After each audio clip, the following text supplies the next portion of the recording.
When a traveler in north-central Massachusetts takes a wrong fork at the junction of the Aylesbury Pike just beyond Dean's Corners, he comes upon a lonely and curious country. The ground gets higher, and the briar-bordered stone walls press closer and closer against the ruts of the dusty, curving road. The trees of the frequent forest belts seem too large, and the wild weeds, brambles, and grasses attain a luxuriance not often found in settled regions. At the same time, the planted fields appear singularly few and barren, while the sparsely scattered houses wear a surprisingly uniform aspect of age, squalor, and dilapidation. Without knowing why, one hesitates to ask directions from the gnarled, solitary figures spied now and then on crumbling doorsteps or on the sloping, rock-strewn meadows. Those figures are so silent and furtive that one feels somehow confronted by forbidden things with which it would be better to have nothing to do. When a rise in the road brings the mountains in view above the deep woods, the feeling of strange uneasiness is increased. The summits are too rounded and symmetrical to give a sense of comfort and naturalness, and sometimes the sky silhouettes with a special clearness the queer circles of tall stone pillars with which most of them are crowned. Gorges and ravines of problematical depth intersect the way, and the crude wooden bridges always seem of dubious safety. When the road dips again, there are stretches of marshland that one instinctively dislikes, and indeed almost fears at evening when unseen whippoorwills chatter and the fireflies come out in abnormal profusion to dance to the raucous, creepily insistent rhythms of stridently piping bullfrogs. The thin, shining line of the Miskatonic's upper reaches has an oddly serpent-like suggestion as it winds close to the feet of the domed hills among which it rises. As the hills draw nearer, one heeds their wooded sides more than their stone-crowned tops. Those sides loom up so darkly and precipitously that one wishes they would keep their distance, but there is no road by which to escape them. Across a covered bridge one sees a small village huddled between the stream and the vertical slope of Round Mountain, and wonders at the cluster of rotting gambrel roofs bespeaking an earlier architectural period than that of the neighboring region. It is not reassuring to see, on a closer glance, that most of the houses are deserted and falling to ruin, and that the broken steepled church now harbors the one slovenly mercantile establishment of the hamlet. One dreads to trust the tenebrous tunnel of the bridge, yet there is no way to avoid it. Once across, it is hard to prevent the impression of a faint, malign odor about the village street, as of the massed mold and decay of centuries. It is always a relief to get clear of the place, and to follow the narrow road around the base of the hills and across the level country beyond till it rejoins the Aylesbury Pike. Afterward one sometimes learns that one has been through Dunwich. Outsiders visit Dunwich as seldom as possible, and since a certain season of horror, all the signboards pointing toward it have been taken down. The scenery, judged by any ordinary aesthetic canon, is more than commonly beautiful, yet there is no influx of artists or summer tourists. 2 centuries ago, when talk of witch blood, Satan worship, and strange forest presences was not laughed at, it was the custom to give reasons for avoiding the locality. In our sensible age, since the Dunwich Horror of 1928 was hushed up by those who had the town's and the world's welfare at heart, people shun it without knowing exactly why. Perhaps one reason, though it cannot apply to uninformed strangers, is that the natives are now repellently decadent, having gone far along that path of retrogression so common in many New England backwaters. They have come to form a race by themselves, with the well-defined mental and physical stigmata of degeneracy and inbreeding. The average of their intelligence is woefully low, whilst their annals reek of overt viciousness and of half-hidden murders, incests, and deeds of almost unnameable violence and perversity.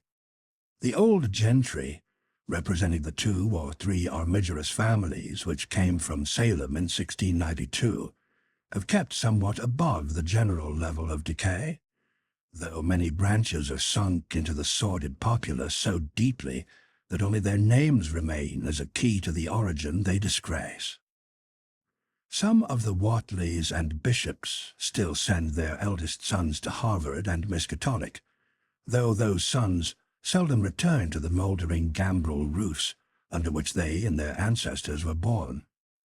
No one, even those who have the facts concerning the recent horror, can say just what is the matter with Dunwich, though old legends speak of unhallowed rites and conclaves of the Indians, amidst which they called forbidden shapes of shadow out of the great rounded hills, and made wild orgiastic prayers that were answered by loud crackings and rumblings from the ground below. In 1747, the Reverend Abijah Whateley, newly come to the Congregational Church at Dunwich Village, preached a memorable sermon on the close presence of Satan and his imps, in which he said, "It must be allowed that these blasphemies of an infernal train of demons are matters of too common knowledge to be denied. The cursed voices of Azazel and Bosrael, of Beelzebub and Belial, being heard now from underground by above a score of creditable witnesses now living.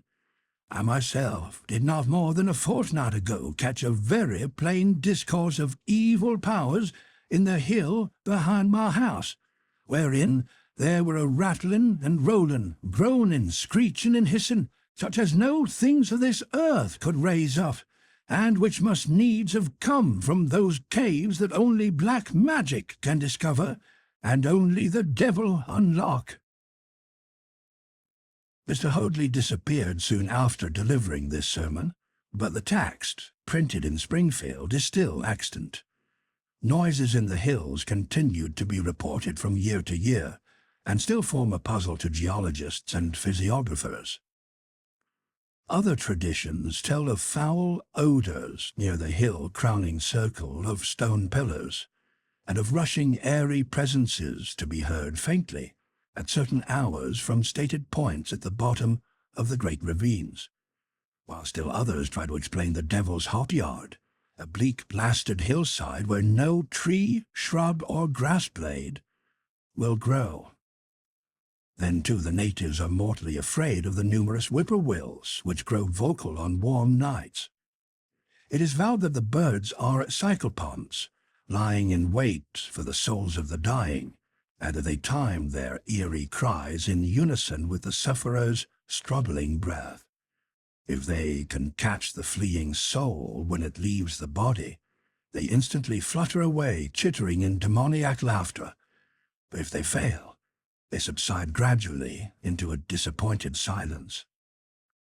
These tales, of course, are obsolete and ridiculous, because they come down from very old times.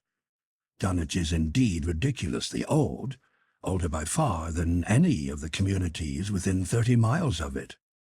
South of the village one may still spy the cellar walls and chimney of the ancient Bishop House, which was built before 1700, whilst the ruins of the mill at the falls, built in 1806, form the most modern piece of architecture to be seen. Industry did not flourish here, and the 19th century factory movement proved short-lived. Oldest of all are the great rings of rough-hewn stone columns on the hilltops, but these are more generally attributed to the Indians than to the settlers. Deposits of skulls and bones, found within these circles and around the sizable table-like rock on Sentinel Hill, sustain the popular belief that such spots were once the burial places of the Pocumtucks, even though many ethnologists, disregarding the absurd improbability of such a theory, persist in believing the remains Caucasian. Chapter 2. It was in the township of Dunwich, in a large and partly inhabited farmhouse set against a hillside 4 miles from the village and 1.5 miles from any other dwelling, that Wilbur Whateley was born at 5 a.m. on Sunday, the the 2nd of February 1913. This date was recalled because it was Candlemas, which people in Dunwich curiously observe under another name, and because the noises in the hills had sounded, and all the dogs of the countryside had barked persistently throughout the night before. Less worthy of notice was the fact that the mother was one of the decadent Whateleys, a somewhat deformed, unattractive albino woman of 35, living with an aged and half-insane father, about whom the most frightful tales of wizardry had been whispered in his youth. Lavinia Whateley had no known husband, but according to the custom of the region made no attempt to disavow the child, concerning the other side of whose ancestry the country folk might and did speculate as widely as they chose. On the contrary, she seemed strangely proud of the dark, goatish-looking infant who formed such a contrast to her own sickly and pink-eyed albinism, and was heard to mutter many curious prophecies about its unusual powers and tremendous future.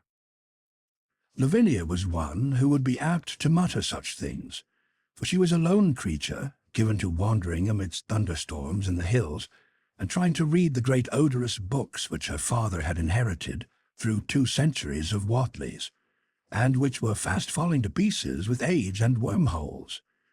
She had never been to school, but was filled with disjointed scraps of ancient lore that old Whateley had taught her. The remote farmhouse had always been feared because of old Whateley's reputation for black magic, and the unexplained death by violence of Mrs. Whateley, when Lavinia was 12 years old, had not helped to make the place popular. Isolated among strange influences, Lavinia was fond of wild and grandiose daydreams and singular occupations.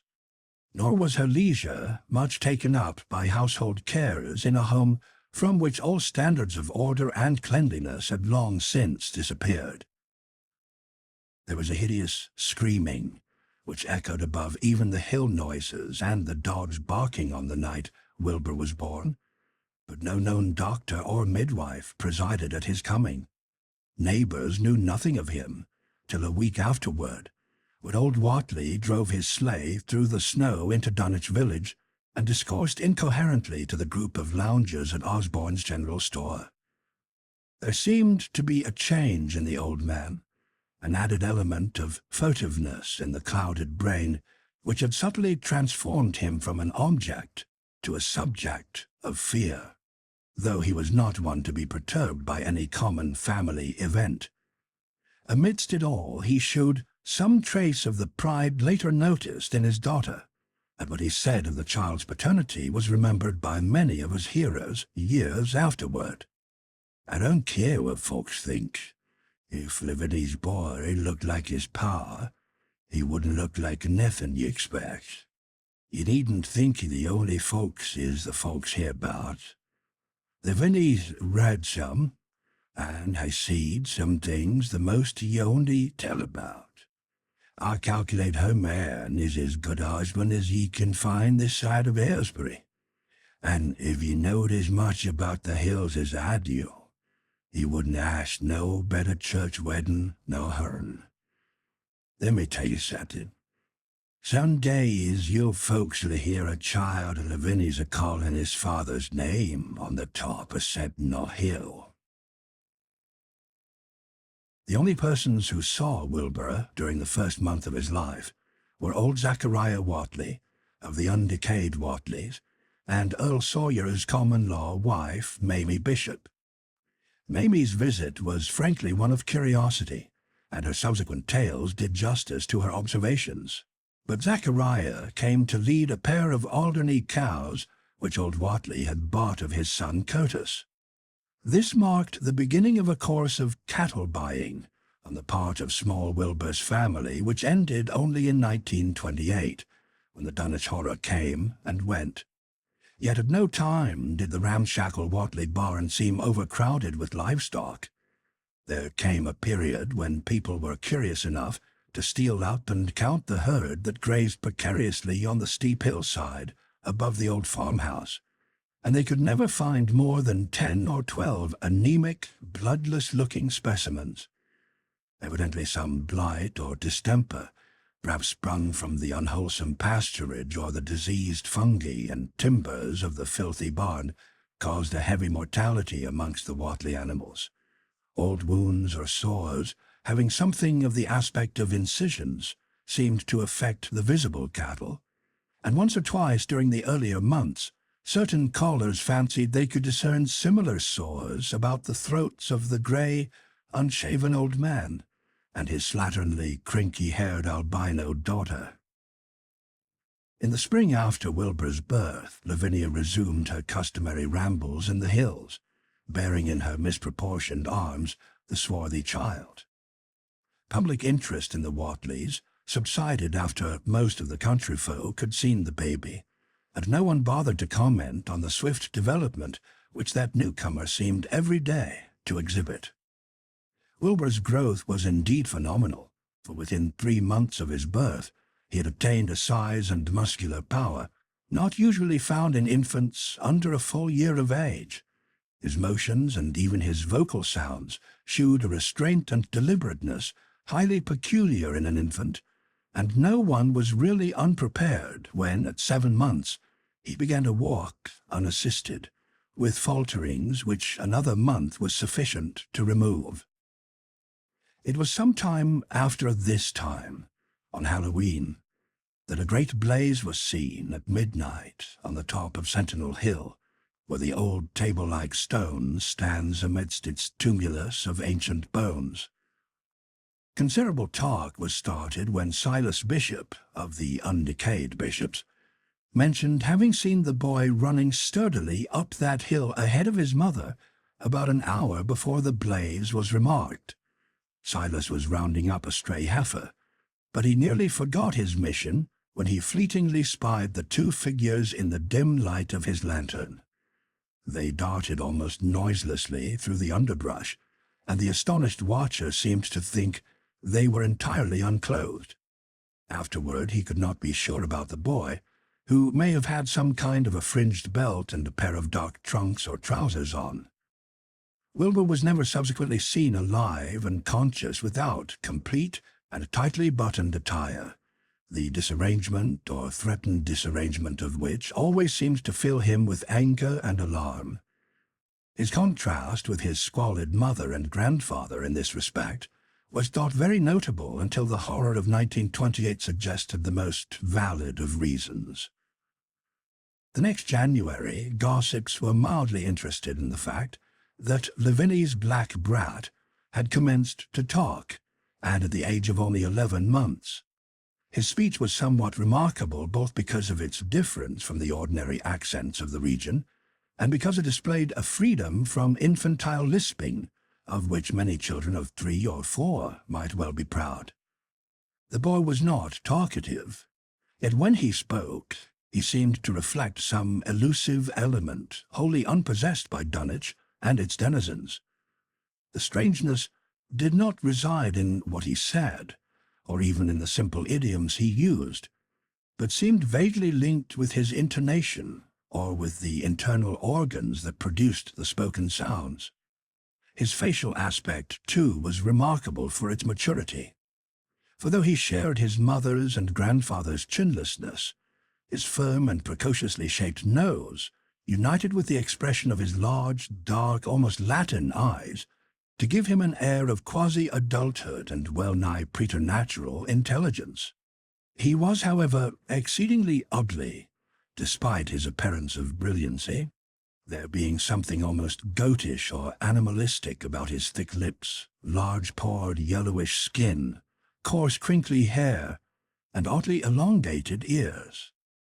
He was soon disliked even more decidedly than his mother and grandsire, and all conjectures about him were spiced with references to the bygone magic of old Whateley, and how the hills once shook when he shrieked the dreadful name of Yog Sothoth in the midst of a circle of stones with a great book open in his arms before him. Dogs abhorred the boy, and he was always obliged to take various defensive measures against their barking menace. Chapter 3.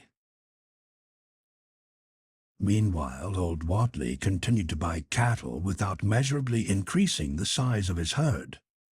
He also cut timber and began to repair the unused parts of his house, a spacious, peaked-roofed affair whose rear end was buried entirely in the rocky hillside, and whose 3 least-ruined ground-floor rooms had always been sufficient for himself and his daughter.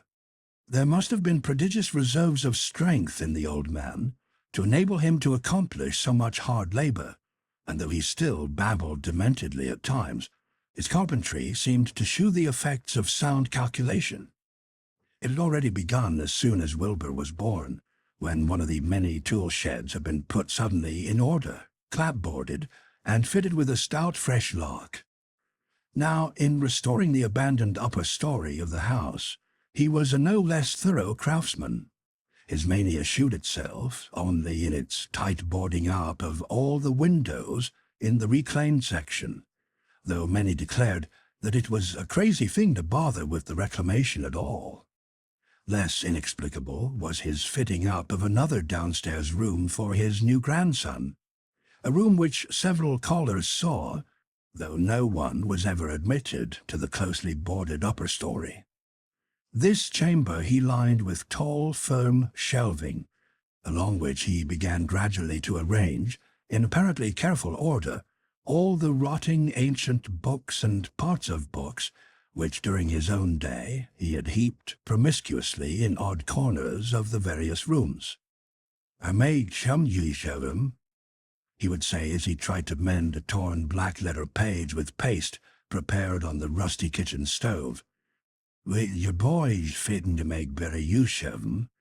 He'd orter have 'em as well, sure as he can, but they're going to be all of his learning." When Wilbur was 1 year and 7 months old, in September of 1914, his size and accomplishments were almost alarming. He had grown as large as a child of 4, and was a fluent and incredibly intelligent talker. He ran freely about the fields and hills, and accompanied his mother on all her wanderings.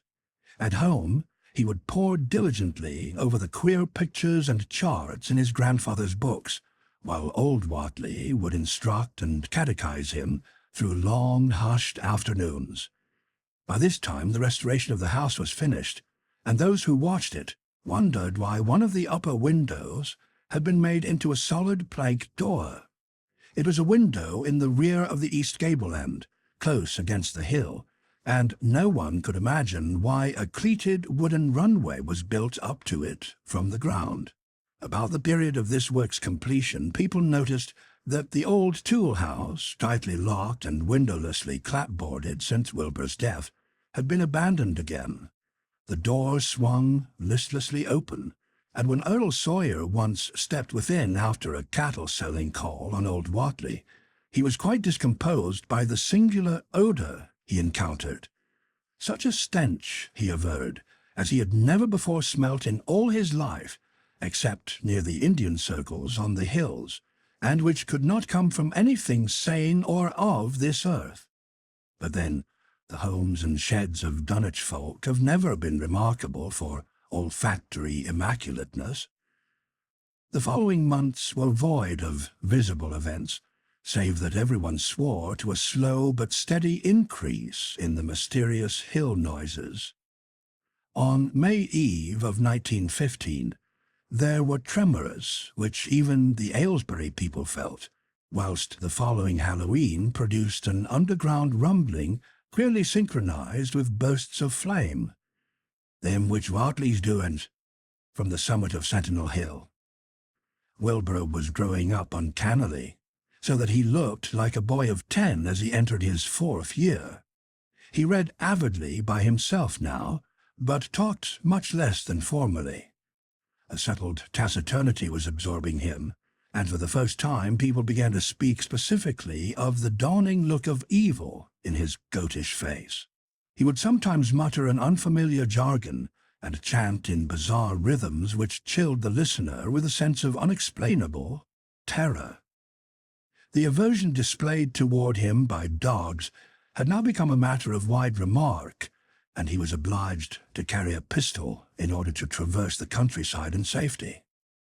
His occasional use of the weapon did not enhance his popularity amongst the owners of canine guardians.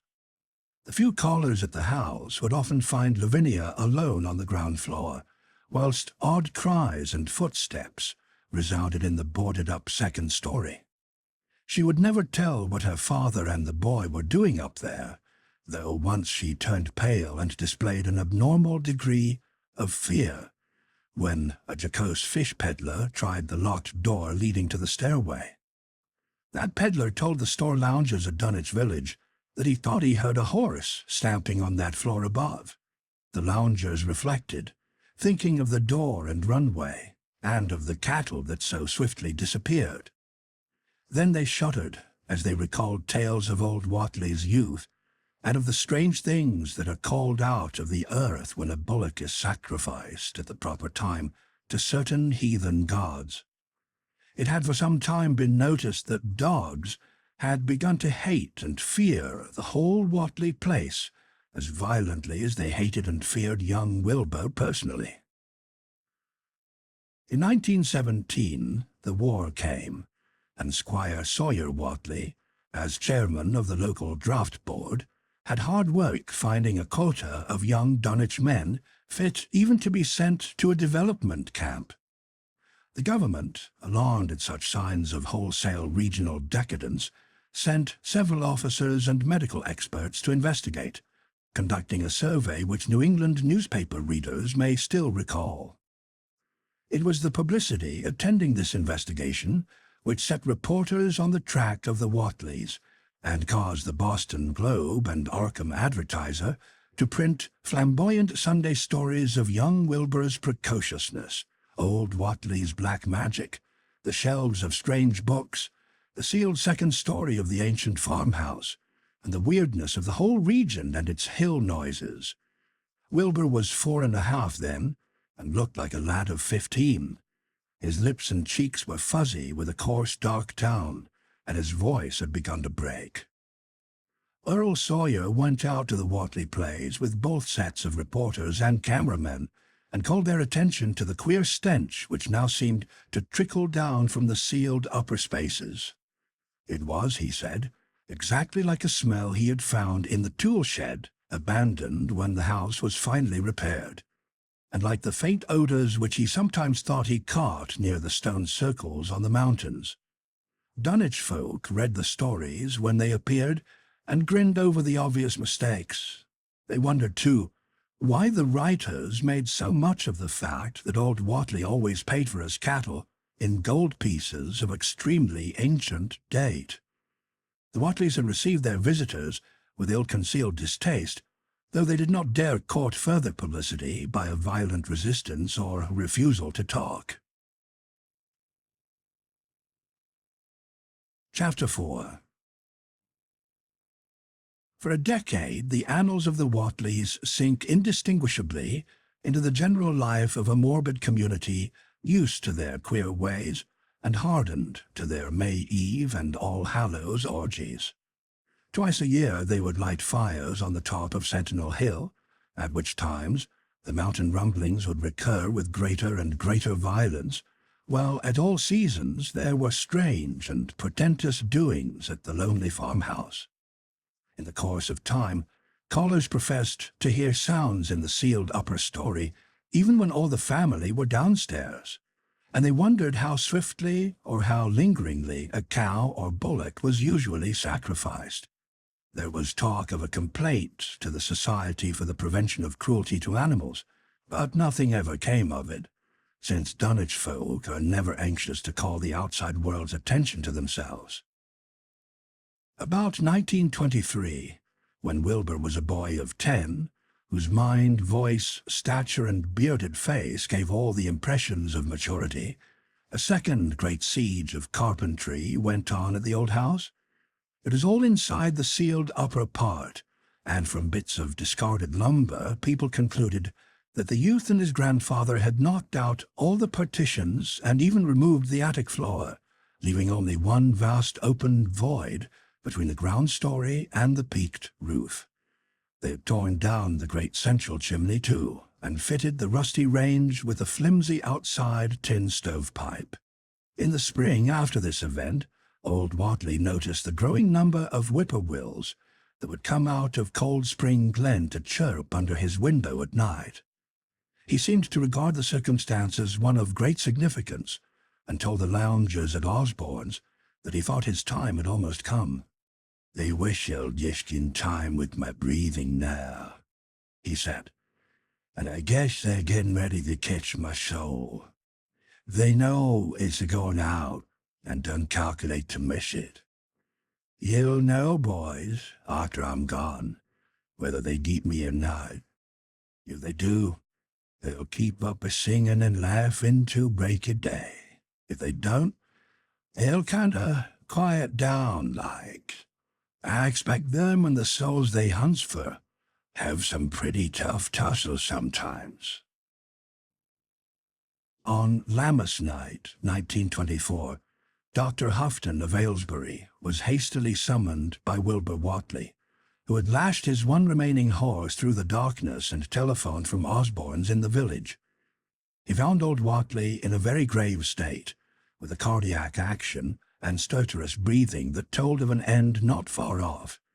The shapeless albino daughter and oddly bearded grandson stood by the bedside, whilst from the vacant abyss overhead there came a disquieting suggestion of rhythmical surging or lapping, as of the waves on some level beach. The doctor, though, was chiefly disturbed by the chattering night birds outside, a seemingly limitless legion of whippoorwills that cried their endless message in repetitions timed diabolically to the wheezing gasps of the dying man. It was uncanny and unnatural. Too much, thought Dr. Houghton, like the whole of the region he had entered so reluctantly in response to the urgent call.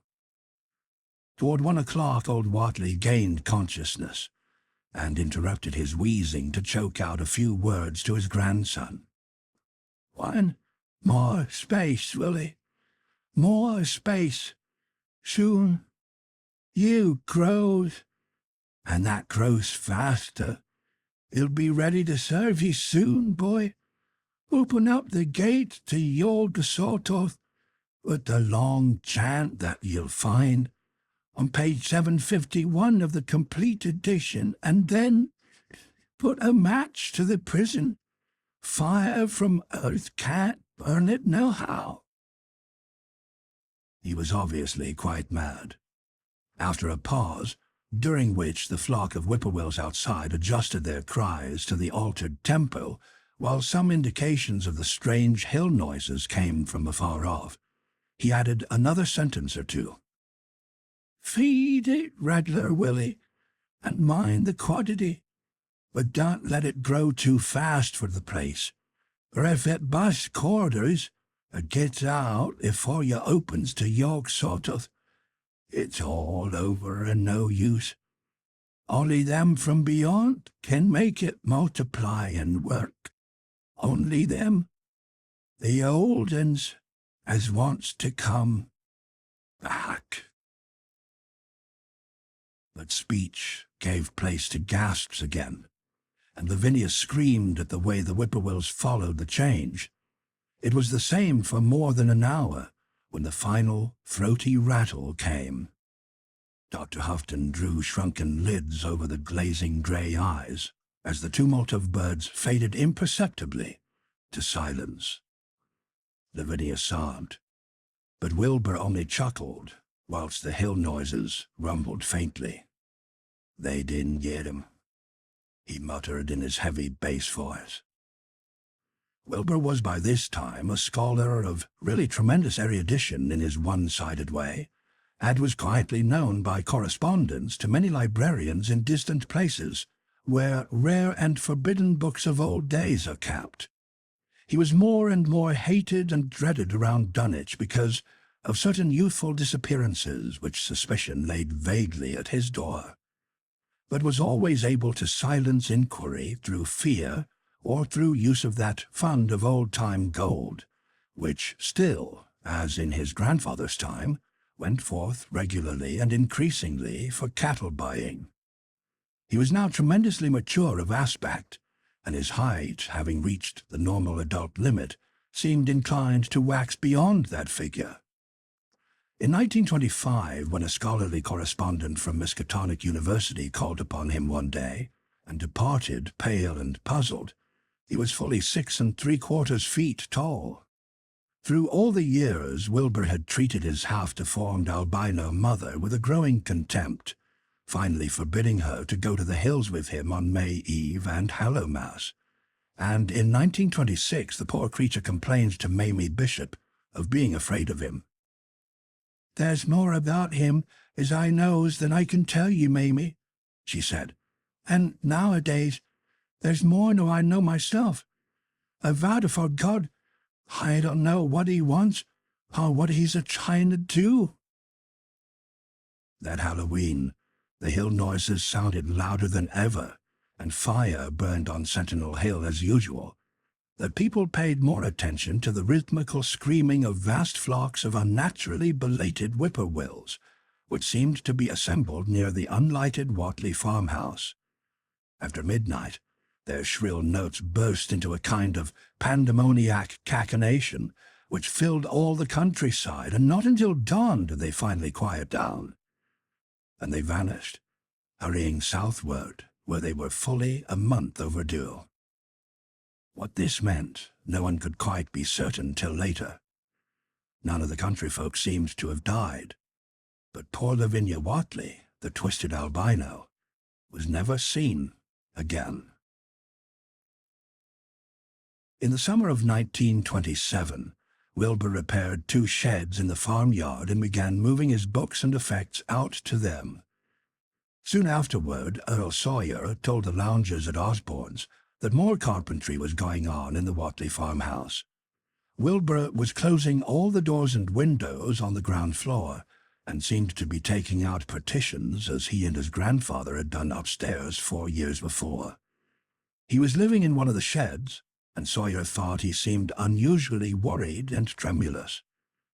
People generally suspected him of knowing something about his mother's disappearance, and very few ever approached his neighborhood now. His height had increased to more than 7 feet, and showed no signs of ceasing its development. Chapter 5. The following winter brought an event no less strange than Wilbur's first trip outside the Dunwich region. Correspondence with the Widener Library at Harvard, the Bibliothèque Nationale in Paris, the British Museum, the University of Buenos Aires, and the Library of Miskatonic, University of Arkham, had failed to get him the loan of a book he desperately wanted. So at length he set out in person, shabby, dirty, bearded, and uncouth of dialect, to consult the copy at Miskatonic, which was the nearest to him geographically.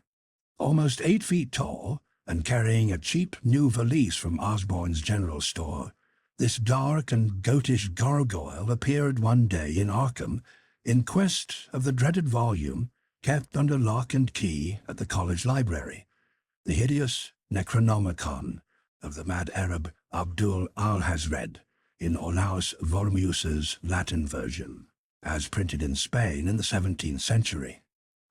He had never seen a city before, but had no thought save to find his way to the university grounds, where indeed he passed heedlessly by the great white-fanged watchdog that barked with unnatural fury and enmity, and tugged frantically at its stout chain. Wilbur had with him the priceless but imperfect copy of Dr. Dee's English version, which his grandfather had bequeathed him, and upon receiving access to the Latin copy he at once began to collate the 2 texts with the aim of discovering a certain passage which would have come on the 751st page of his own defective volume. This much he could not civilly refrain from telling the librarian, the same erudite Henry Armitage, Master of Arts Miskatonic, Ph.D. Princeton, Doctor of Literature Johns Hopkins, who had once called at the farm, and who now politely plied him with questions. He was looking, he had come to admit, for a kind of formula or incantation containing the frightful name Yog Sothoth, and it puzzled him to find discrepancies, duplications, and ambiguities which made the matter of determination far from easy. As he copied the formula he finally chose, Dr. Armitage looked involuntarily over his shoulder at the open pages, the left-hand one of which, in the Latin version, contained such monstrous threats to the peace and sanity of the world. "Nor is it to be thought," ran the text as Armitage mentally translated it, "that man is either the oldest or the last of Earth's masters, or that the common bulk of life and substance walks alone.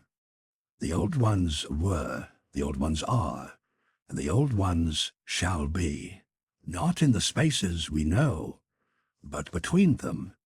They walk serene and primal, undimensioned, and to us unseen. Yog Sothoth knows the gate. Yog Sothoth is the gate. Yog Sothoth is the key and guardian of the gate. Past, present, future, all are one in Yog Sothoth. He knows where the old ones broke through of old, and where they shall break through again. He knows where they have trod Earth's fields, and where they still tread them, and why no one can behold them as they tread. By their smell can men sometimes know them near, but of their semblance can no man know, saving only in the features of those they have begotten on mankind, and of those there are many sorts, differing in likeness from man's truest eidolon to that shape without sight or substance which is them.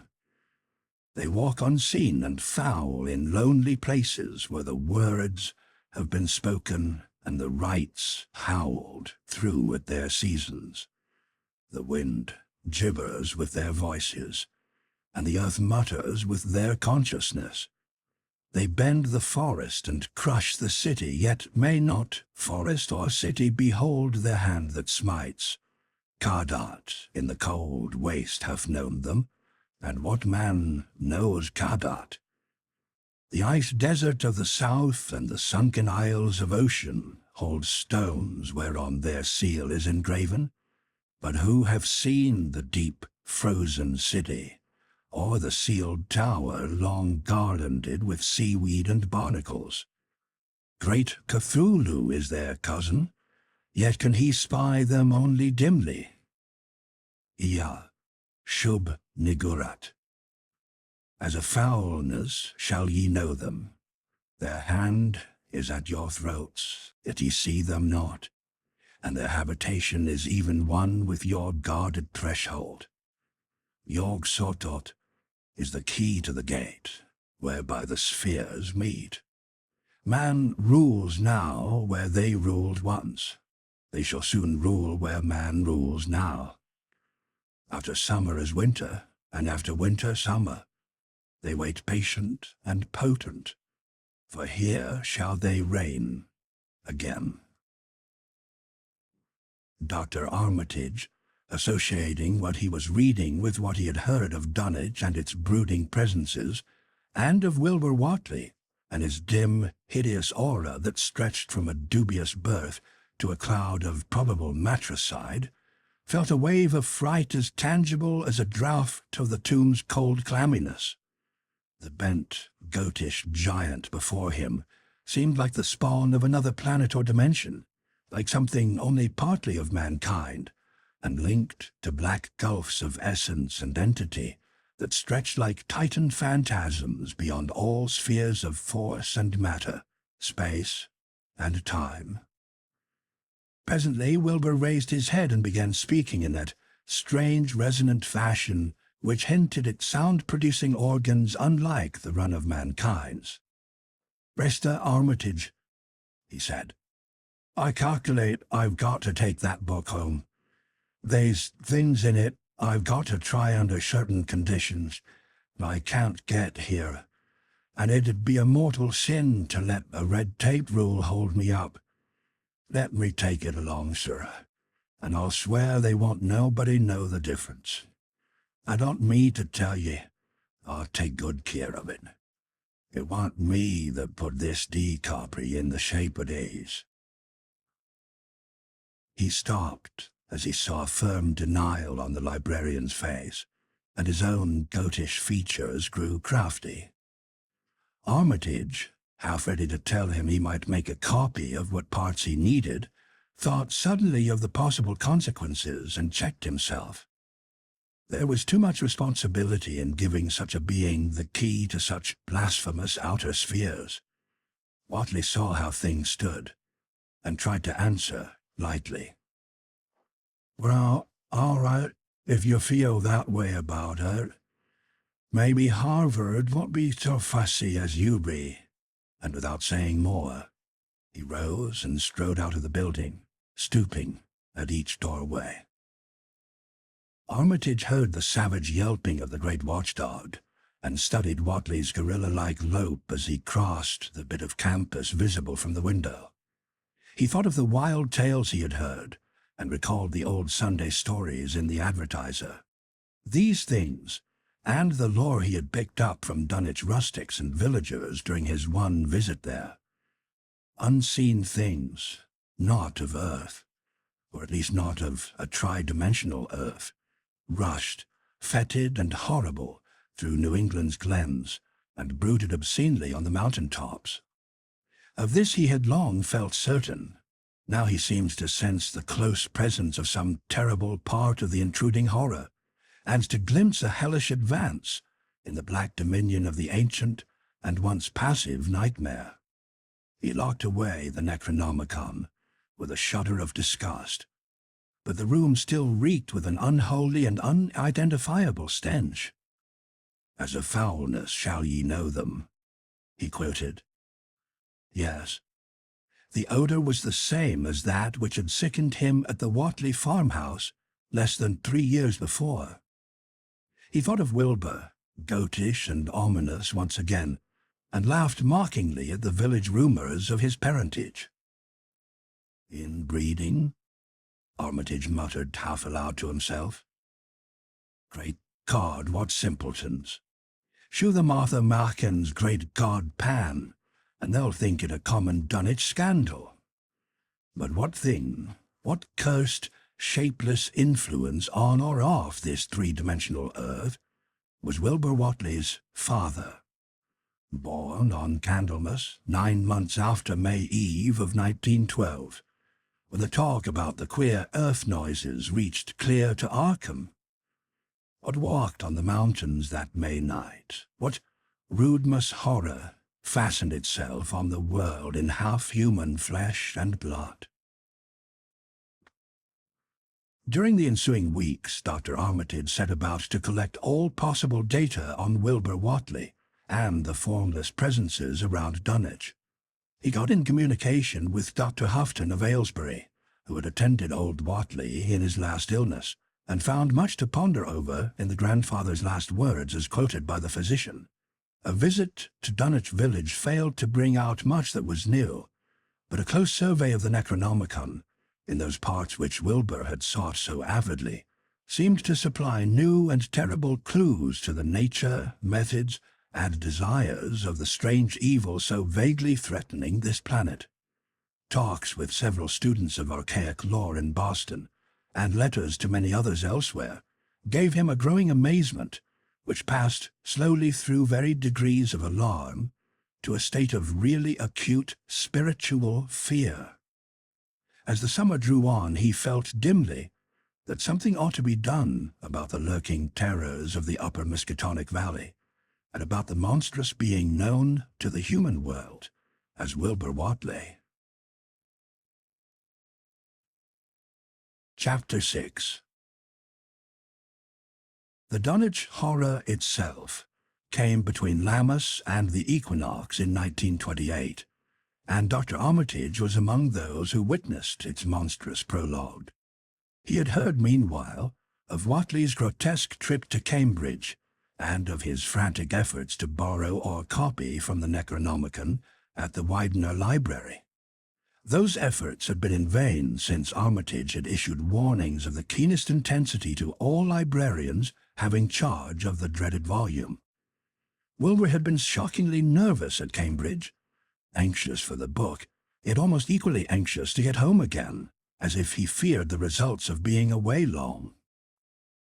Early in August, the half-expected outcome developed, and in the small hours of the 3rd, Dr. Armitage was awakened suddenly by the wild, fierce cries of the savage watchdog on the college campus.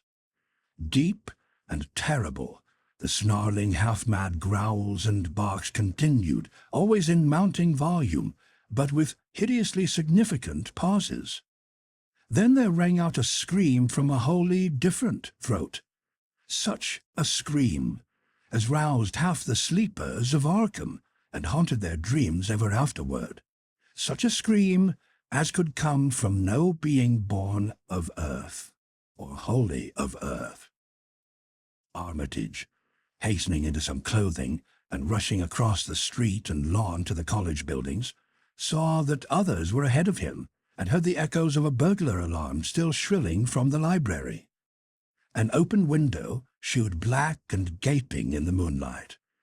What had come had indeed completed its entrance, for the barking and the screaming, now fast fading into a mixed low growling and moaning, proceeded unmistakably from within. Some instinct warned Armitage that what was taking place was not a thing for unfortified eyes to see, so he brushed back the crowd with authority as he unlocked the vestibule door. Among the others he saw Professor Warren Rice and Dr. Francis Morgan, men to whom he had told some of his conjectures and misgivings, and these two he motioned to accompany him inside. The inward sounds, except for a watchful, droning whine from the dog, had by this time quite subsided, but Armitage now perceived with a sudden start that a loud chorus of whippoorwills among the shrubbery had commenced a damnably rhythmical piping, as if in unison with the last breaths of a dying man. The building was full of a frightful stench, which Dr. Armitage knew too well, and the three men rushed across the hall to the same genealogical reading room whence the low whining came. For a second, nobody dared to turn on the light. Then Armitage summoned up his courage and snapped the switch. One of the three, it is not certain which, shrieked aloud at what sprawled before them among disordered tables and overturned chairs. Professor Rice declares that he wholly lost consciousness for an instant, though he did not stumble or fall. The thing that lay half-bent on its side in a fetid pool of greenish-yellow ichor and tarry stickiness was almost 9 feet tall, and the dog had torn off all the clothing and some of the skin. It was not quite dead, but twitched silently and spasmodically, while its chest heaved in monstrous unison with the mad piping of the expectant whippoorwills outside. Bits of shoe leather and fragments of apparel were scattered about the room, and just inside the window an empty canvas sack lay, where it had evidently been thrown. Near the central desk a revolver had fallen, a dented but undischarged cartridge later explaining why it had not been fired. The thing itself, however, crowded out all other images at the time. It would be trite and not wholly accurate to say that no human pen could describe it, but one may properly say that it could not be vividly visualized by anyone whose ideas of aspect and contour are too closely bound up with the common life forms of this planet and of the 3 known dimensions. It was partly human beyond a doubt, with very man-like hands and head, and the goatish, chinless face had the stamp of the Whateleys upon it. But the torso and lower parts of the body were teratologically fabulous, so that only generous clothing could ever have enabled it to walk on earth unchallenged or uneradicated. Above the waist it was semi-anthropomorphic, though its chest, where the dog's rending paws still rested watchfully, had the leathery reticulated hide of a crocodile or alligator. The back was piebald with yellow and black, and dimly suggested the squamous covering of certain snags. Below the waist, though, it was the worst, for here all human resemblance left off and sheer fantasy began. The skin was thickly covered with coarse black fur, and from the abdomen a score of long, greenish-grey tentacles with red, sucking mouths protruded limply. Their arrangement was odd, and seemed to follow the symmetries of some cosmic geometry unknown to Earth or the solar system. On each of the hips, deep set in a kind of pinkish, salated orbit, was what seemed to be a rudimentary eye, whilst in lieu of a tail, there depended a kind of trunk or feeler with purple annular markings, and with many evidences of being an undeveloped mouth or throat. The limbs, save for their black fur, roughly resembled the hind legs of prehistoric Earth's giant saurians, and terminated in ridgy-veined pads that were neither hooves nor claws.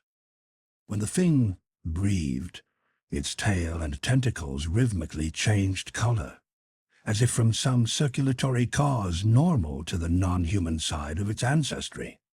In the tentacles this was observable as a deepening of the greenish tinge, whilst in the tail it was manifest as a yellowish appearance, which alternated with a sickly greyish-white in the spaces between the purple rings. Of genuine blood there was none, only the fetid greenish-yellow ichor which trickled along the painted floor beyond the radius of the stickiness, and left a curious discoloration behind it. As the presence of the three men seemed to rouse the dying thing, it began to mumble without turning or raising its hand. Dr. Armitage made no written record of its mouthings, but asserts confidently that nothing in English was uttered. At first, the syllables defied all correlation with any speech of Earth, but toward the last there came some disjointed fragments, evidently taken from the Necronomicon, that monstrous blasphemy in quest of which the thing had perished. These fragments, as Armitage recalls them, ran something like Nai, Naga, Bog, Shovog, Yag, Yorksotop, Yorksotot. They trailed off into nothingness as the whippoorwills shrieked in rhythmical crescendos of unholy anticipation. And came a halt in the gasping, and the dog raised its head in a long, lugubrious howl. A change came over the yellow, goatish face of the prostrate thing, and the great black eyes fell in appallingly.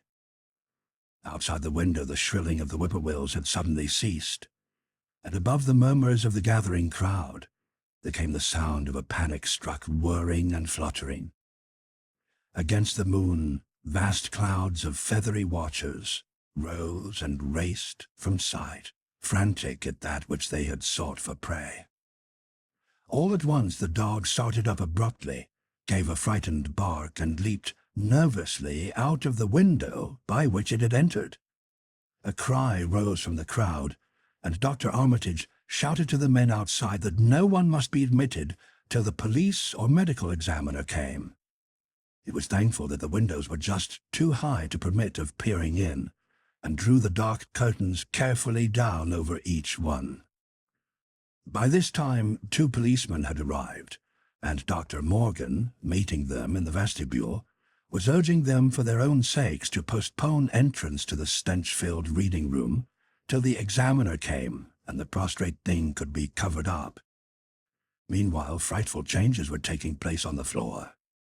One need not describe the kind and rate of shrinkage and disintegration that occurred before the eyes of Dr. Armitage and Professor Rice, but it is permissible to say that, aside from the external appearance of face and hands, the really human element in Wilbur Whateley must have been very small. When the medical examiner came, there was only a sticky, whitish mass on the painted boards, and the monstrous odor had nearly disappeared. Apparently Whateley had had no skull or bony skeleton, at least in any true or stable sense. He had taken somewhat after his unknown father. Chapter 7. Yet all this was only the prologue of the actual Dunwich Horror. Formalities were gone through by bewildered officials, abnormal details were duly kept from press and public, and men were sent to Dunwich and Aylesbury to look up property and notify any who might be heirs of the late Wilbur Whateley. They found the countryside in great agitation, both because of the growing rumblings beneath the domed hills, and because of the unwanted stench and the surging lapping sounds which came increasingly from the great empty shell formed by Whately's boarded-up farmhouse. Earl Sawyer, who tended the horse and cattle during Wilbur's absence, had developed a woefully acute case of nerves. The officials devised excuses not to enter the noisome boarded place, and were glad to confine their survey of the deceased's living quarters, the newly mended sheds, to a single visit. They filed the ponderous report at the courthouse in Aylesbury, and litigations concerning heirship are said to be still in progress amongst the innumerable Whateleys, decayed and undecayed, of the upper Miskatonic Valley. An almost interminable manuscript in strange characters, written in a huge ledger and judged a sort of diary because of the spacing and the variations in ink and penmanship, presented a baffling puzzle to those who found it on the old bureau which served as its owner's desk. After a week of debate, it was sent to Miskatonic University, together with the deceased's collection of strange books, for study and possible translation. But even the best linguists soon saw that it was not likely to be unriddled with ease. No trace of the ancient gold, with which Wilbur and old Whateley always paid their debts, has yet been discovered. It was in the dark of September 9th that the horror broke loose. The hill noises had been very pronounced during the evening, and dogs barked frantically all night. Early risers on the 10th noticed a peculiar stench in the air. About 7 o'clock, Luther Brown, the hired boy at George Corey's, between Cold Spring Glen and the village, rushed frenziedly back from his morning trip to 10-acre meadow with the cows. He was almost convulsed with fright as he stumbled into the kitchen, and in the yard outside the no less frightened herd were pawing and lowing pitifully, having followed the boy back in the panic they shared with him. Between gasps, Luther tried to stammer out his tale to Mrs. Corey. "Up there in the road beyond the glen, Miss Corey, there's something been there. It smells like thunder, and all the bushes and little trees is pushed back from the road like there'd a house been moved along of it. And that ain't the worst, neither. There's prints in the road, Miss Corey. Great round prints, as big as barrel heads, all sunk down deep like a elephant had been long. Only they's a sight more nor 4 feet could make. I looked at 1 or 2 afore I run, and I see every one was covered with lines spreading out from one place, like as if big palm leaf fans, twice or 3 times as big as any they is, had been pounded down into the road, and the smell was awful, like what it is round Wizard Whately's old house." Here he faltered, and seemed to shiver afresh with the frights that had sent him flying home. Mrs. Corey, unable to extract more information, began telephoning the neighbors, thus starting on its rounds the overture of panic that heralded the major terrors. When she got Sally Sawyer, housekeeper at Seth Bishop's, the nearest place to Whately's, it became her turn to listen instead of transmit, for Sally's boy Chauncey, who slept poorly, had been up on the hill toward Whately's, and had dashed back in terror after one look at the place, and at the pasturage where Mr. Bishop's cows had been left out all night. "Yes, Miss Corey?" came Sally's tremulous voice over the party wire. "Chauncey, he just come back a-postin', and couldn't have talk for being scared. He says old Whately's house is all blowed up, with the timber scattered round like they'd been dynamite inside, only the bottom floor ain't through, but is all covered with a kind of tar-like stuff that smells awful, and drips down off in the edges onto the ground where the side timbers is blown away. And there's awful kind of marks in the yard. 2 great round marks, bigger round than a hog's head, and all sticky with stuff like is on the blowed-up house. Chauncey, he says they leads off into the meadows, where a great swath wider than a barn is matted down, and all the stone walls tumbled every which way wherever it goes. And, he says he, Miss Corey, is how he thought to look for Seth's cows, frightened as he was, and found 'em in the other pasture nigh the devil's hop yard in an awful shape. Half on 'em's clean gone, and nigh half on 'em that's left is sucked most dry o' blood, with sores on 'em like they's been on Whately's cattle ever since Lavinia's black brat was born. Seth, he's gone out now to look at 'em, though I'll vow he wouldn't care to give very nigh Wizard Whately's. Chauncey didn't look careful to see where the big matted down swath led after it left the pasturage, but he says he thinks it pinted towards the glen road to the village. I tell you, Miss Corey, there's something abroad as hadn't ought to be abroad, and I for one think that black Wilbur Whateley, as come to the bad end he deserved, is at the bottom of the breeding of it. He wasn't all human himself, I always says to everybody, and I think he and old Whateley must have raised something in that there nailed-up house as ain't ever so human as he was. There's always been unseen things round Dunwich, living things, as ain't human and ain't good for human folks. The ground was a-talking last night, and towards morning Chauncey he heard the whippoorwill so loud in Cold Spring Glen he couldn't sleep none. Then he thought he heard another faint-like sound over toward Wizard Whateley's, a kind of ripping or tearing of wood, like some big box or crate was being opened for what with this and that, he didn't get to sleep at all till sunup. And no sooner was he up this morning, but he's got to go over to Whateleys and see what's the matter. He's see enough, I tell you, Miss Corey, this done me no good, and I think as all the men folks ought to get up a party and do something. I know something awful's about, and feel my time is nigh, though only God knows just what it is. Did your Luther take account of where them big tracks led to? No? Well, Miss Corey, if they was on the Glen Road, this side of the Glen, and ain't got to your house yet, I calculate they must go into the Glen itself. They would do that. I always say Cold Spring Glen ain't no healthy nor decent place. The whippoorwills and fireflies there never did act like they was creatures of God, and they's them as says you can hear strange things rushing and talking in the air down there if you stand in the right place between the rock falls and Bear's Den.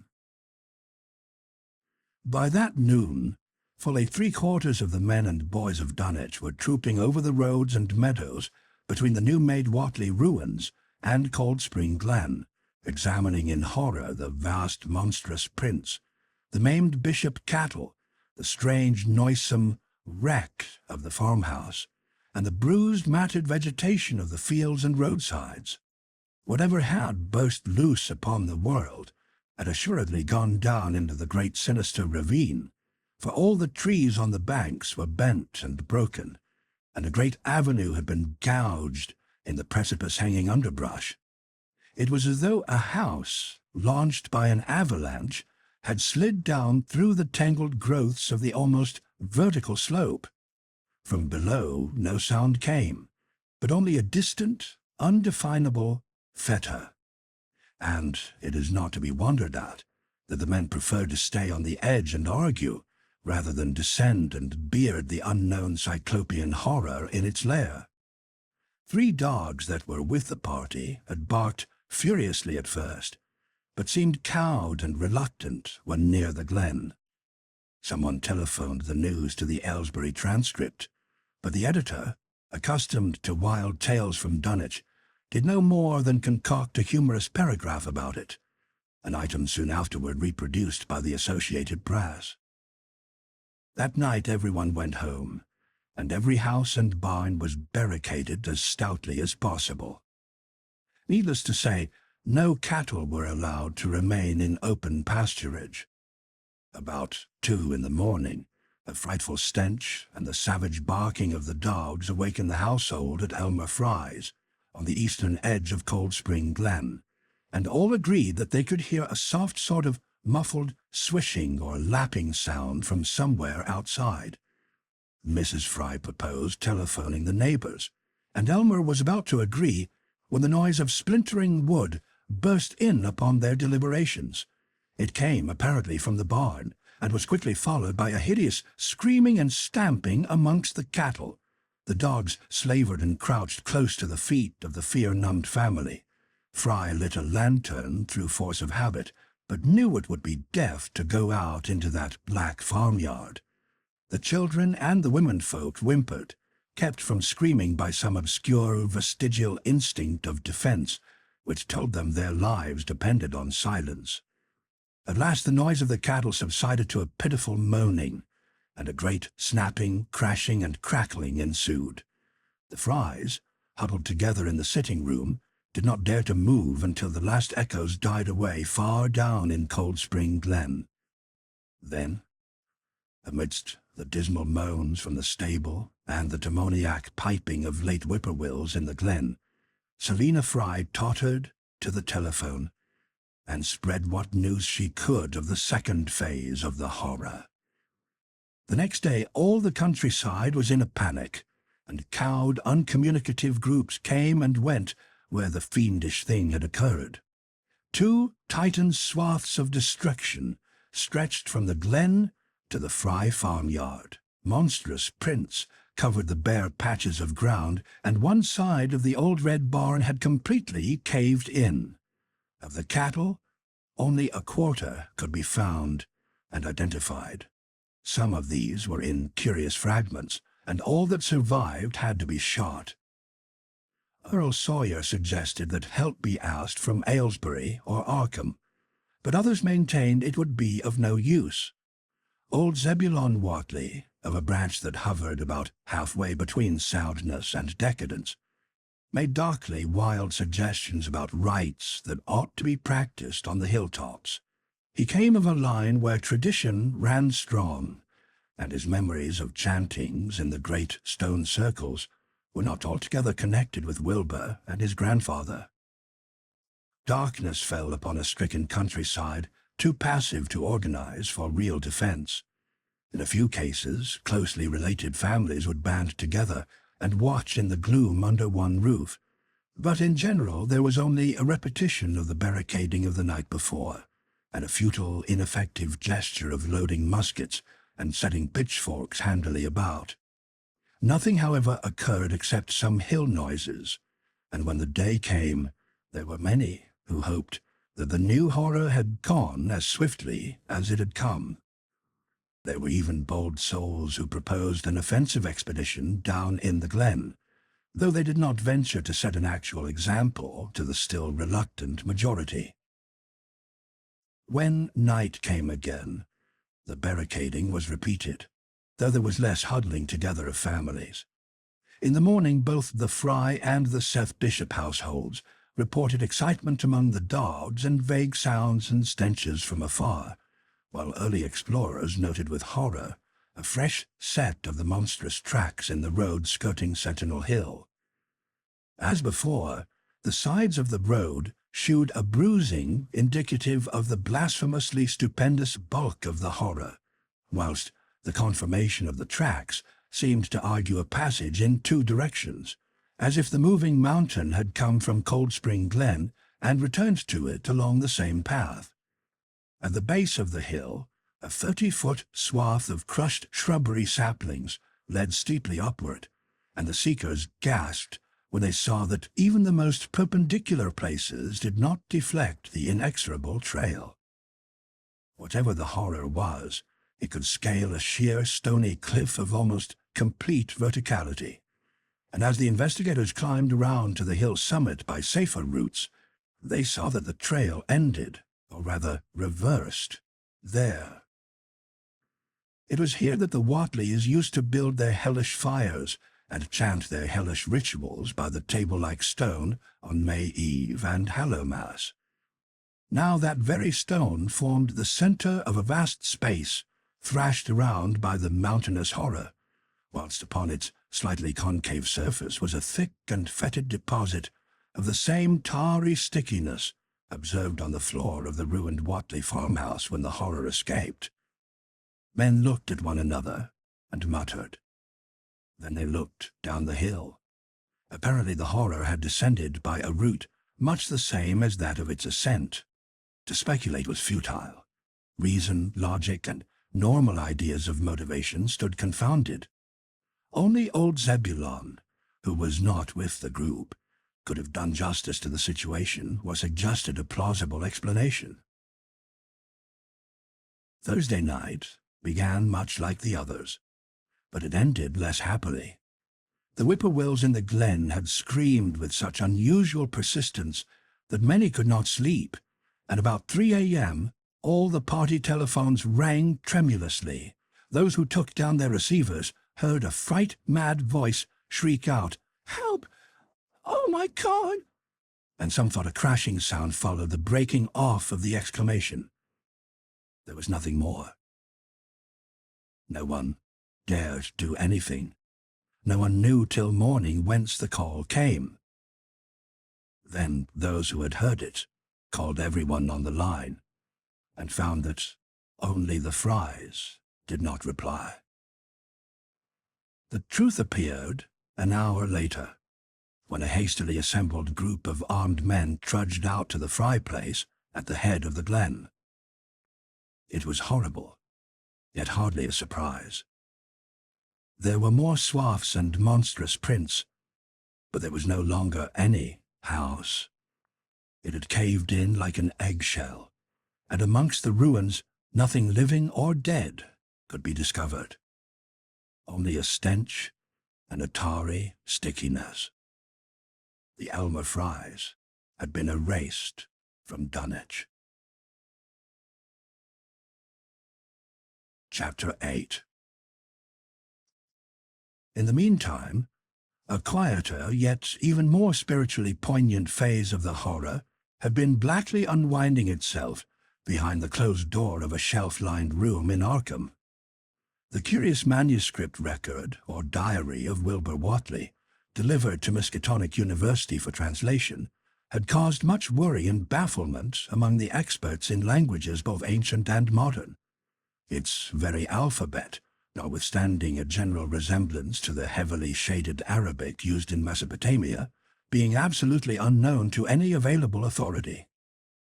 The final conclusion of the linguists was that the text represented an artificial alphabet, giving the effect of a cipher, though none of the usual methods of cryptographic solution seemed to furnish any clue, even when applied on the basis of every tongue the writer might conceivably have used.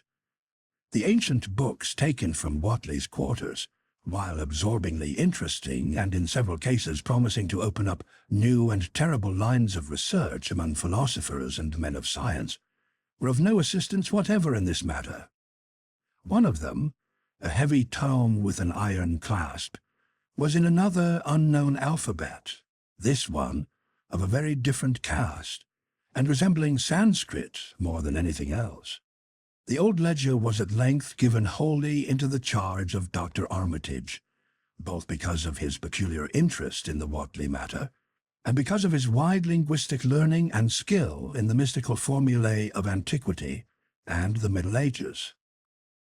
Armitage had an idea that the alphabet might be something esoterically used by certain forbidden cults, which have come down from old times, and which have inherited many forms and traditions from the wizards of the Saracenic world. That question, however, he did not deem vital, since it would be unnecessary to know the origin of the symbols if, as he suspected, they were used as a cipher in a modern language.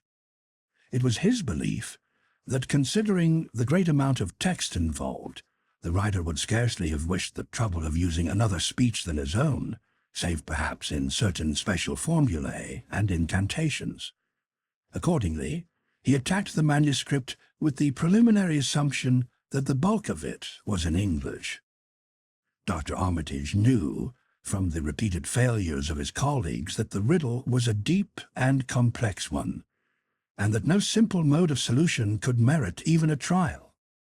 All through late August he fortified himself with the massed lore of cryptography, drawing upon the fullest resources of his own library, and wading night after night amidst the arcana of Trimethius's Polygraphia, Giambattista Porta's De Fortivis Literarum Notis, the Viennera's Traité de Chiffres, Falconer's Cryptomanesis Patifacta, Davies and Thickness's 18th-century treatises, and such fairly modern authorities as Blair, von Martin, and Cluver's Cryptographique.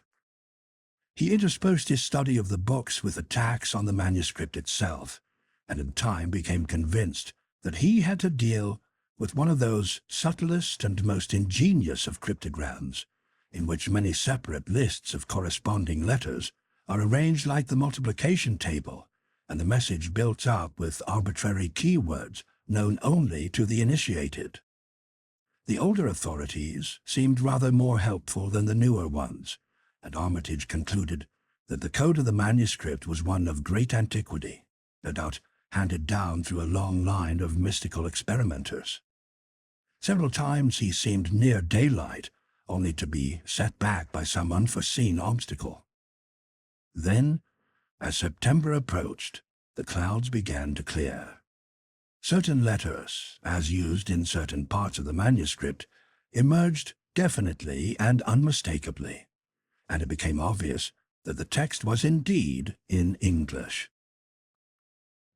On the evening of September 2nd, the last major barrier gave way, and Dr. Armitage read for the first time a continuous passage of Wilbur Whateley's Annals.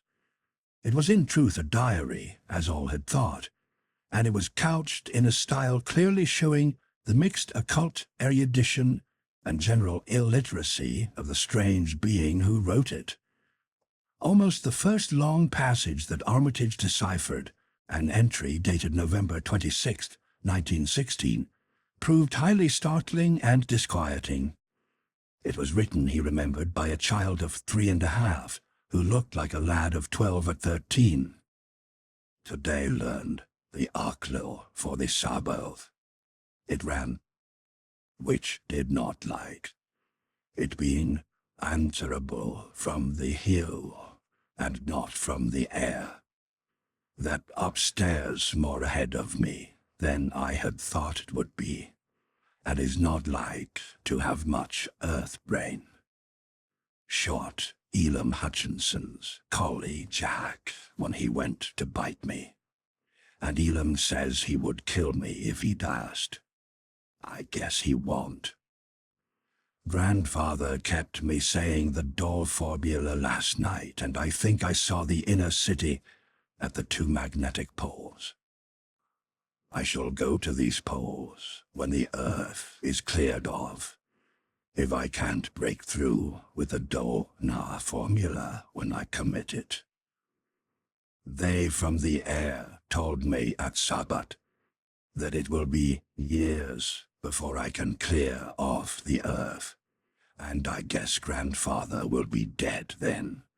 So I shall have to learn all the angles of the planes and all the formulas between the Eel and the Ningir. They, from outside, will help, but they cannot take body without human blood. That upstairs looks, it will have the right cast. I can see it a little when I make the Voorish sign, or blow the powder of Ibn Ghazi at it, and it is near like them at May Eve on the hill. The other face may wear off some. I wonder how I shall look when the earth is cleared, and there are no earth beings on it.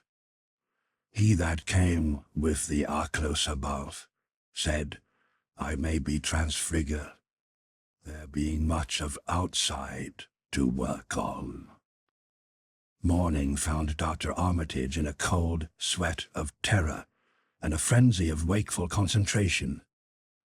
He had not left the manuscript all night, but sat at his table under the electric light, turning page after page with shaking hands, as fast as he could decipher the cryptic text. He had nervously telephoned his wife he would not be home, and when she brought him a breakfast from the house, he could scarcely dispose of a mouthful. All that day he read on, now and then halted maddeningly as a reapplication of the complex key became necessary. Lunch and dinner were brought him, but he ate only the smallest fraction of either. Toward the middle of the next night he drowsed off in his chair, but soon woke out of a tangle of nightmares almost as hideous as the truths and menaces to man's existence that he had uncovered. On the morning of September 4th, Professor Rice and Dr. Morgan insisted on seeing him for a while, and departed trembling and ashen grey. That evening he went to bed, but slept only fitfully. Wednesday, the next day, he was back at the manuscript, and began to take copious notes both from the current sections and from those he had already deciphered. In the small hours of that night he slept a little in an easy chair in his office, but was at the manuscript again before dawn. Some time before noon his physician, Dr. Hartwell, called to see him, and insisted that he cease work. He refused, intimating that it was of the most vital importance for him to complete the reading of the diary, and promising an explanation in due course of time. That evening, just as twilight fell, he finished his terrible perusal, and sank back, exhausted. His wife, bringing his dinner, found him in a half-comatose state. But he was conscious enough to warn her off with a sharp cry when he saw her eyes wander toward the notes he had taken. Weakly rising, he gathered up the scribbled papers and sealed them all in a great envelope, which he immediately placed in his inside coat pocket. He had sufficient strength to get home, but was so clearly in need of medical aid that Dr. Hartwell was summoned at once. As the doctor put him to bed, he could only mutter over and over again, "But what, in God's name, can we do?" Dr. Armitage slept, but was partly delirious the next day. He made no explanations to Hartwell, but in his calmer moments spoke of the imperative need of a long conference with Rice and Morgan. His wilder wanderings were very startling indeed, including frantic appeals that something in the boarded-up farmhouse be destroyed, and fantastic references to some plan for the extirpation of the entire human race and all animal and vegetable life from the earth by some terrible elder race of beings from another dimension. He would shout that the world was in danger, since the elder things wished to strip it and drag it away from the solar system and cosmos of matter into some other plane or phase of entity from which it had once fallen, vigintillions of eons ago. At other times he would call for the dreaded Necronomicon and the Demonolatria of Remigius, in which he seemed hopeful of finding some formula to check the peril he conjured up. "Stop them! Stop them!" he would shout. "Bowles, Whateleys meant to let them in, and the worst of all is left. Tell Rice and Morgan we must do something. It's a blind business, but I know how to make the powder.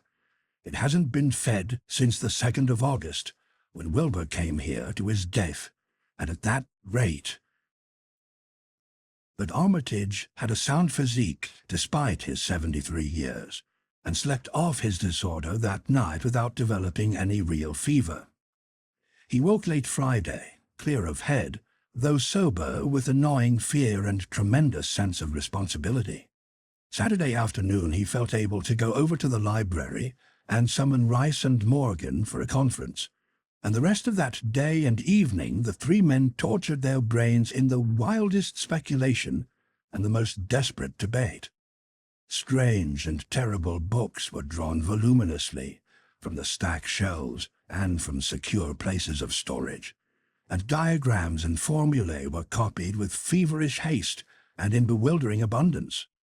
Of skepticism, there was none. All three had seen the body of Wilbur Whateley as it lay on the floor in a room of that very building, and after that, not one of them could feel even slightly inclined to treat the diary as a madman's raving. Opinions were divided as to notifying the Massachusetts State Police, and the negative finally won. There were things involved which simply could not be believed by those who had not seen a sample, as indeed was made clear during certain subsequent investigations. Late at night, the conference disbanded without having developed a definite plan, but all day Sunday, Armitage was busy comparing formulae and mixing chemicals obtained from the college laboratory.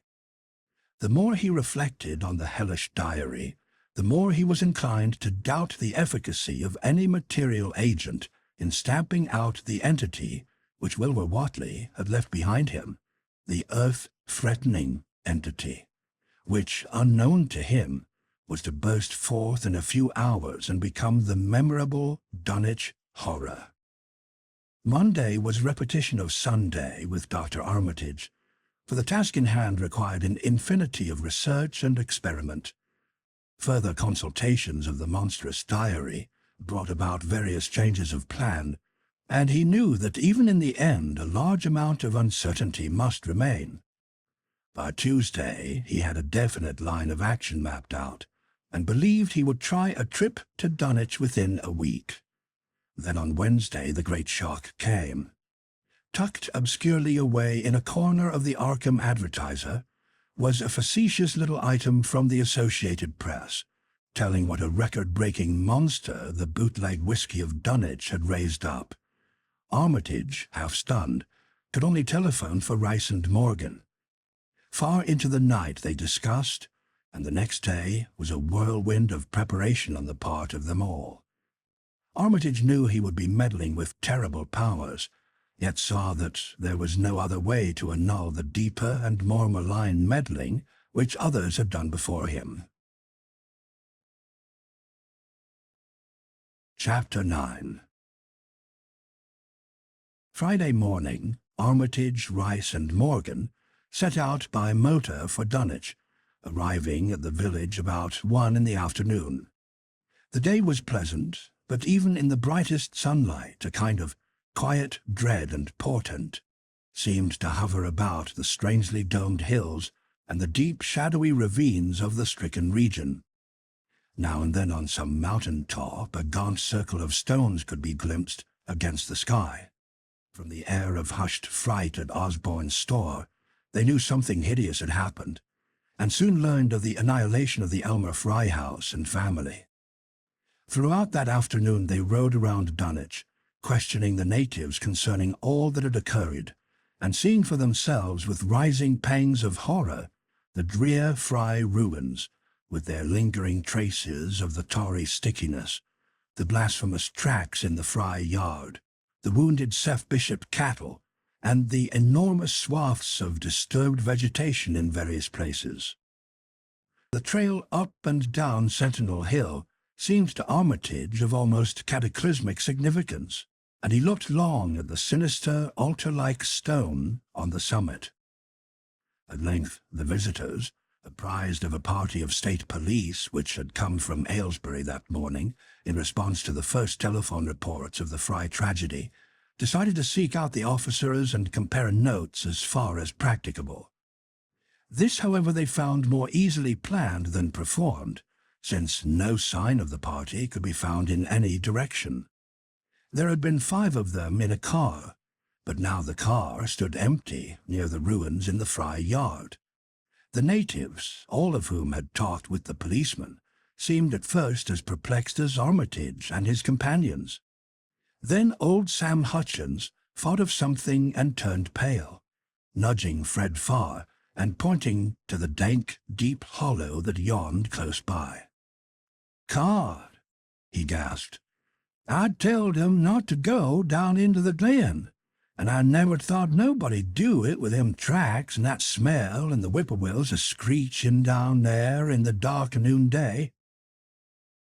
A cold shudder ran through natives and visitors alike, and every ear seemed strained in a kind of instinctive, unconscious listening. Armitage, now that he had actually come upon the horror and its monstrous work, trembled with the responsibility he felt to be his. Night would soon fall, and it was then that the mountainous blasphemy lumbered upon its eldritch course. Negotium perambulans in tenebris. The old librarian rehearsed the formulae he had memorized, and clutched the paper containing the alternative one he had not memorized. He saw that his electric flashlight was in working order. Rice, beside him, took from a valise a metal sprayer of the sort used in combating insects, whilst Morgan uncased the big game rifle on which he relied, despite his colleague's warnings that no material weapon would be of help. Armitage, having read the hideous diary, knew painfully well what kind of a manifestation to expect, but he did not add to the fright of the Dunwich people by giving any hints or clues. He hoped that it might be conquered without any revelation to the world of the monstrous thing it had escaped. As the shadows gathered, the natives commenced to disperse homeward, anxious to bar themselves indoors, despite the present evidence that all human locks and bolts were useless before a force that could bend trees and crush houses when it chose. They shook their heads at the visitors' plan to stand guard at the Fry ruins near the glen, and as they left, had little expectancy of ever seeing the watchers again. There were rumblings under the hills that night, and the whippoorwills piped threateningly. Once in a while a wind, sweeping up out of the cold spring glen, would bring a touch of ineffable fetor to the heavy night air. Such a fetor as all three of the watchers had smelled once before, when they stood above a dying thing that had passed for 15 years and a half as a human being. But the looked-for terror did not appear. Whatever was down there in the glen was biding its time, and Armitage told his colleagues it would be suicidal to try to attack it in the dark. Morning came, wanly, and the night sounds ceased.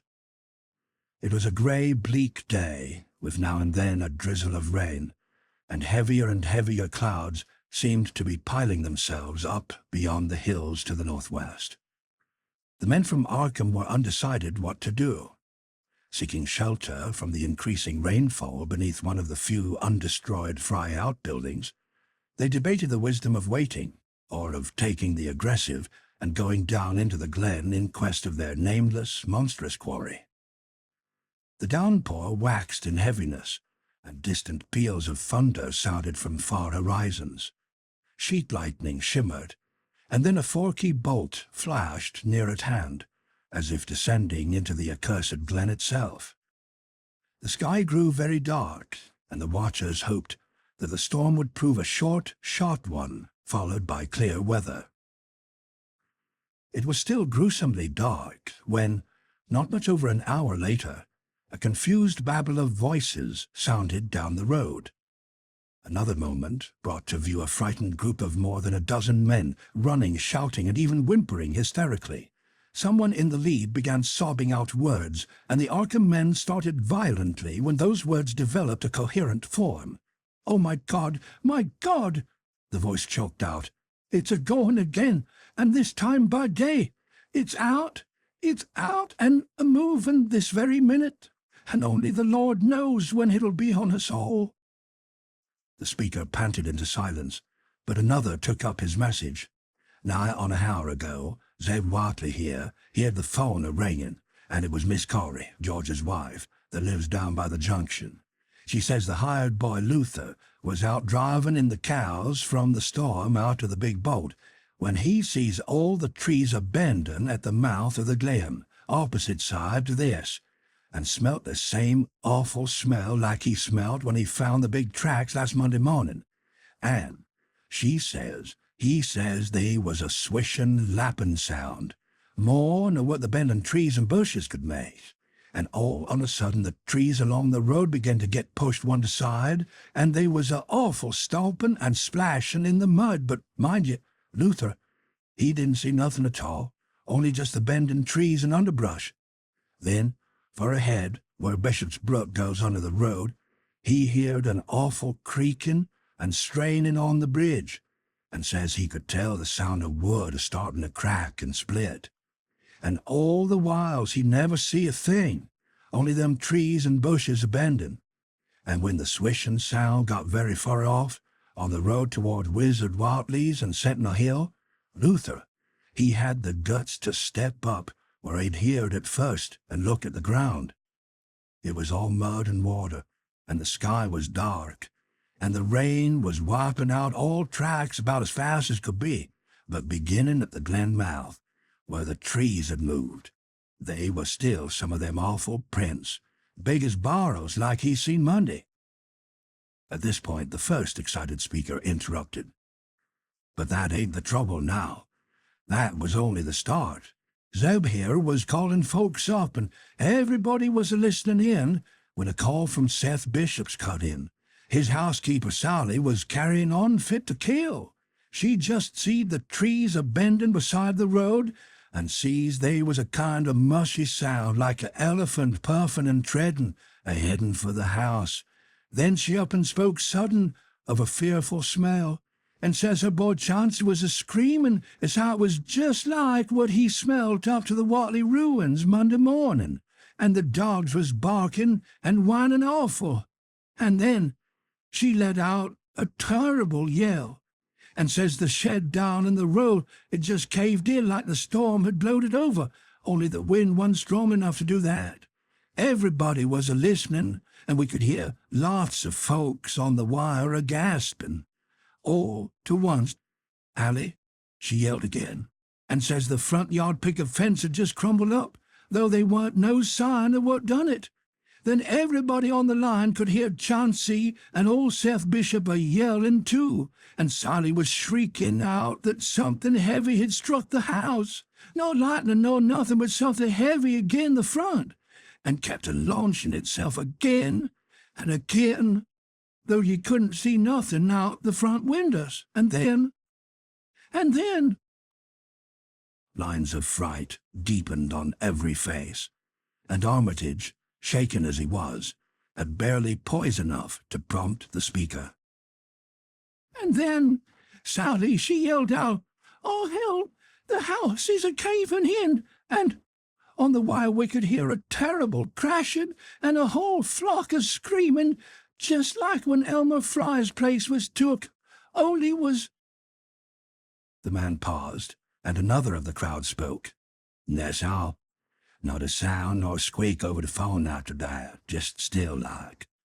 We either heard it, got out Fords and wagons, and rounded up as many able-bodied menfolks as we'd get at Corey's place, and come up here to see what you thought best to do.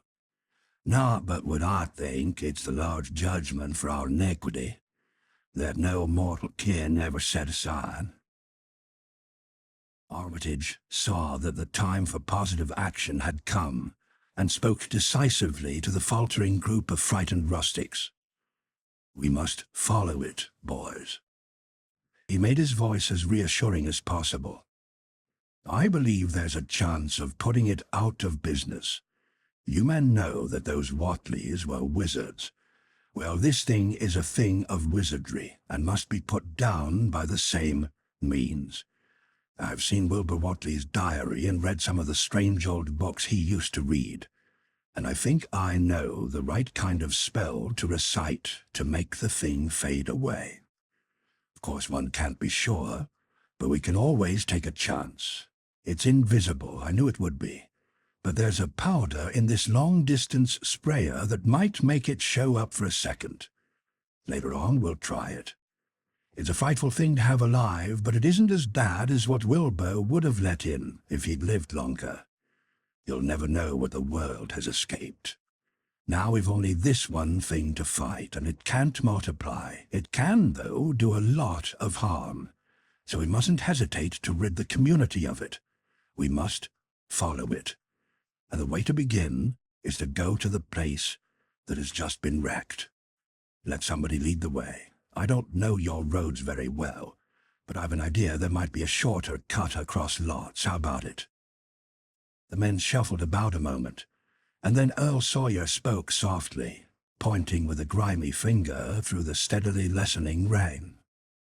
"I guess you can get to Seth Bishop's quickest by cutting across the lower meadow here, wading a brook at the low place and climbing through Carrier's Mowen and the timber out beyond.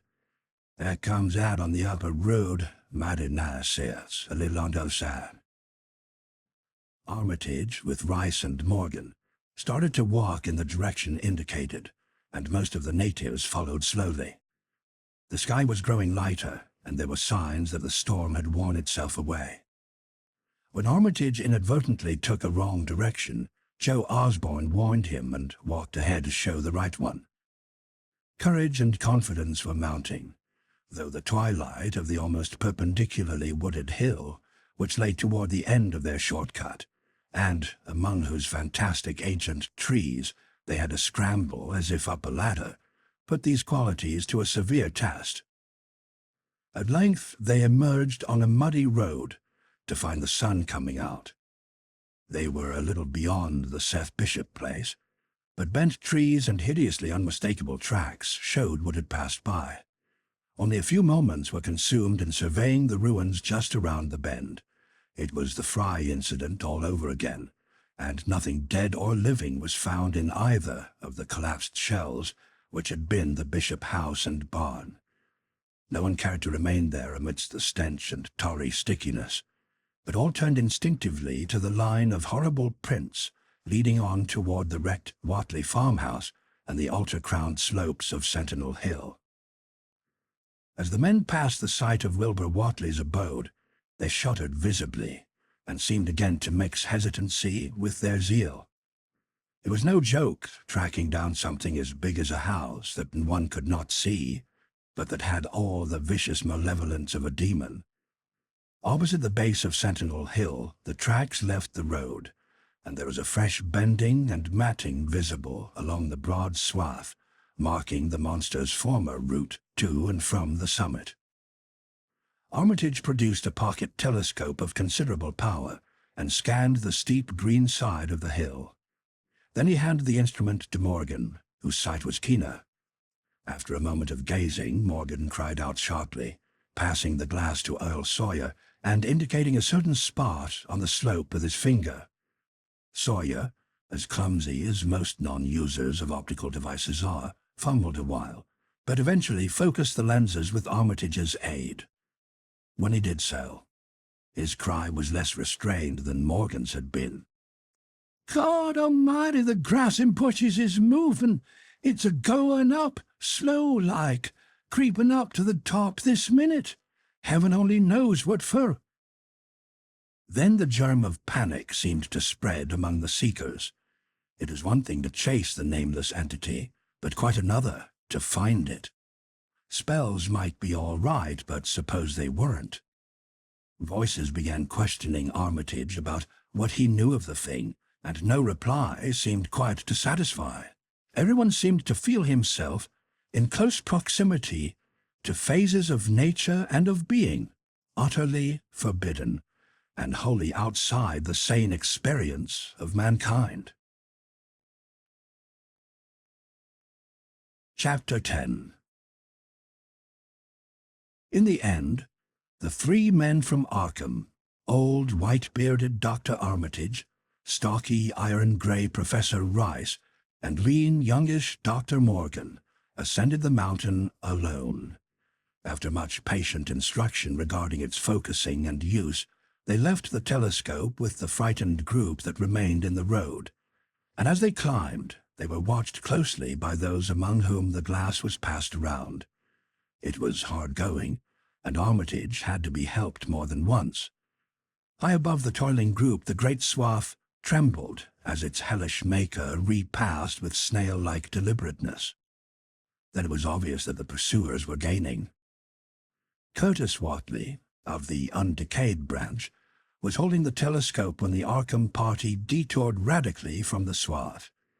He told the crowd that the men were evidently trying to get to a subordinate peak which overlooked the swath at a point considerably ahead of where the shrubbery was now bending. This indeed proved to be true, and the party were seen to gain the minor elevation only a short time after the invisible blasphemy had passed it. Then Wesley Corey, who had taken the glass, cried out that Armitage was adjusting the sprayer which Rice held, and that something must be about to happen.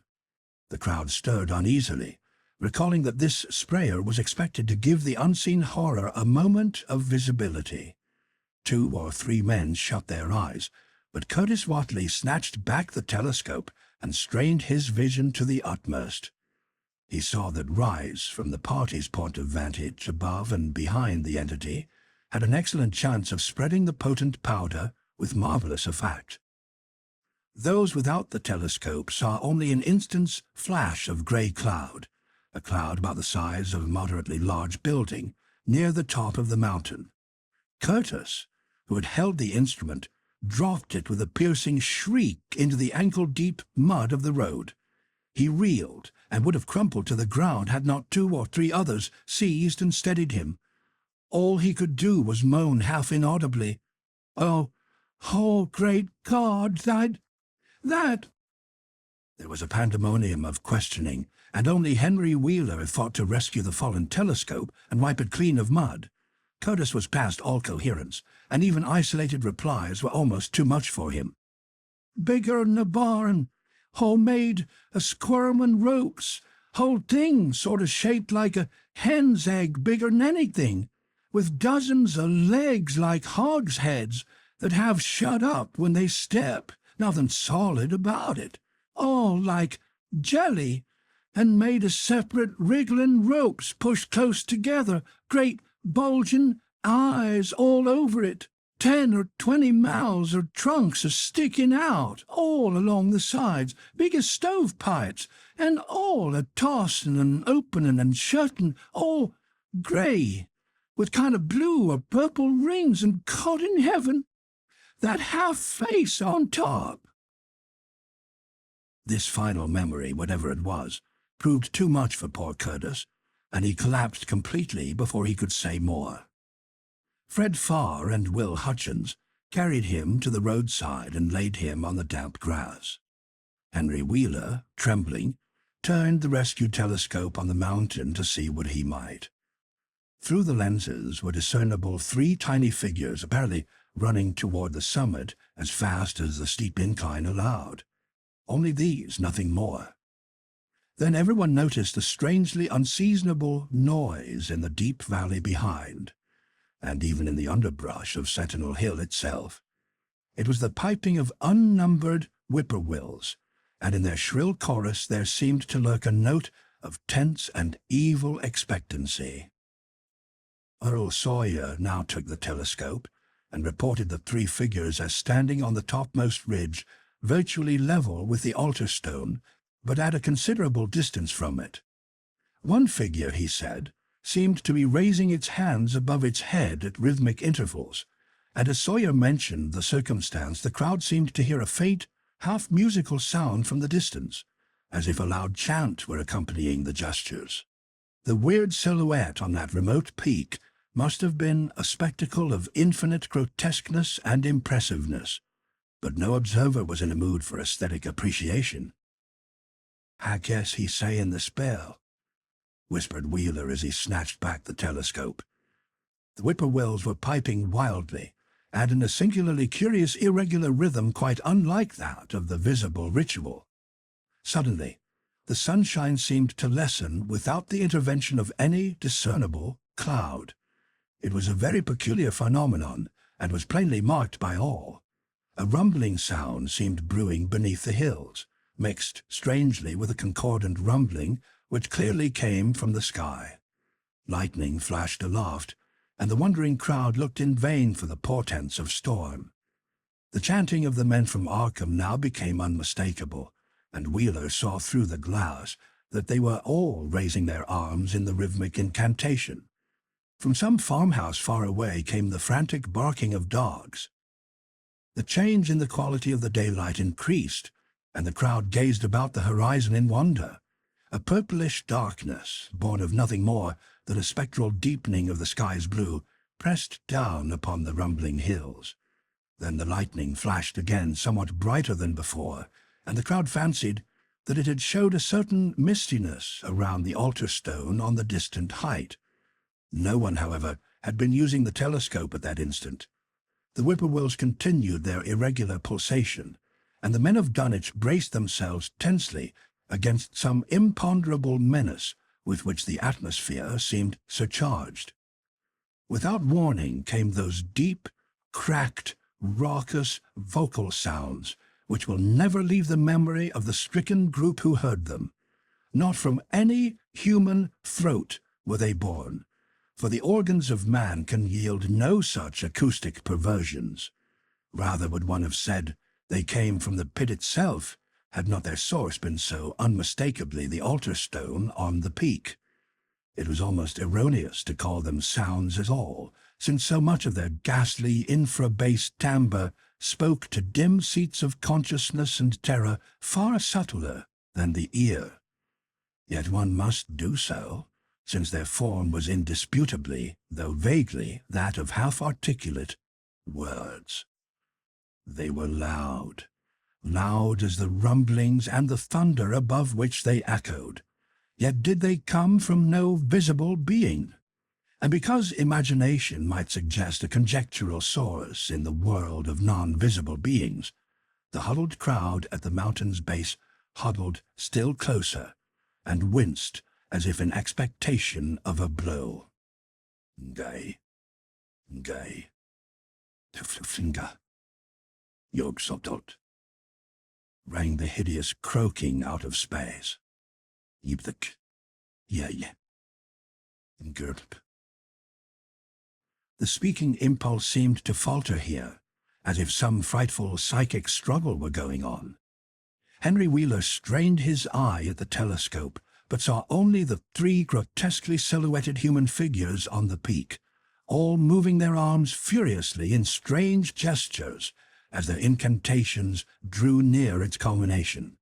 From what black wells of acherontic fear or feeling, from what unplumbed gulfs of extracosmic consciousness or obscure long-latent heredity were those half-articulate thunder-croakings drawn?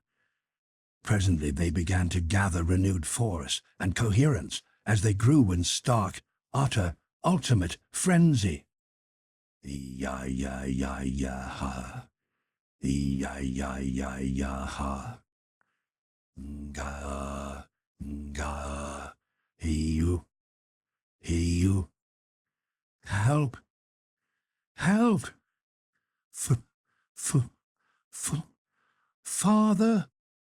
father, Yog-Sottot. But that was all. The pallid group in the road, still reeling at the indisputably English syllables that had poured thickly and thunderously down from the frantic vacancy beside that shocking altar stone, were never to hear such syllables again. Instead, they jumped violently at the terrific report which seemed to rend the hills, the deafening, cataclysmic peal whose source, be it inner earth or sky, no hearer was ever able to place. A single lightning bolt shot from the purple zenith to the altar stone, and a great tidal wave of viewless force and indescribable stench swept down from the hill to all the countryside. Trees, grass, and underbrush were whipped into a fury, and the frightened crowd of the mountain's base, weakened by the lethal fetter that seemed about to asphyxiate them, were almost hurled off their feet. Dogs howled from the distance, green grass and foliage wilted to a curious, sickly yellow-grey, and over field and forest were scattered the bodies of dead whippoorwills. The stench left quickly, but the vegetation never came right again. To this day there is something queer and unholy about the growths on and around that fearsome hill. Curtis Whateley was only just regaining consciousness when the Arkham men came slowly down the mountain in the beams of a sunlight once more brilliant and untainted. They were grave and quiet, and seemed shaken by memories and reflections even more terrible than those which had reduced the group of natives to a state of cowed quivering. In reply to a jumble of questions, they only shook their heads and reaffirmed one vital fact. "The thing has gone forever," Armitage said. "It has been split up into what it was originally made of, and can never exist again. It was an impossibility in a normal world. Only the least fraction was really matter in any sense we know. It was like its father, and most of it has gone back to him in some vague realm or dimension outside our material universe, some vague abyss out of which only the most accursed rites of human blasphemy could ever have called him for a moment on the hills." There was a brief silence, and in that pause the scattered senses of poor Curtis Whateley began to knit back into a sort of continuity, so that he put his hands to his head with a moan. Memory seemed to pick itself up where it had left off, and the horror of the sight that had prostrated him burst in upon him again. "Oh, oh my God, that half-face! That half-face on top of it, that face with the red eyes and crinkly albino hair and no chin like the Whateleys. It was a octopus, centipede, spider kind of thing. But they was a half-shaped man's face on top of it, and it looked like Wizard Whately's, only it was yards and yards across."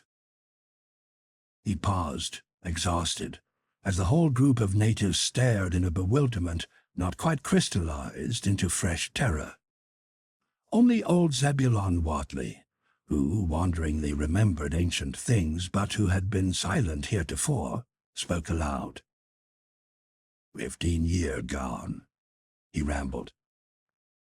"I heard old Whateley say as how some day we'd hear a child of Lavinia's a-calling its father's name on top of Sentinel Hill." But Joe Osborne interrupted him to question the Arkham men anew. "What was it anyhow, and however did young Wizard Whateley call it out of the air it come from?" Armitage chose his words very carefully. "It was, well, it was mostly a kind of force that doesn't belong in our part of space. A kind of force that acts and grows and shapes itself by other laws than those of our sort of nature.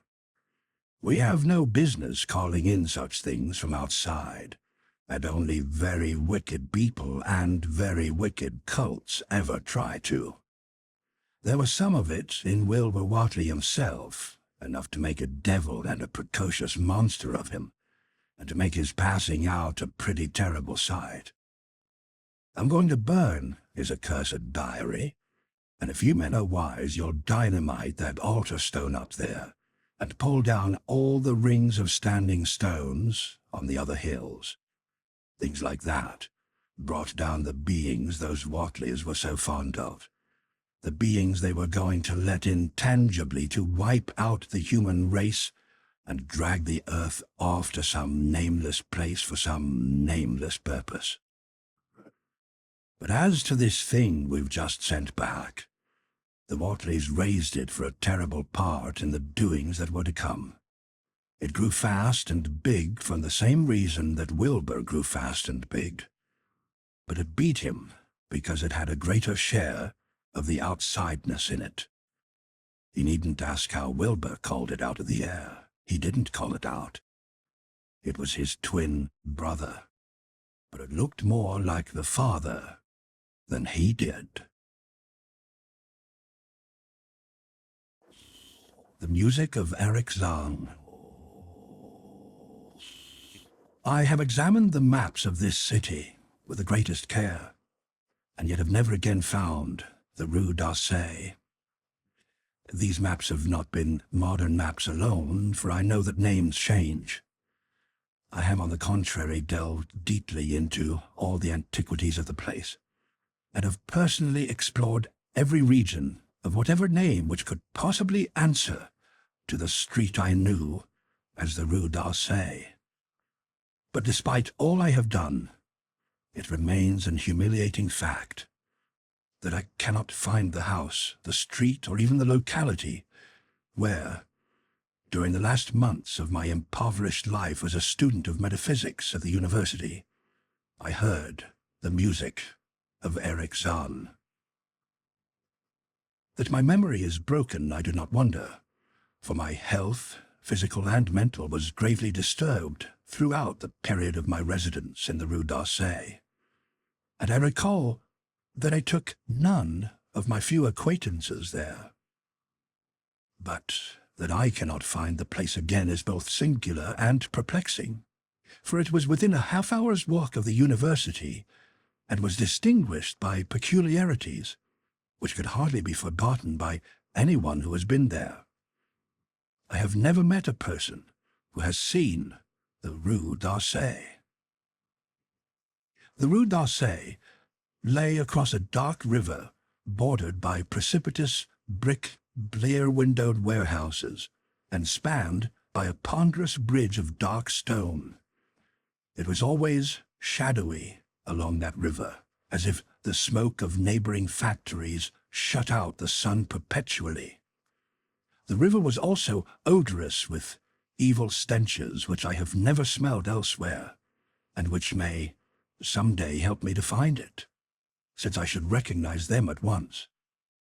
Beyond the bridge were narrow cobbled streets with rails, and then came the ascent, at first gradual but incredibly steep, as the Rue d'Orsay was reached.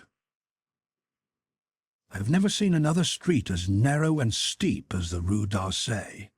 It was almost a cliff, closed to all vehicles, consisting in several places of flights of steps, and ending at the top with a lofty ivied wall. Its paving was irregular, sometimes stone slabs, sometimes cobblestones, and sometimes bare earth with struggling greenish-grey vegetation. The houses were tall, peaked-roofed, incredibly old, and crazily leaning backward, forward, and sideways. Occasionally an opposite pair, both leaning forward, almost met across the street like an arch, and certainly they kept most of the light from the ground below. There were a few overhead bridges from house to house across the street. The inhabitants of that street impressed me peculiarly. At first I thought it was because they were all silent and reticent, but later decided it was because they were all very old. I do not know how I came to live on such a street, but I was not myself when I moved there. I had been living in many poor places, always evicted for want of money, until at last I came upon that tottering house in the Rue d'Orsay, kept by the paralytic Blandot. It was the third house from the top of the street, and by far the tallest of them all. My room was on the 5th story, the only inhabited room there, since the house was almost empty. On the night I arrived, I heard strange music from the peaked garret overhead, and the next day asked old Blandot about it.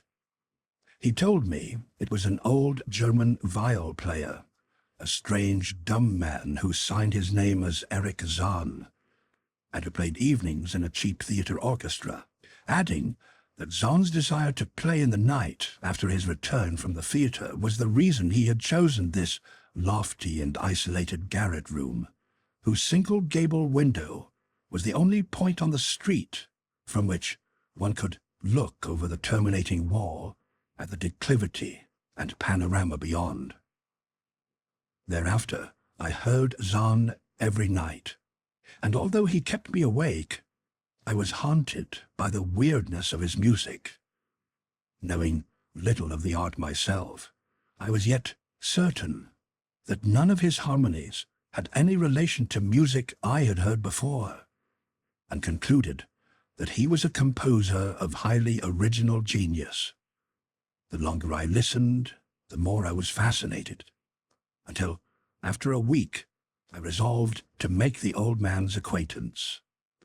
One day, as he was returning from his work, I intercepted Zahn in the hallway and told him that I would like to know him and be with him when he played. He was a small, lean, bent person with shabby clothes, blue eyes, grotesque satyr-like face, and nearly bald head.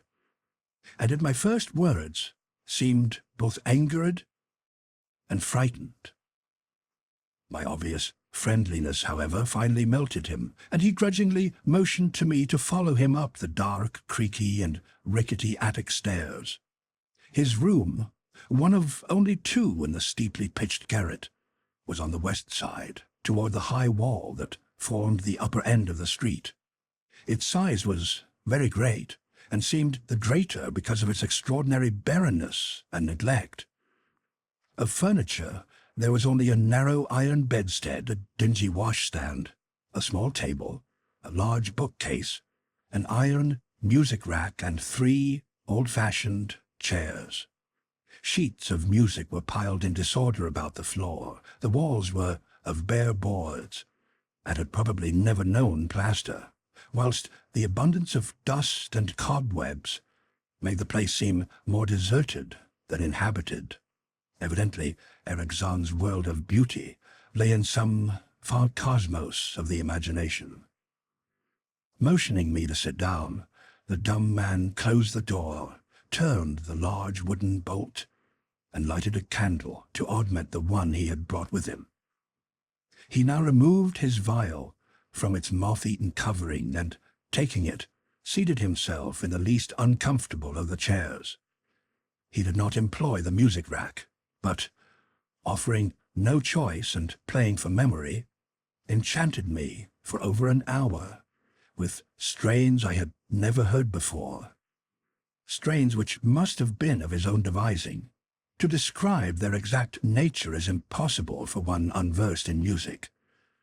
They were a kind of fugue with recurrent passages of the most captivating quality, but to me were notable for the absence of any of the weird notes I had overheard from my room below on other occasions. Those haunting notes I had remembered, and had often hummed and whistled inaccurately to myself. So when the player at length laid down his bow, I asked him if he would render some of them. As I began my request, the wrinkled, satyr-like face lost the bored placidity it had possessed during the playing, and seemed to show the same curious mixture of anger and fright which I had noticed when I first accosted the old man. For a moment I was inclined to use persuasion, regarding rather lightly the whims of senility, and even tried to awaken my host's weirder mood by whistling a few of the strains to which I had listened the night before.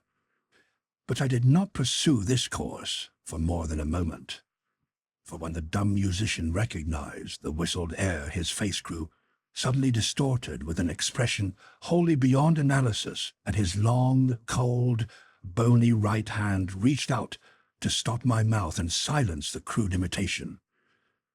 As he did this, he further demonstrated his eccentricity by casting a startled glance toward the lone curtained window, as if fearful of some intruder, a glance doubly absurd since the garret stood high and inaccessible above all the adjacent roofs, this window being the only point on the steep street, as the concierge had told me, from which one could see over the wall at the summit. The old man's glance brought Blando's remark to my mind, and, with a certain capriciousness, I felt a wish to look out over the wide and dizzying panorama of moonlit roofs and city lights beyond the hilltop, which of all the dwellers in the Rue d'Orsay, only this crabbed musician could see. I moved toward the window, and would have drawn aside the nondescript curtains, when, with a frightened rage even greater than before, the dumb lodger was upon me again, this time motioning with his head toward the door as he nervously strove to drag me thither with both hands. Now thoroughly disgusted by my host, I ordered him to release me, and told him I would go at once. His clutch relaxed, and as he saw my disgust and offense, his own anger seemed to subside. He tightened his relaxing grip, but this time in a friendly manner, forcing me into a chair, then with an appearance of wistfulness crossing to the littered table, where he wrote many words with a pencil in the laboured French of a foreigner. The note which he finally handed me was an appeal for tolerance and forgiveness. Jean said that he was old, lonely, and afflicted with strange fears and nervous disorder connected with his music and with other things. He had enjoyed my listening to his music, and wished I would come again and not mind his eccentricities. But he could not play to another his weird harmonies, and could not bear hearing them from another, nor could he bear having anything in his room touched by another. He had not known until our hallway conversation that I could overhear his playing in my room, and now asked me if I would arrange with Blandeau to take a lower room, where I could not hear him in the night. He would, he wrote, defray the difference in rent. As I sat deciphering the execrable French, I felt more lenient toward the old man. He was a victim of physical and nervous suffering, as was I, and my metaphysical studies had taught me kindness. In the silence there came a slight sound from the window. The shutter must have rattled in the night wind, and for some reason I started almost as violently as did Eric Zahn. So when I had finished reading, I shook my host by the hand and departed as a friend. The next day Blandeau gave me a more expensive room on the 3rd floor, between the apartments of an aged moneylender and the room of a respectable upholsterer. There was no one on the 4th floor. It was not long before I found that Zahn's eagerness for my company was not as great as it had seemed while he was persuading me to move down from the 5th story. He did not ask me to call on him, and when I did call, he appeared uneasy and played listlessly. This was always at night. In the day he slept and would admit no one. My liking for him did not grow, though the attic room and the weird music seemed to hold an odd fascination for me. I had a curious desire to look out of that window, over the wall and down the unseen slope of the glittering roofs and spires, which must lie outspread there. Once I went up to the garret during theatre hours when Zahn was away, but the door was locked. What I did succeed in doing was to overhear the nocturnal playing of the dumb old man. At first I would tiptoe up to my old 5th floor. Then I grew bold enough to climb the last creaking staircase to the peaked garret. There, in the narrow hall, outside the bolted door with a covered keyhole, I often heard sounds which filled me with an indefinable dread. The dread of vague wonder and brooding mystery. It was not that the sounds were hideous, for they were not, but that they held vibrations, suggesting nothing on this globe of earth, and that at certain intervals they assumed a symphonic quality which I could hardly conceive as produced by one player. Certainly Eric Zahn was a genius of wild power. As the weeks passed, the playing grew wilder, whilst the old musician acquired an increasing haggardness and furtiveness pitiful to behold. He now refused to admit me at any time, and shunned me whenever we met on the stairs. Then, one night, as I listened at the door, I heard the shrieking viol swell into a chaotic babble of sound, a pandemonium which would have led me to doubt my own shaking sanity, had there not come from behind that barred portal a piteous proof that the horror was real, the awful, inarticulate cry which only a mute can utter, and which rises only in moments of the most terrible fear or anguish. I knocked repeatedly at the door, but received no response. Afterward I waited in the black hallway, shivering with cold and fear, till I heard the poor musician's feeble effort to rise from the floor by the aid of a chair. Believing him just conscious after a fainting fit, I renewed my rapping, at the same time calling out my name reassuringly. I heard Zahn stumble to the window and close both shutter and sash, then stumble to the door, which he falteringly unfastened to admit me. This time, his delight at having me present was real, for his distorted face gleamed with relief when he clutched at my coat as a child clutches at its mother's skirts. Shaking pathetically, the old man forced me into a chair, whilst he sank into another, beside which his viol and bow lay carelessly on the floor.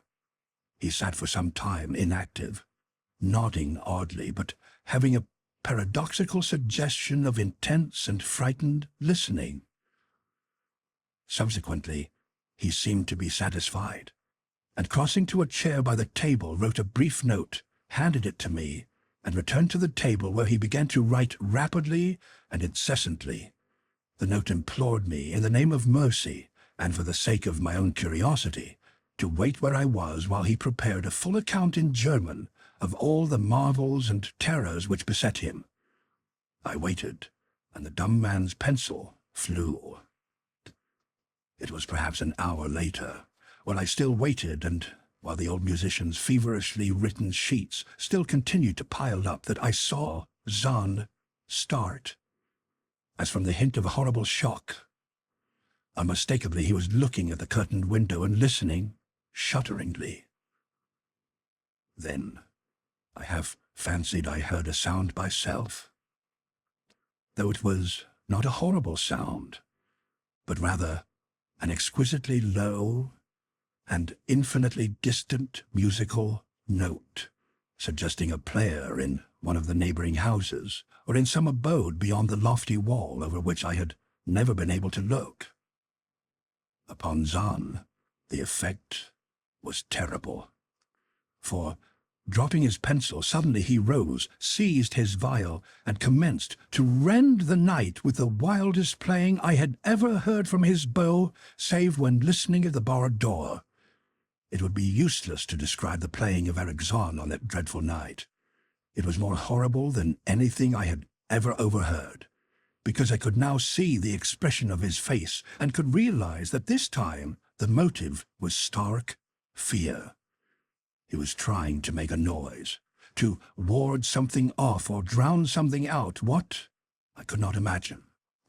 Awesome though I felt it must be, the playing grew fantastic, delirious and hysterical, yet kept to the last the qualities of supreme genius which I knew this strange old man possessed. I recognized the air. It was a wild Hungarian dance popular in the theatres, and I reflected for a moment that this was the first time I had ever heard Zahn play the work of another composer. Louder and louder, wilder and wilder mounted the shrieking and whining of that desperate viol. The player was dripping with an uncanny perspiration and twisted like a monkey, always looking frantically at the curtained window. In his frenzied strains I could almost see shadowy satyrs and bacchanals dancing and whirling insanely through the seething abysses of clouds and smoke and lightning. And then I thought I could hear a shriller, steadier note that was not from the viol, a calm, deliberate, purposeful, mocking note from far away in the west. At this juncture the shutter began to rattle in a howling night wind which had sprung up outside as if in answer to the mad playing within. Zahn's screaming viol now outdid itself, emitting sounds I had never thought a viol could emit. The shutter rattled more loudly, unfastened, and commenced slamming against the window. Then the glass broke, shivering under the persistent impacts, and the chill wind rushed in, making the candles sputter and rustling the sheets of paper on the table where Zahn had begun to write out his horrible secret. I looked at Zahn and saw that he was past conscious observation. His blue eyes were bulging, glassy and sightless, and the frantic playing had become a blind, mechanical, unrecognizable orgy that no pen could even suggest. A sudden gust, stronger than the others, caught up the manuscript and bore it toward the window. I followed the flying sheets in desperation, but they were gone before I reached the demolished panes. Then I remembered my old wish to gaze from this window, the only window in the Rue d'Orsay from which one might see the slope beyond the wall and the city outspread beneath. It was very dark, but the city's lights always burned, and I expected to see them there amid the rain and wind. Yet, when I looked from that highest of all gable windows, looked while the candles sputtered and the insane vial howled in the night wind, I saw no city spread below, and no friendly lights gleamed from remembered streets, but only the blackness of space illimitable. Unimagined space, alive with motion and music and having no semblance of anything on earth. And as I stood there, looking in terror, the wind blew out both the candles in that ancient peaked garret, leaving me in savage and impenetrable darkness with chaos and pandemonium before me and the demon madness of that night-baying vial behind me. I staggered back in the dark, without the means of striking a light, crashing against the table, overturning a chair, and finally groping my way to the place where the blackness screamed with shocking music. To save myself and Ericson, I could at least try, whatever the powers opposed to me. Once I thought some chill thing brushed me, and I screamed. But my scream could not be heard above that hideous vial. Suddenly, out of the blackness, the madly sawing bow struck me, and I knew I was close to the player. I felt ahead, touched the back of Zon's chair, and then found and shook his shoulder in an effort to bring him to his senses.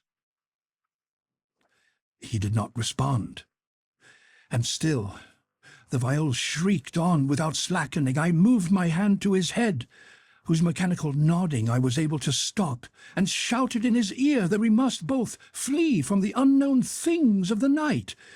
But he neither answered me nor abated the frenzy of his unutterable music, while all through the garret strange currents of wind seemed to dance in the darkness and babble. When my hand touched his ear, I shuddered, though I knew not why, till I felt the still face.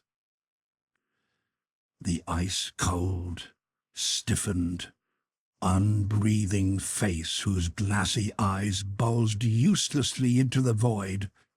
And then, by some miracle, finding the door and the large wooden bolt, I plunged wildly away from that glassy-eyed thing in the dark, and from the ghoulish howling of that accursed vial, whose fury increased even as I plunged, leaping, floating, flying down those endless stairs through the dark house, racing mindlessly out into the narrow, steep, and ancient street of steps and tottering houses, clattering down steps and over cobbles to the lower streets and the putrid canyon-walled river, panting across the great dark bridge to the broader, healthier streets and boulevards we know. All these are terrible impressions that linger with me. And I recall that there was no wind, and that the moon was out, and that all the lights of the city twinkled. Despite my most careful searches and investigations, I have never since been able to find the Rue d'Orsay. But I am not wholly sorry, either for this or for the loss in the undreamable abysses of the closely written sheets, which alone could have explained the music of Eric Zahn. The lurking fear. 1. The shadow on the chimney. There was thunder in the air on the night I went to the deserted mansion atop Tempest Mountain to find the lurking fear. I was not alone, for foolhardiness was not then mixed with that love of the grotesque and the terrible which has made my career a series of quests for strange horrors in literature and in life. With me were two faithful and muscular men, for whom I had sent when the time came, men long associated with me in my ghastly explorations because of their peculiar fitness. We had started quietly from the village because of the reporters who still lingered about after the eldritch panic of a month before, the nightmare creeping death. Later I thought they might aid me, but I did not want them to. Would to God I had let them share the search, that I might not have had to bear the secret alone so long. To bear it alone for the fear the world would call me mad or go mad itself at the demon implications of the thing. Now that I am telling it anyway, lest the brooding make me a maniac, I wish I had never concealed it, for I, and I only, know the manner of fear lurked on that spectral and desolate mountain. In a small motor car we covered the miles of primeval forest and hill until the wooded ascent checked in. The country bore an aspect more than usually sinister as we viewed it by night and without the accustomed crowds of investigators, so that we were often tempted to use the acetylene headlight despite the attention it might attract. It was not a wholesome landscape after dark, and I believe I would have noticed its morbidity even had I been ignorant of the terror that stalked there. Of wild creatures there were none. They are wise when death leers close. The ancient lightning-scarred trees seemed unnaturally large and twisted, and the other vegetation unnaturally thick and feverish. White, curious mounds and hummocks in the weedy, fulgurite-pitted earth reminded me of snakes, and dead men's skulls swelled to gigantic proportions. Fear had lurked on Tempest Mountain for more than a century. This I learned at once from newspaper accounts of the catastrophe which first brought the region to the world's notice. The place is a remote, lonely elevation in that part of the Catskills where Dutch civilization once feebly and transiently penetrated, leaving behind, as it receded, only a few ruined mansions and a degenerate squatter population inhabiting pitiful hamlets on isolated slopes. Normal beings seldom visited the locality till the state police were formed, and even now only infrequent troopers patrol it. The fear, however, is an old tradition throughout the neighboring villages, since it is a prime topic in the simple discourse of the poor mongrels who sometimes leave their valleys to trade hand-woven baskets for such primitive necessities as they cannot shoot, raise, or make. The lurking fear dwelt in the shunned and deserted Martent's mansion, which crowded the high but gradual eminence whose liability to frequent thunderstorms gave it the name of Tempest Mountain. For over 100 years the antique, grove-circled stone house had been the subject of stories, incredibly wild and monstrously hideous, stories of a silent, colossal, creeping death, which stalked about in summer. With whimpering insistence, the squatters told tales of a demon which seized lone wayfarers after dark, either carrying them off or leaving them in a frightful state of gnawed dismemberment, while sometimes they whispered of blood trails toward the distant mansion. Some said the thunder called the lurking fear out of its habitation, while others said the thunder was its voice. No one outside the backwoods had believed these varying and conflicting stories with their incoherent, extravagant descriptions of the half-glimpsed fiend.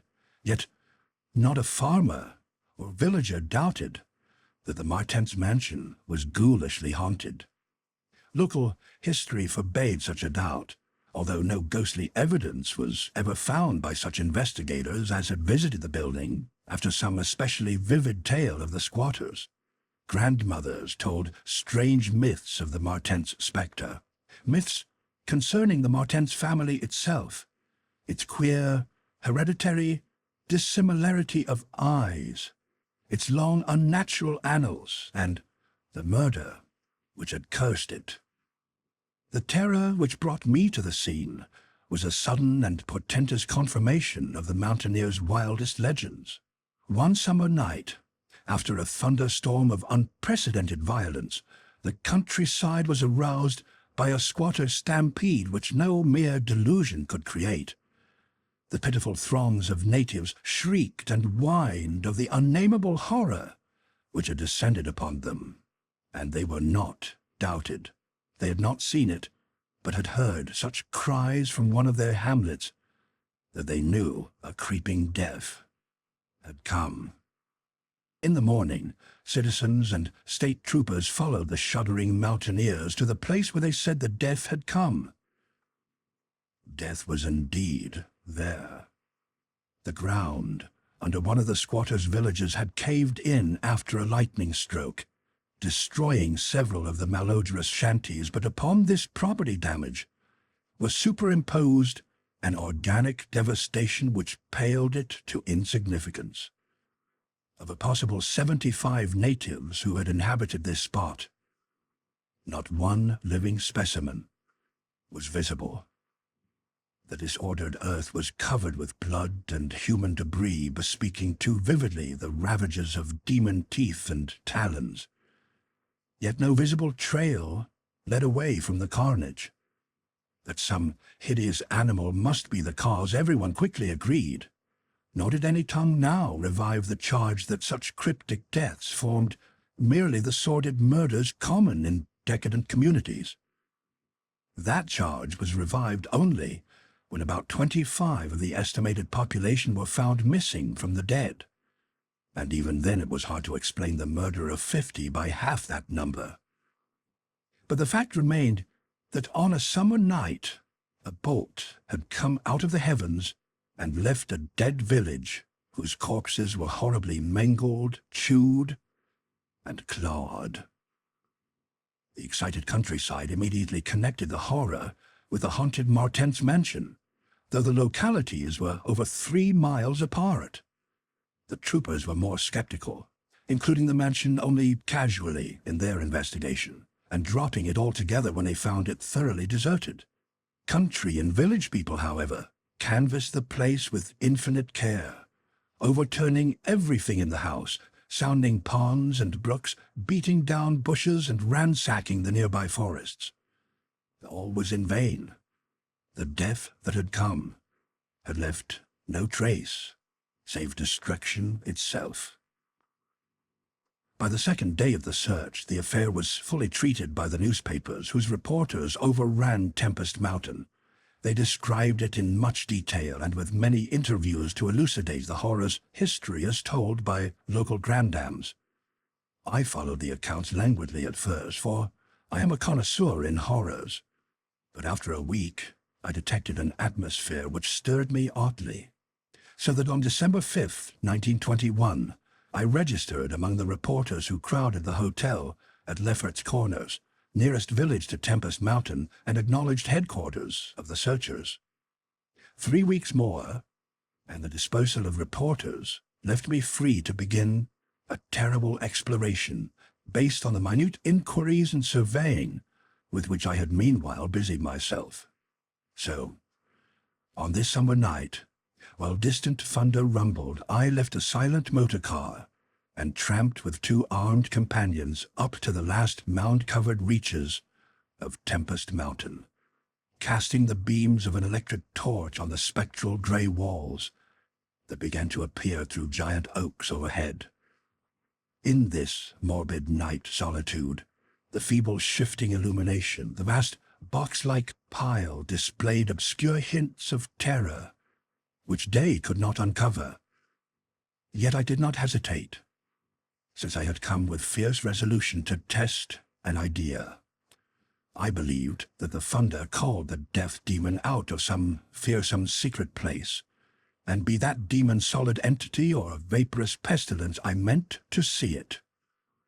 I had thoroughly searched the ruin before, hence knew my plan well, choosing as the seat of my vigil the old room of Jan Martens, whose murder looms so great in the rural legends. I felt subtly that the apartment of this ancient victim was best for my purposes. The chamber, measuring about 20 feet square, contained, like the other rooms, some rubbish which had once been furniture. It lay on the second story on the southeast corner of the house, and had an immense east window and narrow south window, being devoid of panes or shutters.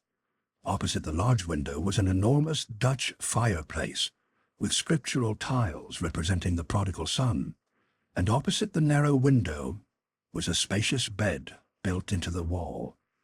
As the first tree-muffled thunder grew louder, I arranged my plan's details. First, I fastened side by side to the ledge of the large window 3 rope ladders, which I had brought with me. I knew they reached a suitable spot on the grass outside, for I had tested them. Then the 3 of us dragged from another room a wide 4-poster bedstead, crowding it laterally against the window. Having strewn it with fir boughs, all now rested on it with drawn automatics, 2 relaxing while the third watched. From whatever direction the demon might come, our potential escape was provided. If it came from within the house, we had the window ladders. If from outside, the door and the stairs. We did not think, judging from precedent, that it would pursue us far, even at worst.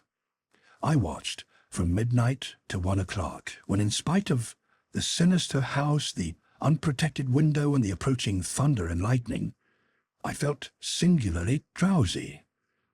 I was between my 2 companions, George Bennet being toward the window and William Toby toward the fireplace. Bennet was asleep, having apparently felt the same anomalous drowsiness which affected me, so I designated Toby for the next watch, although even he was nodding. It was curious how intently I had been watching the fireplace. The increasing thunder must have affected my dreams, for in the brief time I slept, there came to me apocalyptic visions. Once I partly awakened, probably because the sleeper toward the window had restlessly flung an arm across my chest. I was not sufficiently awake to see whether Toby was attending to his duties as sentinel, but felt a distinct anxiety on that score.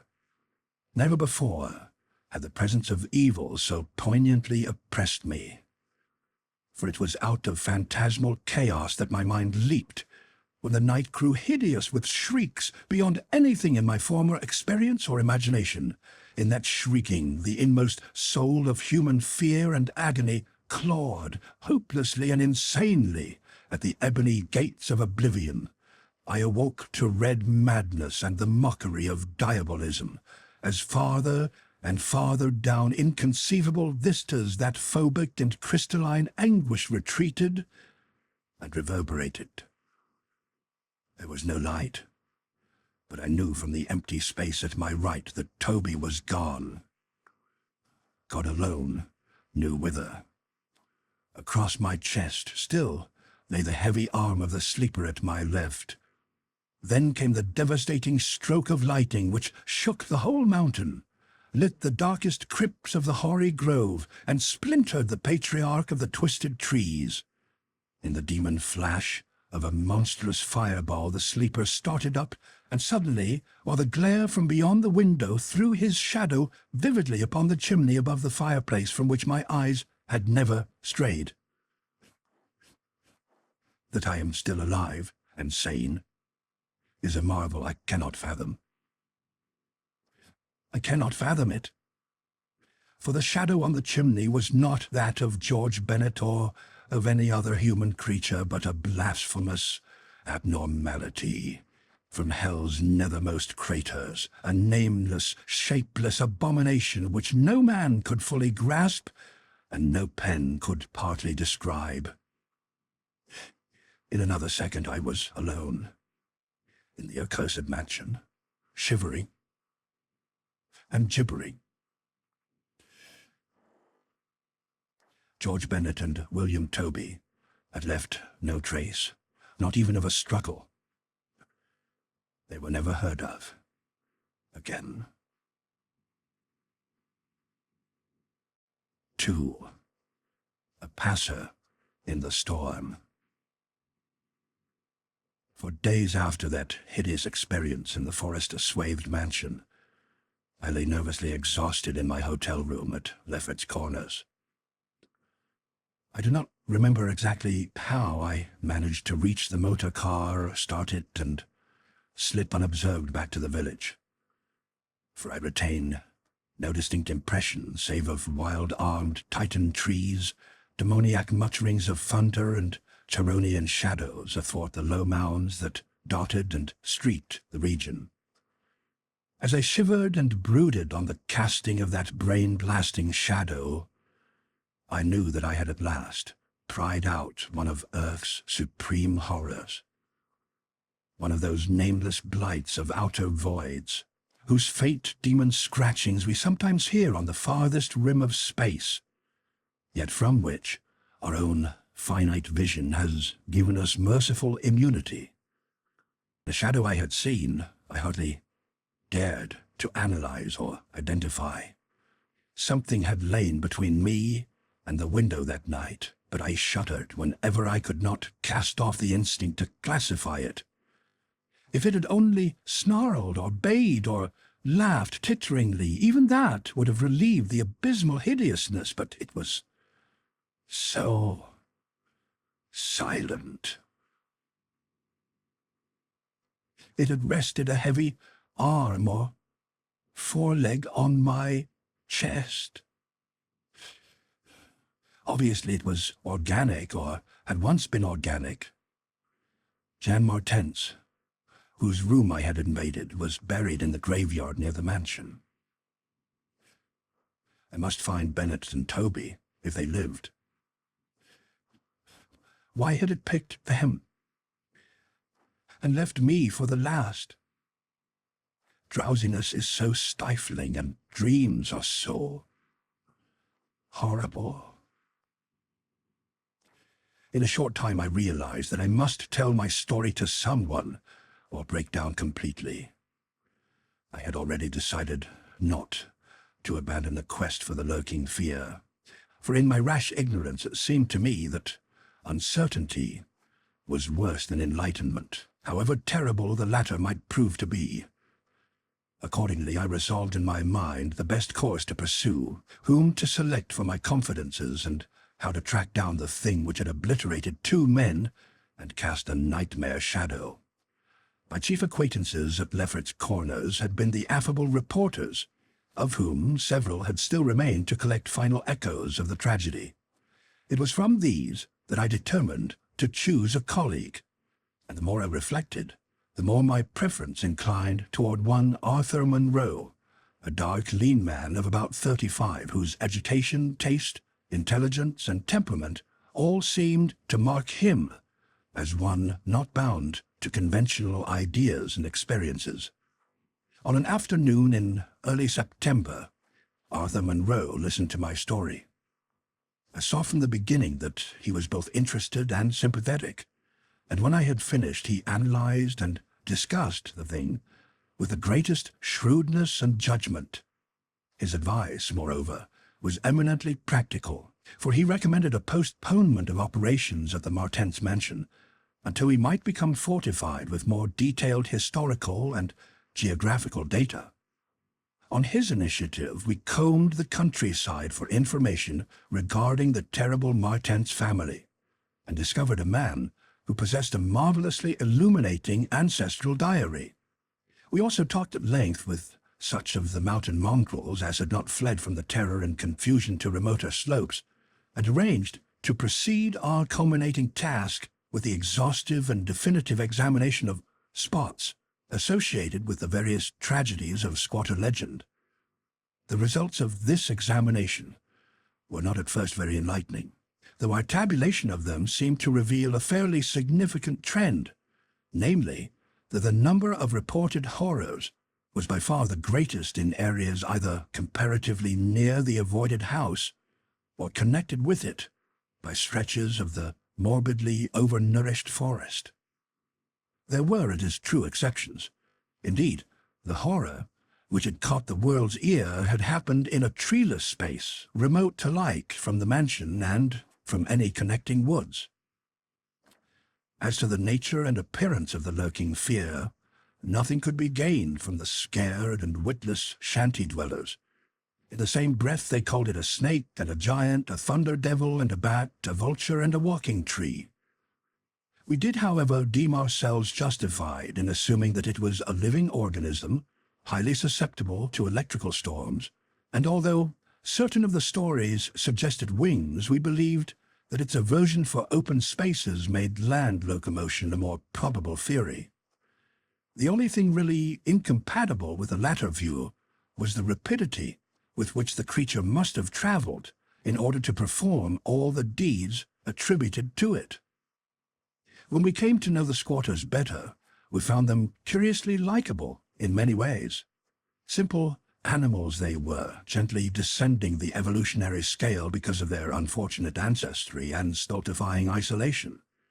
They feared outsiders, but slowly grew accustomed to us, finally helping vastly when we beat down all the thickets and tore out all the partitions of the mansion in our search for the lurking fear.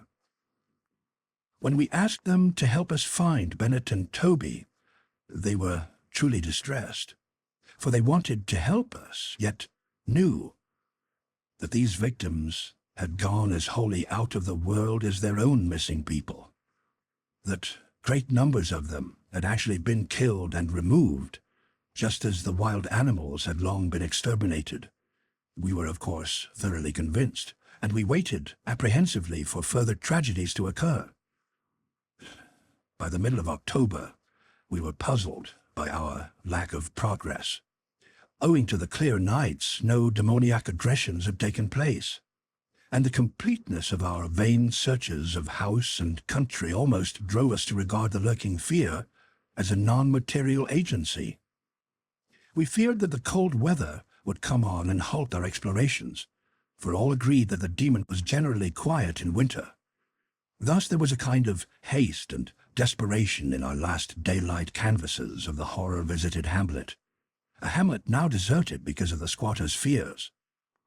The ill-fated squatter hamlet had borne no name, but had long stood in a sheltered though treeless cleft between two elevations called respectively Cone Mountain and Maple Hill. It was closer to Maple Hill than to Cone Mountain, some of the crude abodes indeed being dugouts on the side of the former eminence. Geographically, it lay about 2 miles northwest of the base of Tempest Mountain and 3 miles from the oak-girt mansion. Of the distance between the hamlet and the mansion, fully 2 miles and a quarter on the hamlet side was entirely open country, the plain being of fairly level character, save for some of the low snake-like mounds, and having as vegetation only grass and scattered weeds. Considering this topography, we had finally concluded that the demon must have come by way of Cone Mountain, a wooded southern prolongation of which ran to within a short distance of the westernmost spur of Tempest Mountain. The upheaval of ground we traced conclusively to a landslide from Maple Hill, a tall, lone-splintered tree on whose side had been the striking point of the thunderbolt which summoned the fiend. As for the 20th time or more, Arthur Munro and I went minutely over every inch of the violated village. We were filled with a certain discouragement coupled with vague and novel fears. It was acutely uncanny, even when frightful and uncanny things were common, to encounter so blankly clueless a scene after such overwhelming occurrences, and we moved about beneath the leaden, darkening sky, with that tragic directionless zeal which results from a combined sense of futility and necessity of action. Our care was gravely minute. Every cottage was again entered, every hillside dugout again searched for bodies, every thorny foot of adjacent slope again scanned for dens and caves, but all without result. And yet, as I have said, vague new fears hovered menacingly over us, as if giant bat-winged griffins looked on transcosmic gulfs. As the afternoon advanced, it became increasingly difficult to see, and we heard the rumble of a thunderstorm gathering over Tempest Mountain, This sound in such a locality naturally stirred us, though less than it would have done at night. As it was, we hoped desperately that the storm would last until well after dark, and with that hope turned from our aimless hillside searching toward the nearest inhabited hamlet to gather a body of squatters as helpers in the investigation.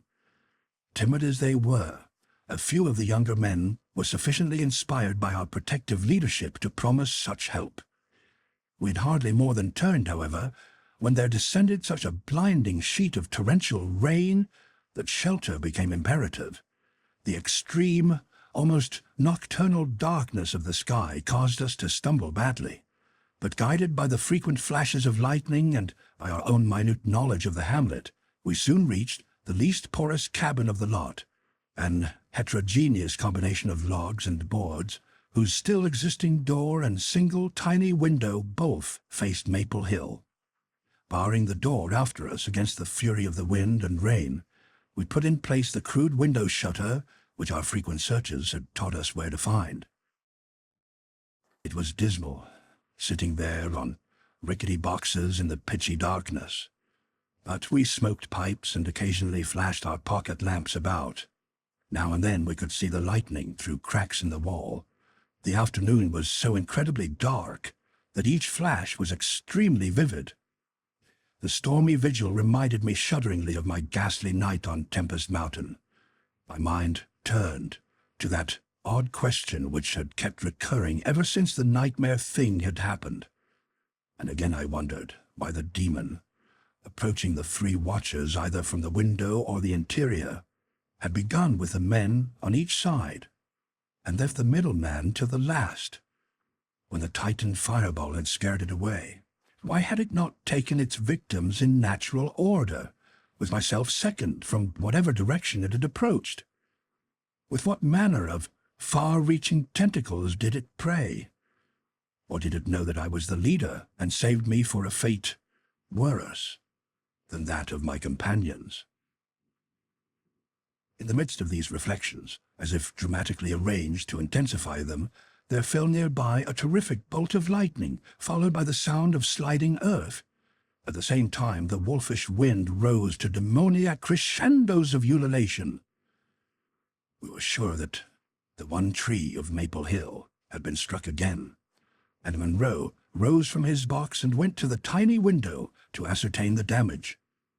When he took down the shutter, the wind and rain howled deafeningly in, so that I could not hear what he said. But I waited, while he leaned out and tried to fathom nature's pandemonium. Gradually, a calming of the wind and dispersal of the unusual darkness told of the storm's passing, and I hoped it would last into the night to help our quest, but a furtive sunbeam from a knothole behind me removed the likelihood of such a thing. Suggesting to Monroe that we'd better get some light, even if more showers came, I unbarred and opened the crude door. The ground outside was a singular mass of mud and pools, with fresh heaps of earth from the slight landslide, but I saw nothing to justify the interest which kept my companion silently leaning out the window. Crossing to where he leaned, I touched his shoulder, but he did not move. Then, as I playfully shook him and turned him around, I felt the strangling tendrils of a cancerous horror, whose roots reached into illimitable pasts and fathomless abysses of the night that broods beyond time. For Arthur Monroe was dead, and on what remained of his chewed and gouged head there was no longer a face. 3.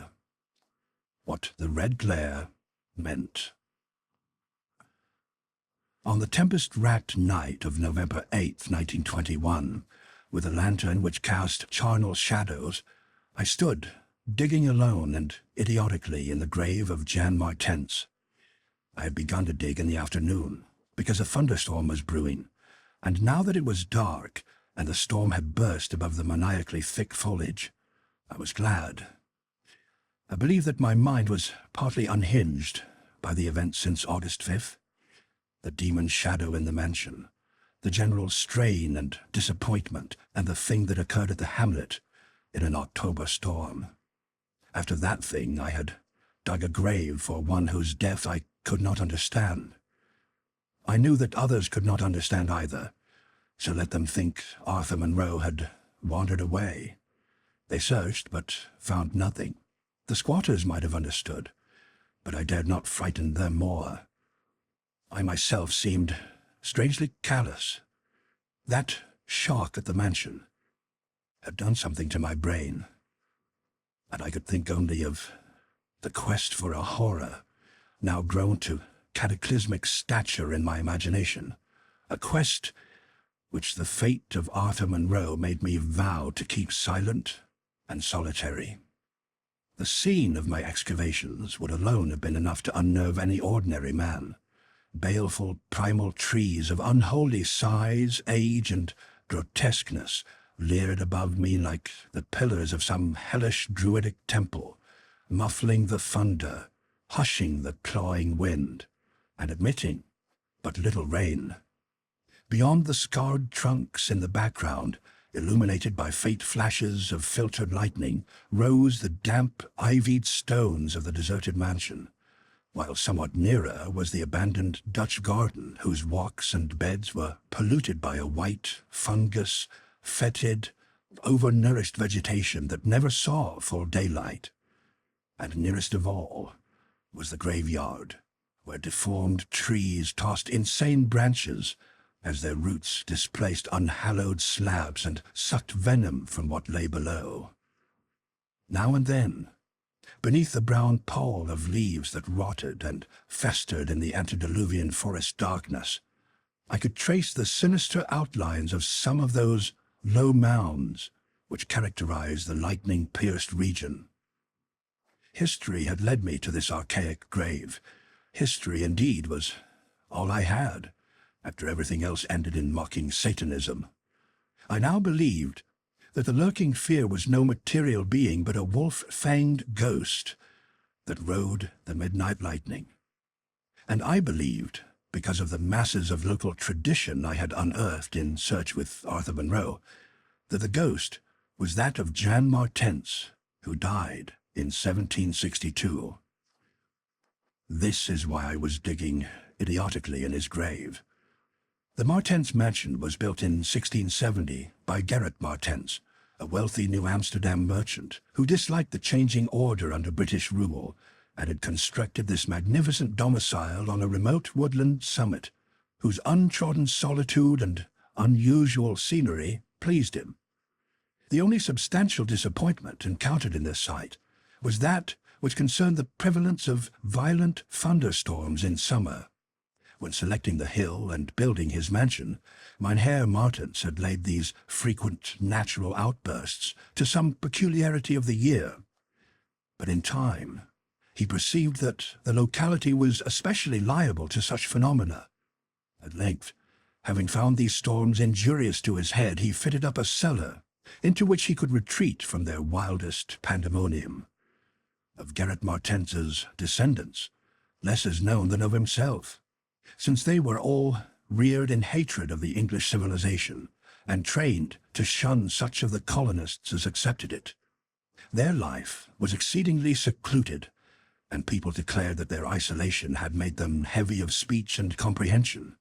In appearance, all were marked by a peculiar inherited dissimilarity of eyes, one generally being blue and the other brown. Their social contacts grew fewer and fewer, till at last they took to intermarrying with the numerous menial class about the estate. Many of the crowded family degenerated, moved across the valley, and merged with the mongrel population which was later to produce the pitiful squatters. The rest had stuck sullenly to their ancestral mansion, becoming more and more clannish and taciturn, yet developing a nervous responsiveness to the frequent thunderstorms. Most of this information reached the outside world through young Jan Martens, who, from some kind of restlessness, joined the colonial army when news of the Albany Convention reached Tempest Mountain.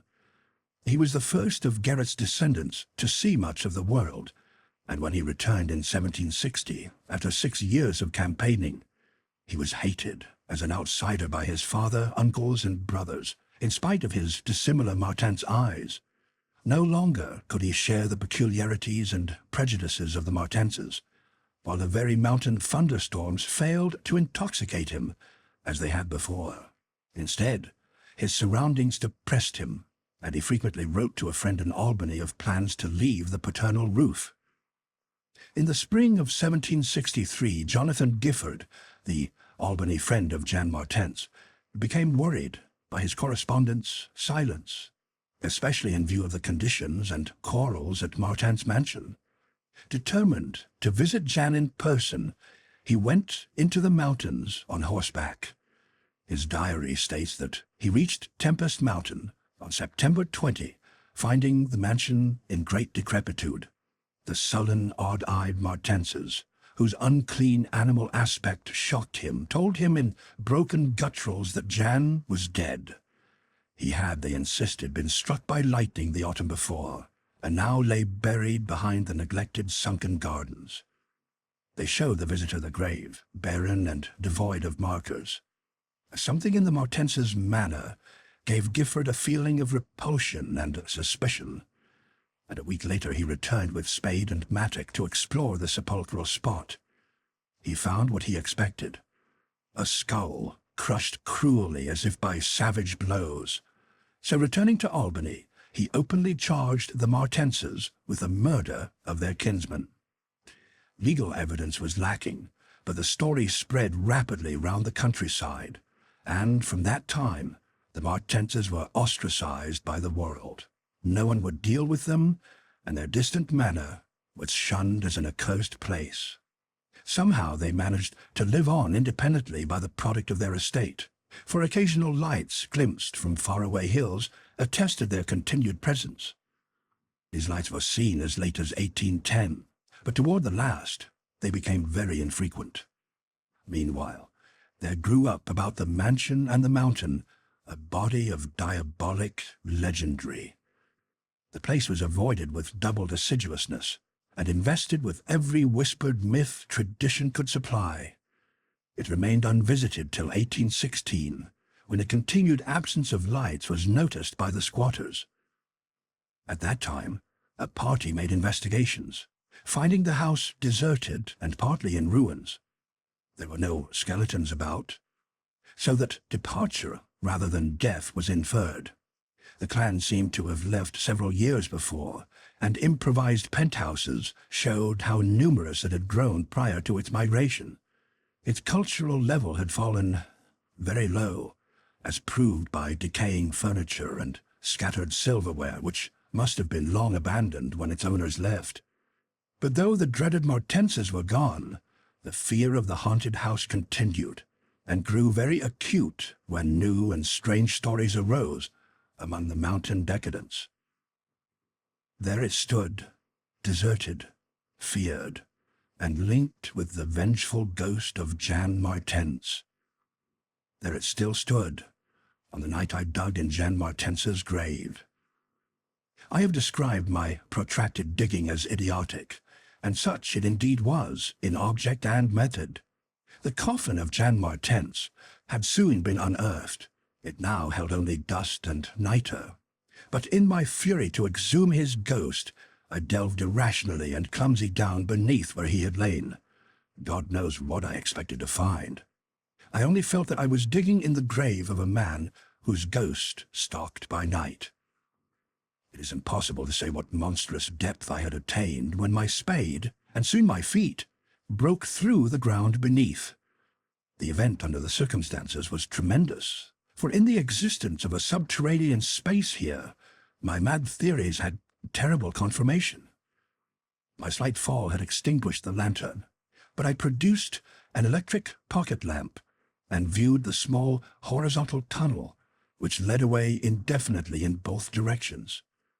It was amply large enough for a man to wriggle through, and though no sane person would have tried at that time, I forgot danger, reason, and cleanliness in my single-minded fever to unearth the lurking fear.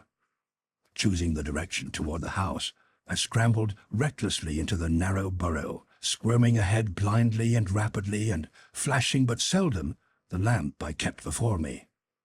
What language can describe the spectacle of a man lost in infinitely abysmal earth, pawing, twisting, wheezing, scrambling madly through sunken convolutions of immemorable blackness without an idea of time, safety, direction, or definite object? There is something hideous in it. But this is what I did. I did it for so long that life faded to a far memory, and I became one with the moles and grubs of nighted depths. Indeed, it was only by accident that after interminable writhings I jarred my forgotten electric lamp alight, so that it shone eerily among the burrow of caked loam that stretched and curved ahead. I had been scrambling in this way for some time, so that my battery had burned very low, while the passage suddenly inclined sharply upward, altering my mode of progress.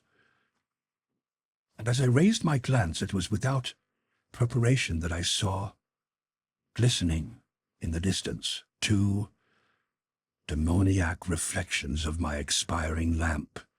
Two reflections, glowing with a baneful and unmistakable effulgence, and provoking maddeningly nebulous memories.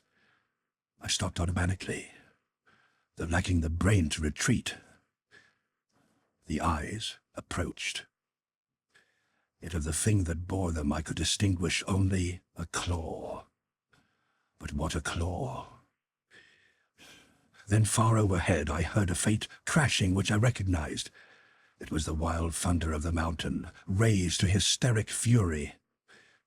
I must have been crawling upward for some time, so that the surface was now quite near, and as the muffled thunder clattered, those eyes still stared, with vacuous viciousness.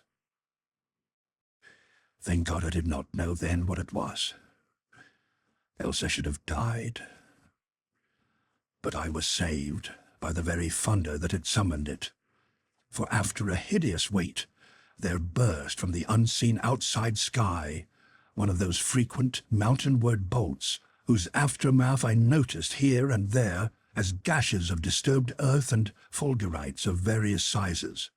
With cyclopean rage it tore through the soil above that damnable pit, blinding and deafening me, yet not wholly reducing me to a coma.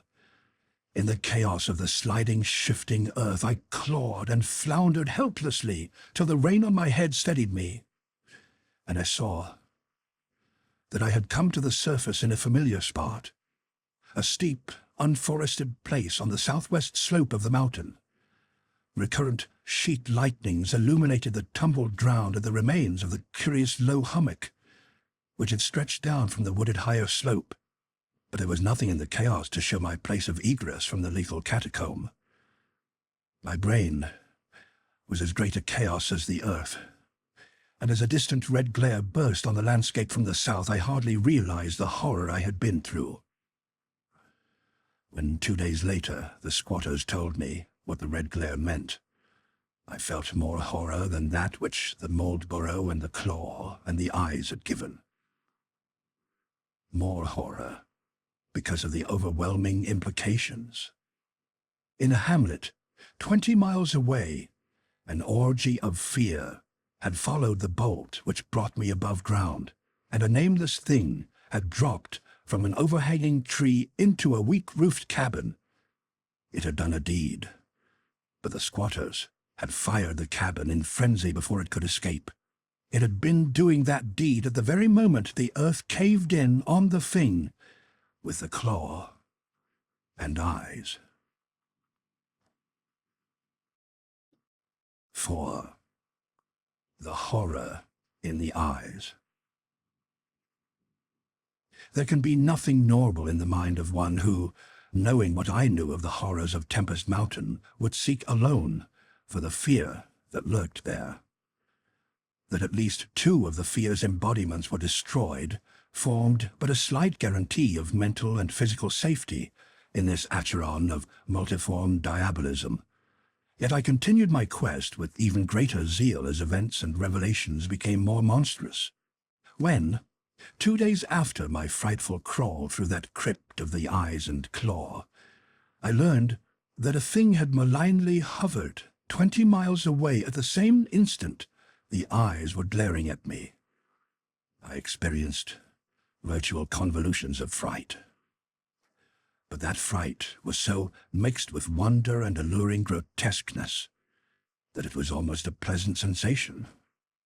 Sometimes in the throes of a nightmare, when unseen powers whirl one over the roofs of strange dead cities toward the grinning chasm of Niche, it is a relief, and even a delight, to shriek wildly and throw oneself voluntarily along with the hideous vortex of dream doom into whatever bottomless gulf may yawn. And so it was with the walking nightmare of Tempest Mountain. The discovery that 2 monsters had haunted the spot gave me ultimately a mad craving to plunge into the very earth of the accursed region and with bare hands dig out the death that leered from every inch of the poisonous soil. As soon as possible I visited the grave of Jan Martens, and dug vainly where I had dug before. Some extensive cave-in had obliterated all trace of the underground passage, while the rain had washed so much earth back into that excavation that I could not tell how deeply I had dug that other day.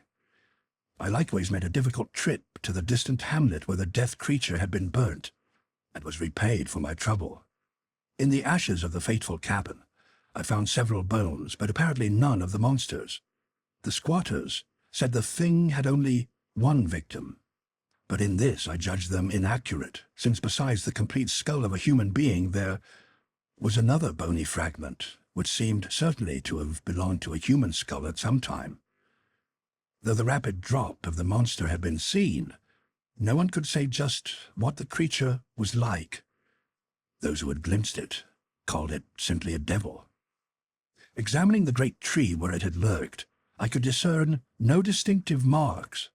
I tried to find some trail into the black forest, but on this occasion could not stand the sight of those morbidly large boles, or of those vast serpent-like roots that twisted so malevolently before they sank into the earth. My next step was to re-examine with microscopic care the deserted hamlet where death had come most abundantly, and where Arthur Monroe had seen something he never lived to describe. Though my vain previous searches had been exceedingly minute, I now had new data to test, for my horrible grave crawl convinced me that at least one of the phases of the monstrosity had been an underground creature. This time, on the 14th of November, my quest concerned itself mostly with the slopes of Cone Mountain and Maple Hill, where they overlooked the unfortunate hamlet, and I gave particular attention to the loose earth of the landslide region on the latter eminence.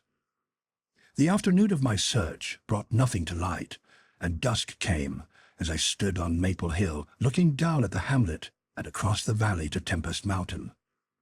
There had been a gorgeous sunset, and now the moon came up, nearly full and shedding a silver flood over the plain, the distant mountainside, and the curious low mounds that rose here and there.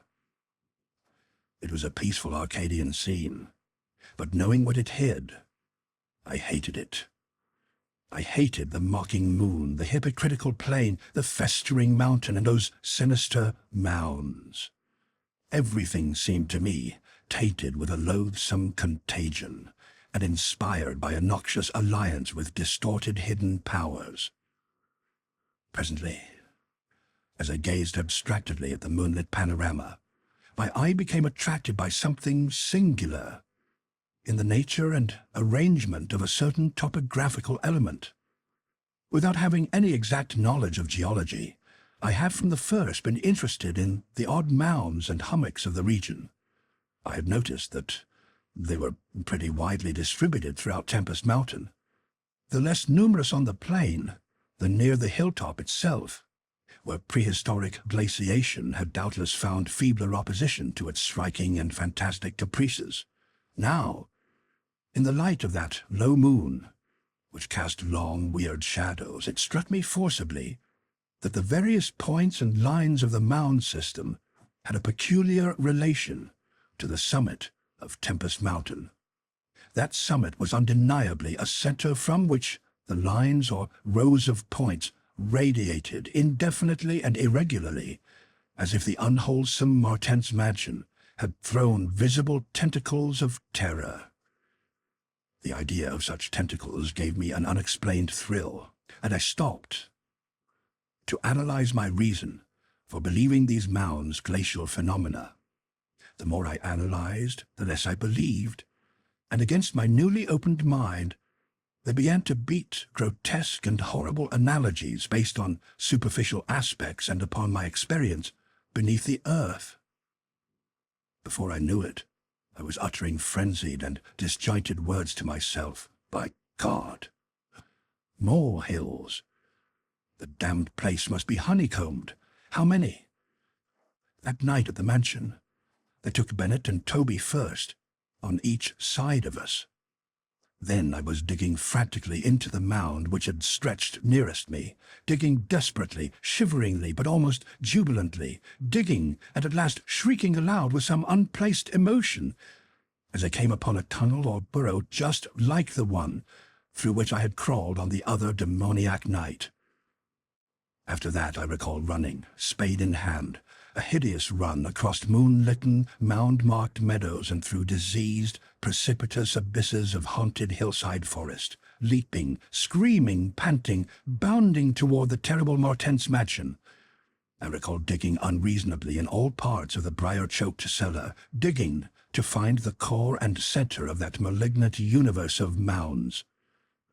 And then I recall how I laughed when I stumbled on the passageway, the hole at the base of the old chimney, where the thick weeds grew, and cast queer shadows in the light of the lone candle I had happened to have with me. What still remained down in that hell hive, lurking and waiting for the thunder to arouse it? I did not know. 2 had been killed, perhaps that had finished it.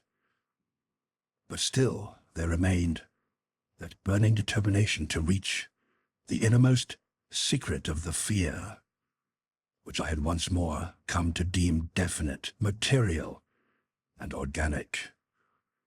By indecisive speculation, whether to explore the passage alone and immediately with my pocket light, or to try to assemble a band of squatters for the quest, was interrupted after a time by a sudden rush of wind from the outside, which blew out the candle and left me in stark blackness.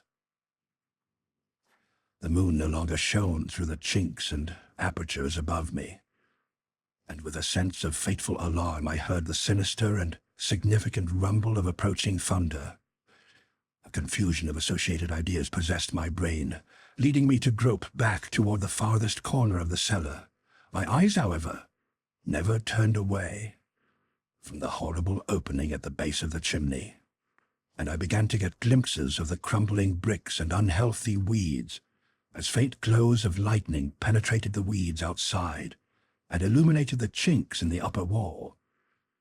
Every second I was consumed with a mixture of fear and curiosity. What would the storm call forth? Or was there anything left for it to call?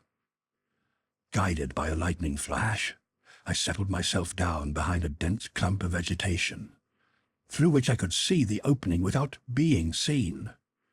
If heaven is merciful, it will some day efface from my consciousness the sight that I saw, and let me live my last years in peace. I cannot sleep at night now, and have to take opiates when it thunders. The thing came abruptly and unannounced.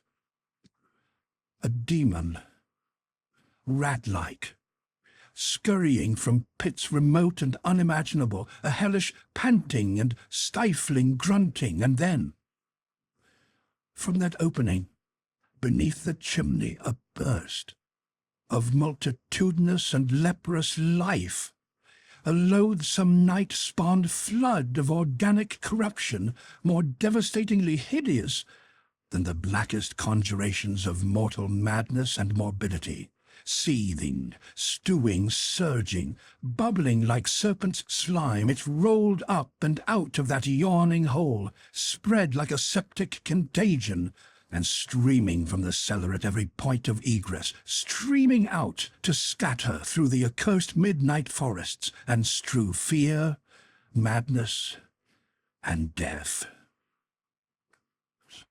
God only knows how many there were. There must have been thousands.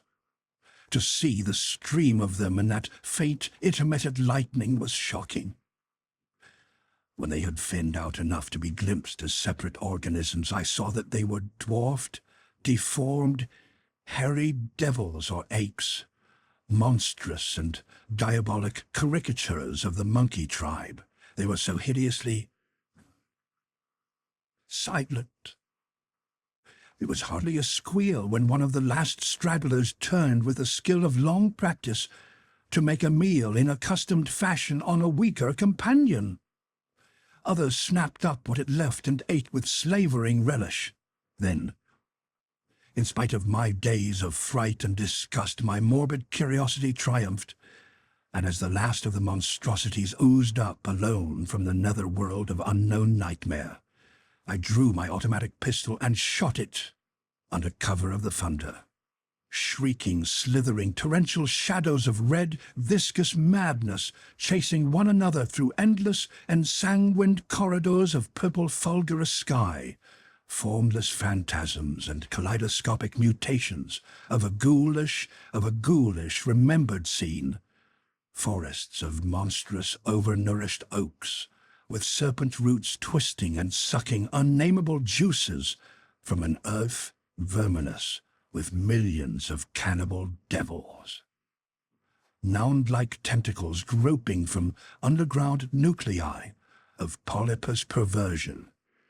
Insane lightning over malignant ivied walls and demon arcades choked with fungus vegetation. Heaven be thanked for the instinct which led me unconscious to places where men dwell, to the peaceful village that slept under the calm stars of clearing skies. I had recovered enough in a week to send to Albany for a gang of men to blow up the Martens mansion and the entire top of Tempest Mountain with dynamite, stop up all the discoverable mound burrows, and destroy certain overnourished trees whose very existence seemed an insult to sanity.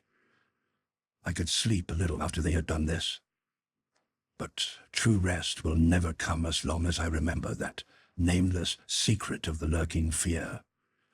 The thing will haunt me, for who can say the extermination is complete, and that analogous phenomena do not exist all over the world? Who can, with my knowledge, think of the earth's unknown caverns without a nightmare dread of future possibilities? I cannot see a well or a subway entrance without shuddering. Why cannot the doctors give me something to make me sleep, or truly calm my brain when it thunders?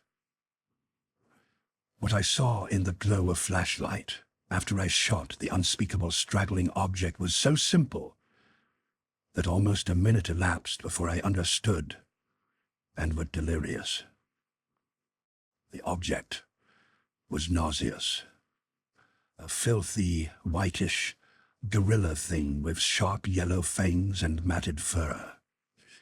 It was the ultimate product of mammalian degradation, the frightful outcome of isolated spawning, multiplication, and cannibal nutrition above and below the ground, the embodiment of all the snarling and chaos and grinning fear that lurked behind life.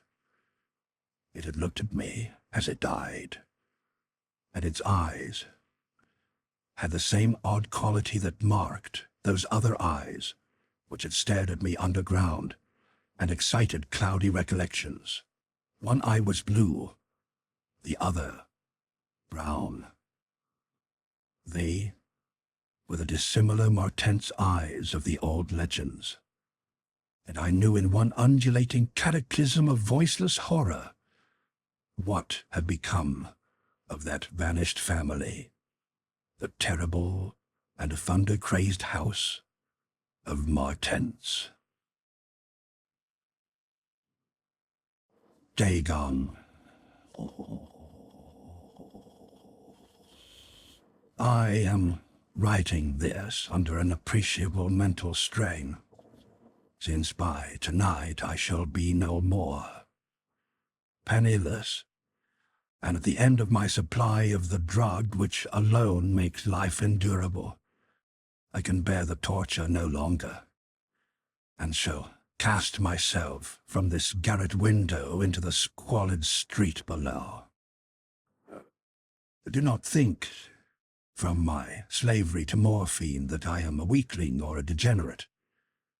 When you have read these hastily scrawled pages, you may guess, though never fully realize, why it is that I must have forgetfulness or death.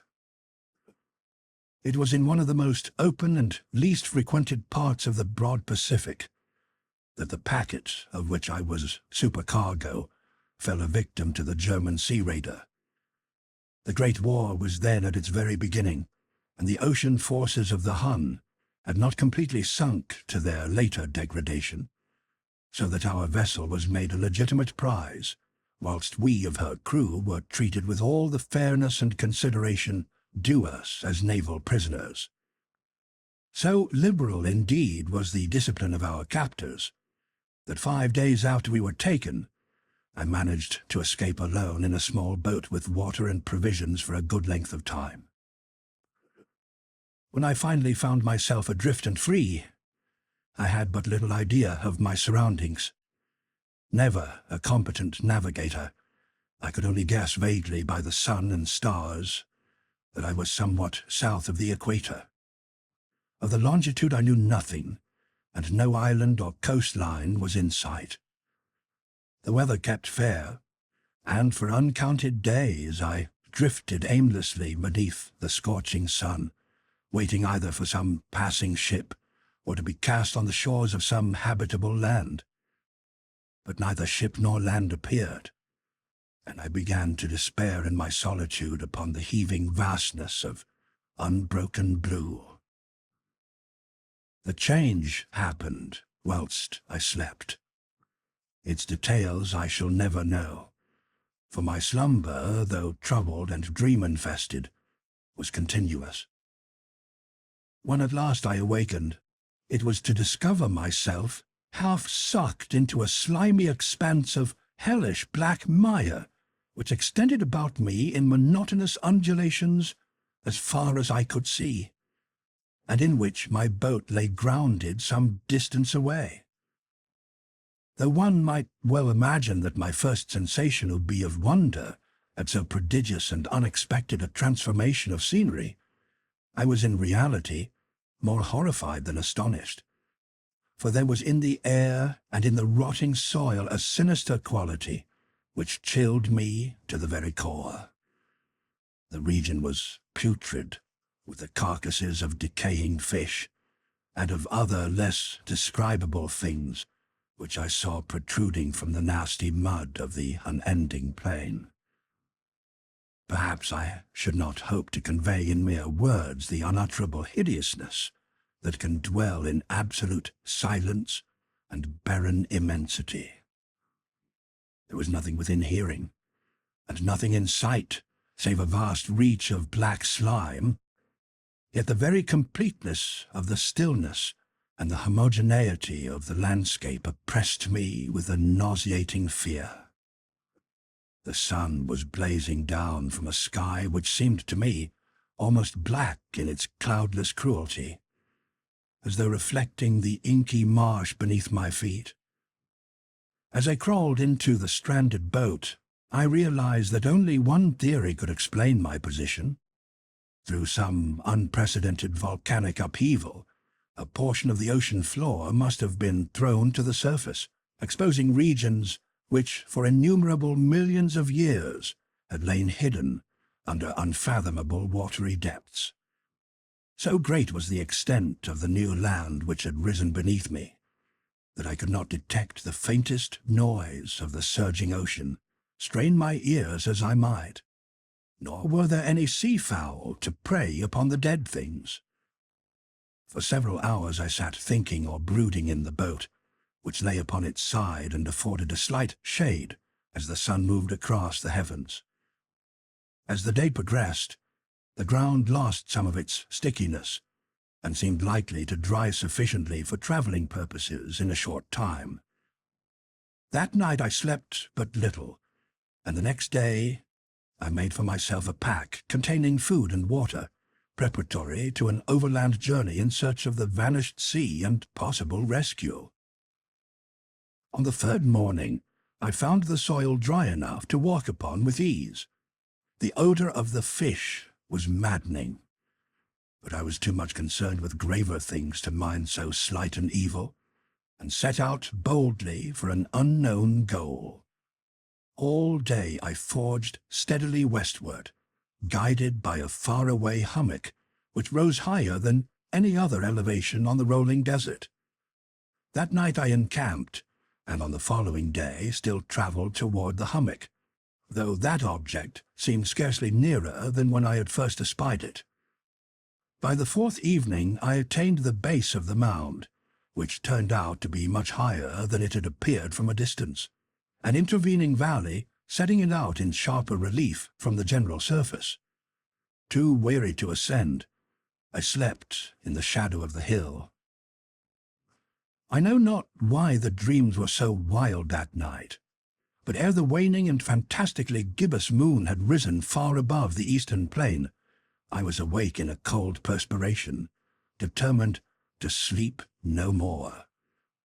Such visions as I had experienced were too much for me to endure again, and in the glow of the moon I saw how unwise I had been to travel by day. Without the glare of the parching sun, my journey would have cost me less energy. Indeed, I now felt quite able to perform the ascent which had deterred me at sunset. Picking up my pack, I started for the crest of the eminence. I have said that the unbroken monotony of the rolling plain was a source of vague horror to me, but I think my horror was greater when I gained the summit of the mound and looked down the other side, into an immeasurable pit or canyon whose black recesses the moon had not yet soared high enough to illumine.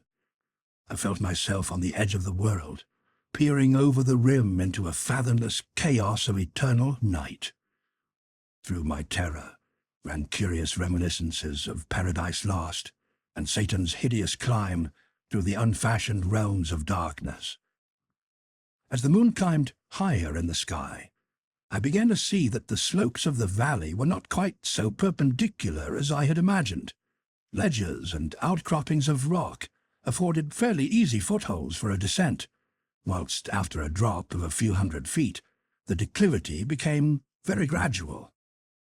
Urged on by an impulse which I cannot definitely analyze, I scrambled with difficulty down the rocks and stood on the gentler slope beneath, gazing into the Stygian deeps where no light had yet penetrated. All at once my attention was captured by a vast and singular object on the opposite slope, which rose steeply about 100 yards ahead of me, an object that gleamed whitely in the newly bestowed rays of the ascending moon. That it was merely a gigantic piece of stone I soon assured myself, but I was conscious of a distinct impression that its contour and position were not altogether the work of nature. A closer scrutiny filled me with sensations I cannot express, for despite its enormous magnitude and its position in an abyss which had yawned at the bottom of the sea since the world was young, I perceived beyond a doubt that the strange object was a well-shaped monolith, whose massive bulk had known the workmanship and perhaps the worship of living and thinking creatures. Dazed and frightened, yet not without a certain thrill of the scientist's or archaeologist's delight, I examined my surroundings more closely. The moon, now near the zenith, shone weirdly and vividly above the towering steeps that hemmed in the chasm and revealed the fact that a far-flung body of water flowed at the bottom, winding out of sight in both directions, and almost lapping my feet as I stood on the slope. Across the chasm, the wavelets washed the base of the cyclopean monolith, on whose surface I could now trace both inscriptions and crude sculptures. The writing was in a system of hieroglyphics unknown to me, and unlike anything I had ever seen in books, consisting for the most part of conventionalized aquatic symbols such as fishes, eels, octopi, crustaceans, mollusks, whales, and the like. Several characters obviously represented marine things which are unknown to the modern world, but whose decomposing forms I had observed on the ocean-risen plain. It was the pictorial carving, however, that did most to hold me spellbound. Plainly visible across the intervening water on account of their enormous size was an array of bas-reliefs whose subjects would have excited the envy of a Doré. I think that these things were supposed to depict men, at least a certain sort of men, though the creatures were shown disporting like fishes in the waters of some marine grotto, or paying homage at some monolithic shrine which appeared to be under the waves as well. Of their faces and forms I dare not speak in detail, for the mere remembrance makes me grow faint. Grotesque beyond the imagination of a Poe or a Bulwer, they were damnably human in general outline, despite webbed hands and feet, shockingly wide and flabby lips, glassy, bulging eyes, and other features less pleasant to recall. Curiously enough, they seemed to have been chiseled badly out of proportion with their scenic background, for one of the creatures was shown in the act of killing a whale, represented as but little larger than himself. I remarked, as I say, their grotesqueness and strange size, but in a moment decided that they were merely the imaginary gods of some primitive fishing or seafaring tribe, some tribe whose last descendant had perished eras before the first ancestor of the Piltdown or Neanderthal man was born. Awestruck at this unexpected glimpse into a past beyond the conception of the most daring anthropologist, I stood musing, whilst the moon cast queer reflections on the silent channel before me. Then suddenly I saw it, with only a slight churning to mark its rise to the surface. The thing slid into view above the dark waters. Vast, Polyphemus-like and loathsome, it darted like a stupendous monster of nightmares to the monolith, about which it flung its gigantic scaly arms, the while it bowed its hideous head and gave vent to certain measured sounds. I think I went mad then. Of my frantic ascent of the slope and cliff, and of my delirious journey back to the stranded boat, I remember little. I believe I sang a great deal, and laughed oddly when I was unable to sing. I have indistinct recollections of a great storm some time after I reached the boat. At any rate, I knew that I heard peals of thunder, and other tones which nature utters only in her wildest moods. When I came out of the shadows, I was in a San Francisco hospital, brought thither by the captain of the American ship which had picked up my boat in mid-ocean. In my delirium I had said much, but found that my words had been given scant attention. Of any land upheaval in the Pacific my rescuers knew nothing, nor did I deem it necessary to insist upon a thing which I knew they could not believe. Once I sought out a celebrated ethnologist, and amused him with peculiar questions regarding the ancient Philistine legend of Dagon, the fish god. but soon perceiving that he was hopelessly conventional, I did not press my inquiries. It is at night, especially when the moon is gibbous and waning, that I see the Fane. I tried morphine, but the drug has given only transient surcease and has drawn me into its clutches as a hopeless slave. So now I am to end it all, having written a full account for the information or the contemptuous amusement of my fellow men. Often I ask myself if it could not all have been a pure phantasm, a mere freak of fever, as I lay sun-stricken and raving in the open boat after my escape from the German man-of-war. This I ask myself. But ever does there come before me a hideously vivid vision in reply. I cannot think of the deep sea without shuddering at the nameless things that may, at this very moment, be crawling and floundering on its slimy bed, worshipping their ancient stone idols and carving their own detestable likenesses on submarine obelisks of water-soaked granite. I dream of a day, and they may rise above the billows to drag down in their reeking talons the remnants of puny, war-exhausted mankind, of a day when the land shall sink and the dark ocean floor shall ascend amidst universal pandemonium. The end is near. I hear a noise at the door, as of some immense, slippery body lumbering against it. It shall not find me. God! That hand! The window! The window!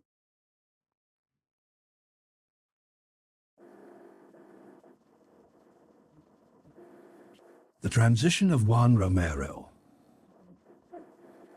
Of the events which took place at the Norton Mine on October 18th and 19th, 1894, I have no desire to speak. A sense of duty to science is all that impels me to recall, in these last years of my life, scenes and happenings fraught with a terror doubly acute because I cannot wholly define it. But I believe that before I die, I should tell what I know of the, shall I say, transition of Juan Romero. My name and origin need not be related to posterity. In fact, I fancy it is better that they should not be. For when a man suddenly migrates to the States or the colonies, he leaves his past behind him. Besides, what I once was is not in the least relevant to my narrative, save perhaps the fact that during my service in India, I was more at home amongst white-bearded native teachers than amongst my brother officers. I had delved not a little into odd Eastern lore when overtaken by the calamities which brought about my new life in America's vast West, a life wherein I found it well to accept a name, my present one, which is very common and carries no meaning. In the summer and autumn of 1894, I dwelt in the drear expanses of the Cactus Mountains, employed as a common laborer at the celebrated Norton Mine, whose discovery by an aged prospector some years before had turned the surrounding region from a nearly unpeopled waste to a seething cauldron of sordid life. A cavern of gold, lying deep below a mountain lake, had enriched its venerable finder beyond his wildest dreams, and now formed the seat of extensive tunneling operations on the part of the corporation to which it had finally been sold. Additional grottos had been found, and the yield of yellow metal was exceedingly great, so that a mighty and heterogeneous army of miners toiled day and night in the numerous passages and rock hollows. The superintendent, a Mr. Arthur, often discussed the singularity of the local geological formations, speculating on the probable extent of the chain of caves and estimating the future of the titanic mining enterprise. He considered the auriferous cavities the result of the action of water, and believed the last of them would soon be opened. It was not long after my arrival and employment that Juan Romero came to the Norton Mine.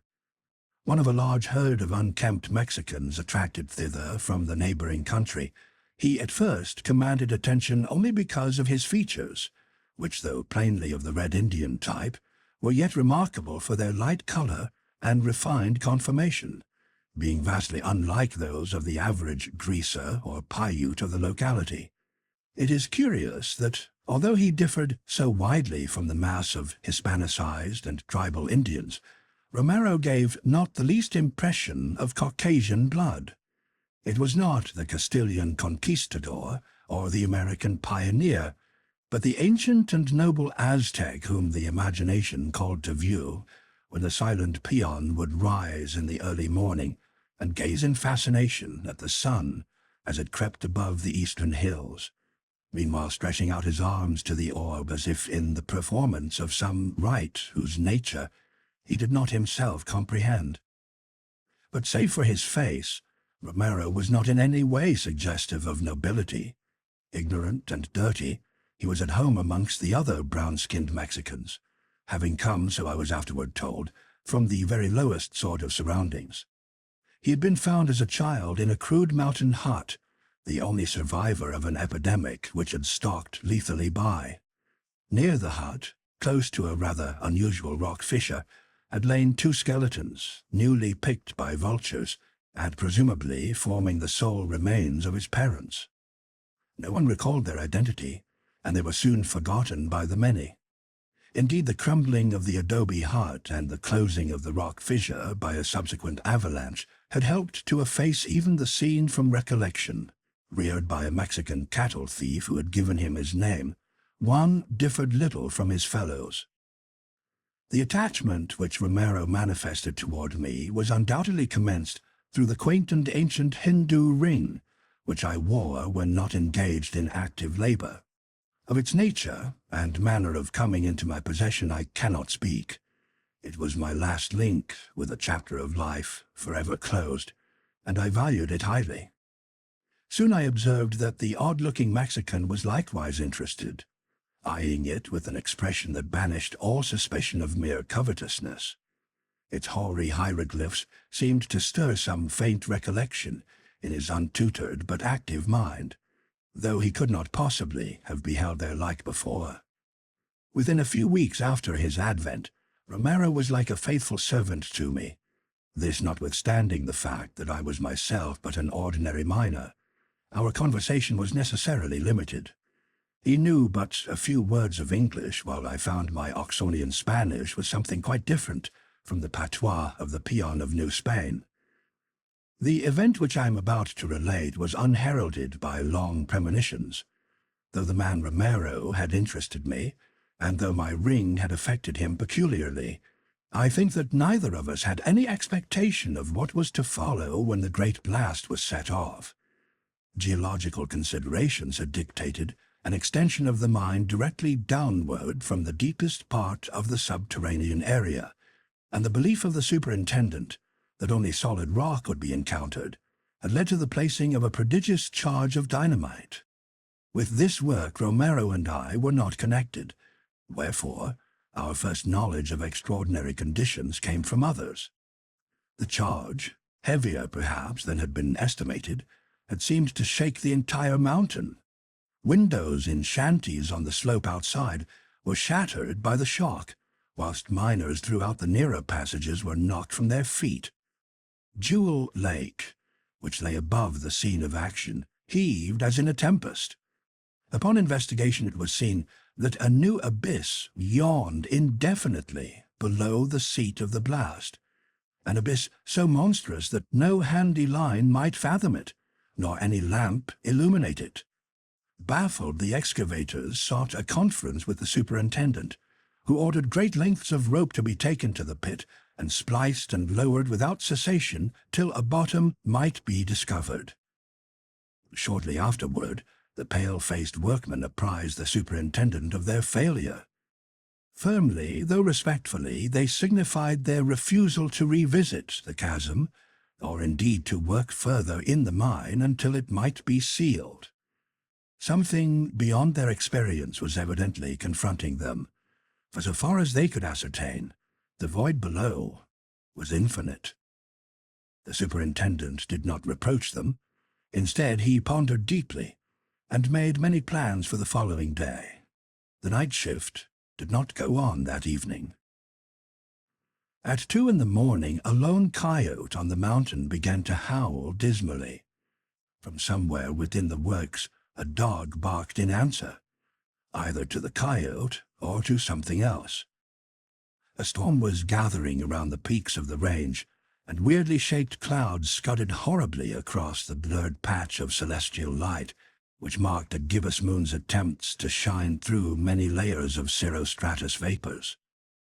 It was Romero's voice, coming from the bunk above, that awakened me, a voice excited and tense with some vague expectation I could not understand.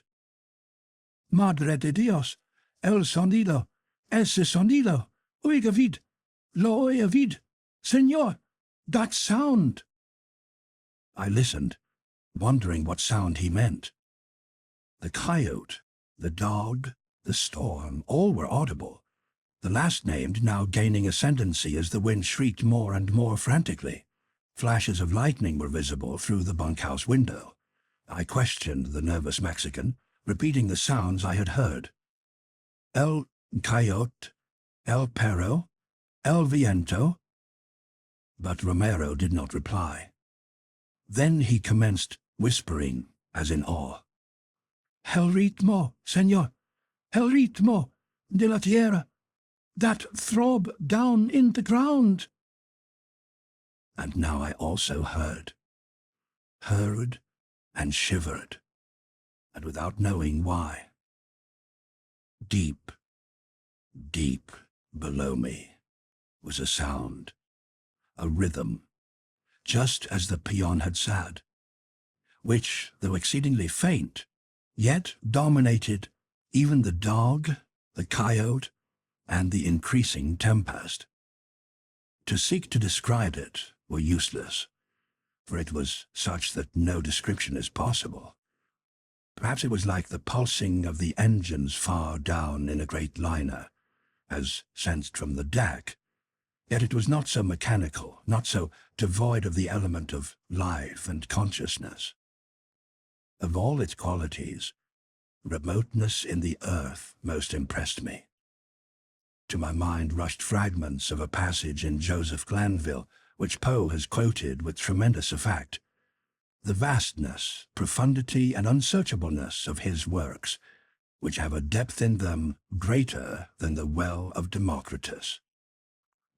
Suddenly Romero leaped from his bunk, pausing before me to gaze at the strange ring on my hand, which glistened queerly in every flash of lightning, and then staring intently in the direction of the mine shaft. I also rose, and both stood motionless for a time, straining our ears as the uncanny rhythm seemed more and more to take on a vital quality.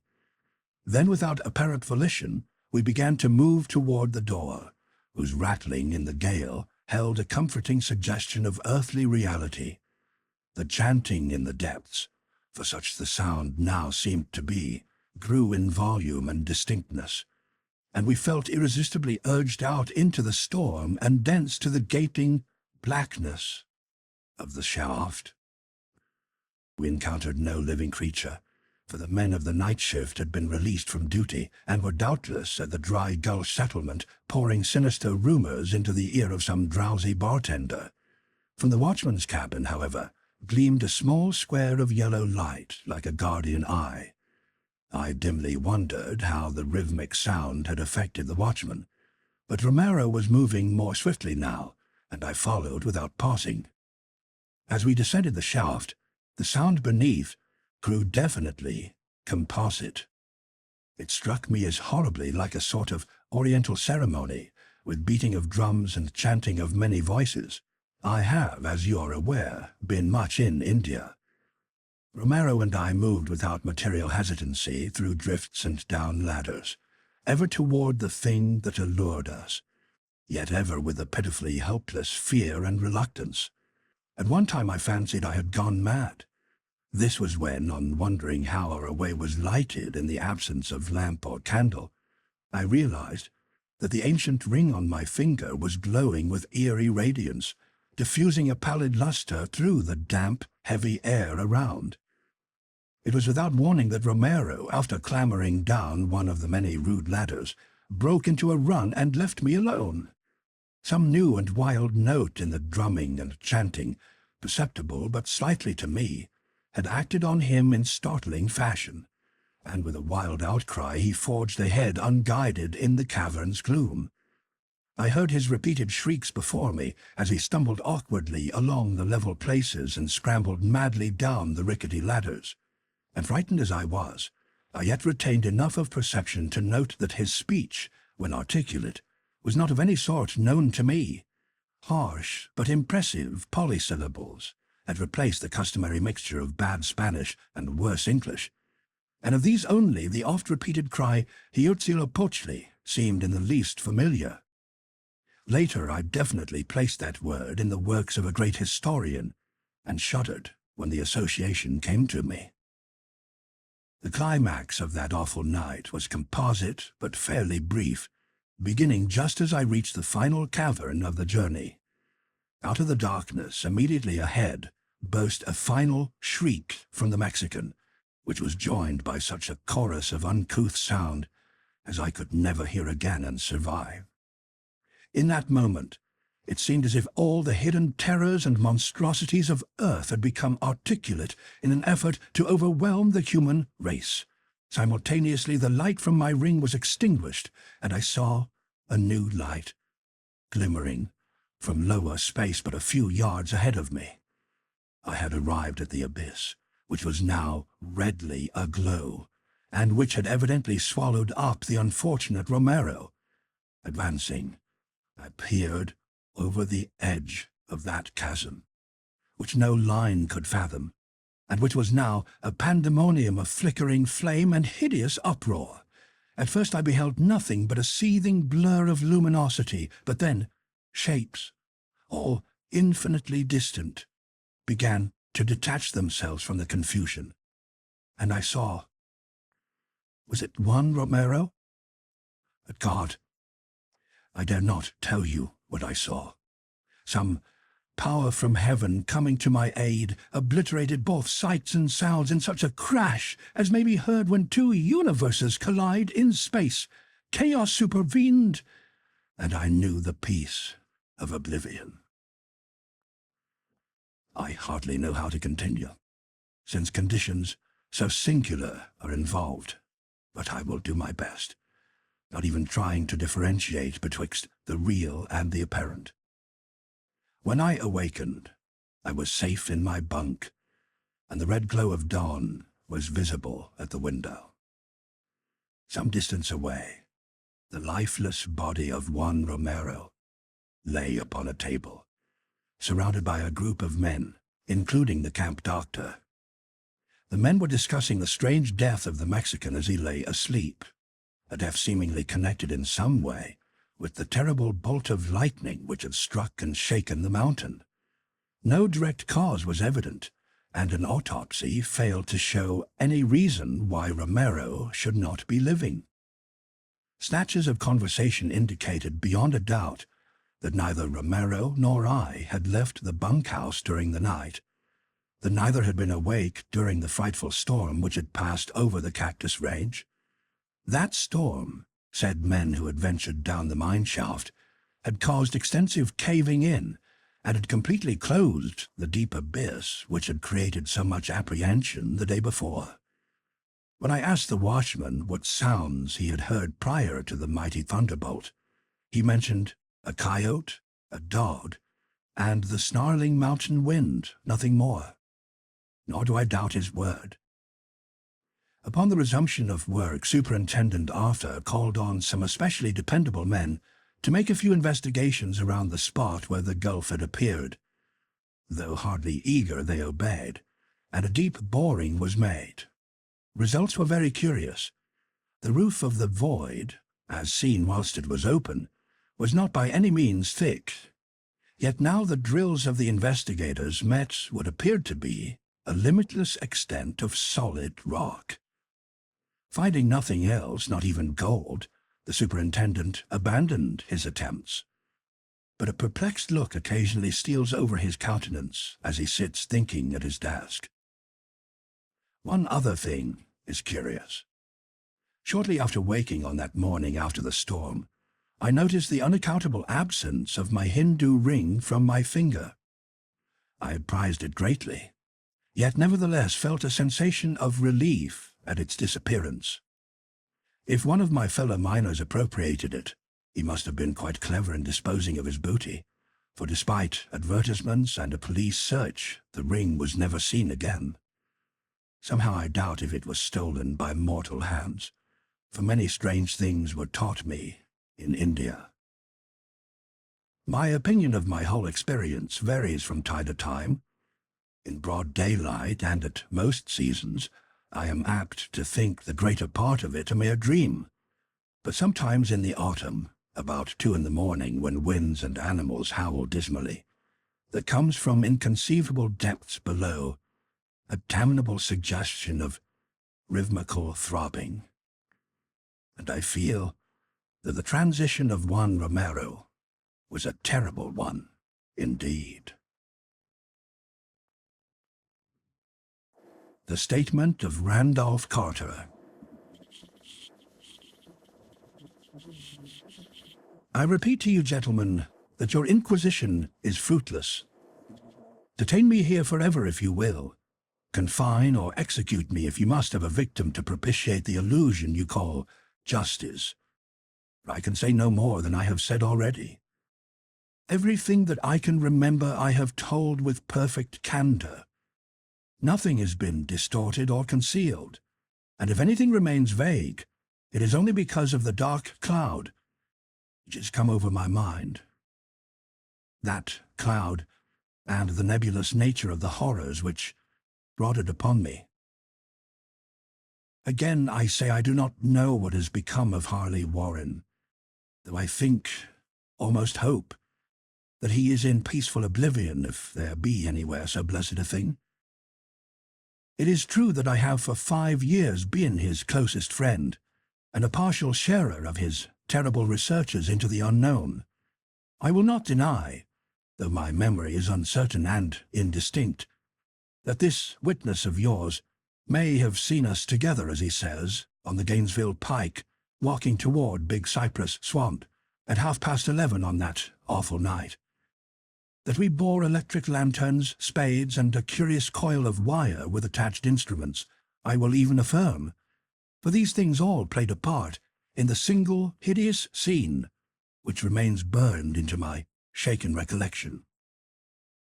But of what followed, and of the reason I was found alone and dazed on the edge of the swamp next morning, I must insist that I know nothing save what I have told you over and over again. You say to me that there is nothing in the swamp or near it which could form the setting of that frightful episode. I reply that I know nothing beyond what I saw. Vision or nightmare it may have been. Vision or nightmare I fervently hope it was. Yet it is all that my mind retains of what took place in those shocking hours after we left the sight of men, and why Harley Warren did not return, he or his shade, or some nameless thing I cannot describe, alone can tell. As I have said before, the weird studies of Harley Warren were well known to me, and to some extent shared by me. Of his vast collection of strange, rare books on forbidden subjects, I have read all that are written in the languages of which I am master. But these are few as compared with those in languages I cannot understand. Most, I believe, are in Arabic, and the fiend-inspired book which brought on the end, the book which he carried in his pocket out of the world, was written in characters whose like I never saw elsewhere. Warren would never tell me just what was in that book. As to the nature of our studies, must I again say that I no longer retained full comprehension? It seems to me rather merciful that I do not, for they were terrible studies, which I pursued more through reluctant fascination than through actual inclination. Warren always dominated me, and sometimes I feared him. I remember how I shuddered at his facial expression on the night before the awful happening, when he talked so incessantly of his theory. Why certain corpses never decay, but rest firm and fat in their tombs for 1,000 years. But I do not fear him now, for I suspect that he has known horrors beyond my ken. Now I fear for him. What's more, I say that I have no clear idea of our object on that night. Certainly it had much to do with something in the book which Warren carried with him, that ancient book in undecipherable characters, which had come to him from India a month before.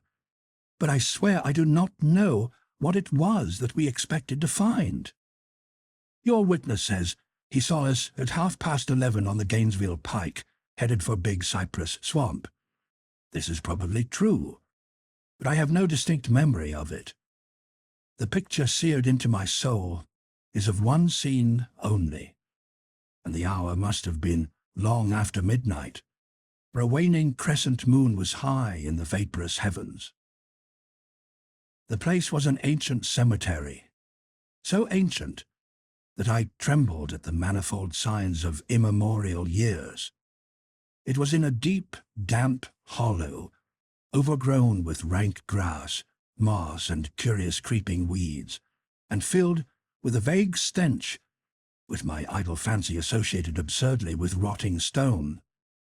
On every hand were signs of neglect and decrepitude, and I seemed haunted by the notion that Warren and I were the first living creatures to invade a lethal silence of centuries. Over the valley's rim, a wan, waning crescent moon peered through the noisome vapors that seemed to emanate from unheard-of catacombs, and by its feeble, wavering beams I could distinguish a repellent array of antique slabs, urns, cenotaphs, and mausoleum facades, all crumbling, moss-grown, and moisture-stained, and partly concealed by the gross luxuriance of the unhealthy vegetation. My first vivid impression of my own presence in this terrible necropolis concerns the act of pausing with Warren before a certain half-obliterated sepulchre, and of throwing down some burdens which we seemed to have been carrying. I now observed that I had with me an electric lantern and 2 spades, whilst my companion was supplied with a similar lantern and a portable telephone outfit. No word was uttered, for the spot and the task seemed known to us, and without delay we seized our spades and commenced to clear away the grass, weeds, and drifted earth from the flat archaic mortuary. After uncovering the entire surface, which consisted of 3 immense granite slabs, we stepped back some distance to survey the charnel scene, and Warren appeared to make some mental calculations. Then he returned to the sepulchre, and using his spade as a lever, sought to pry up the slab lying nearest to a stony ruin which may have been a monument in its day. He did not succeed, and motioned to me to come to his assistance. Finally, our combined strength loosened the stone, which we raised and tipped to one side. The removal of the slab revealed a black aperture, from which rushed an effluence of miasmal gases so nauseous that we started back in horror.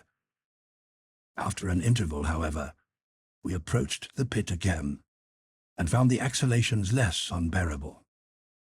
Our lanterns disclosed the top of a flight of stone steps, dripping with some detestable ichor of the inner earth, and bordered by most walls encrusted with nitre.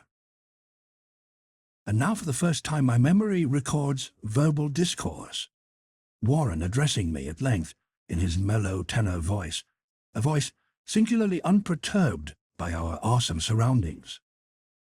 "I'm sorry to have to ask you to stay on the surface," he said, "but it would be a crime to let anyone with your frail nerves go down there.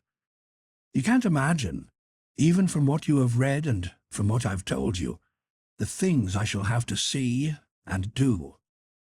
It's fiendish work, Carter, and I doubt if any man without ironclad sensibilities could ever see it through and come up alive and sane.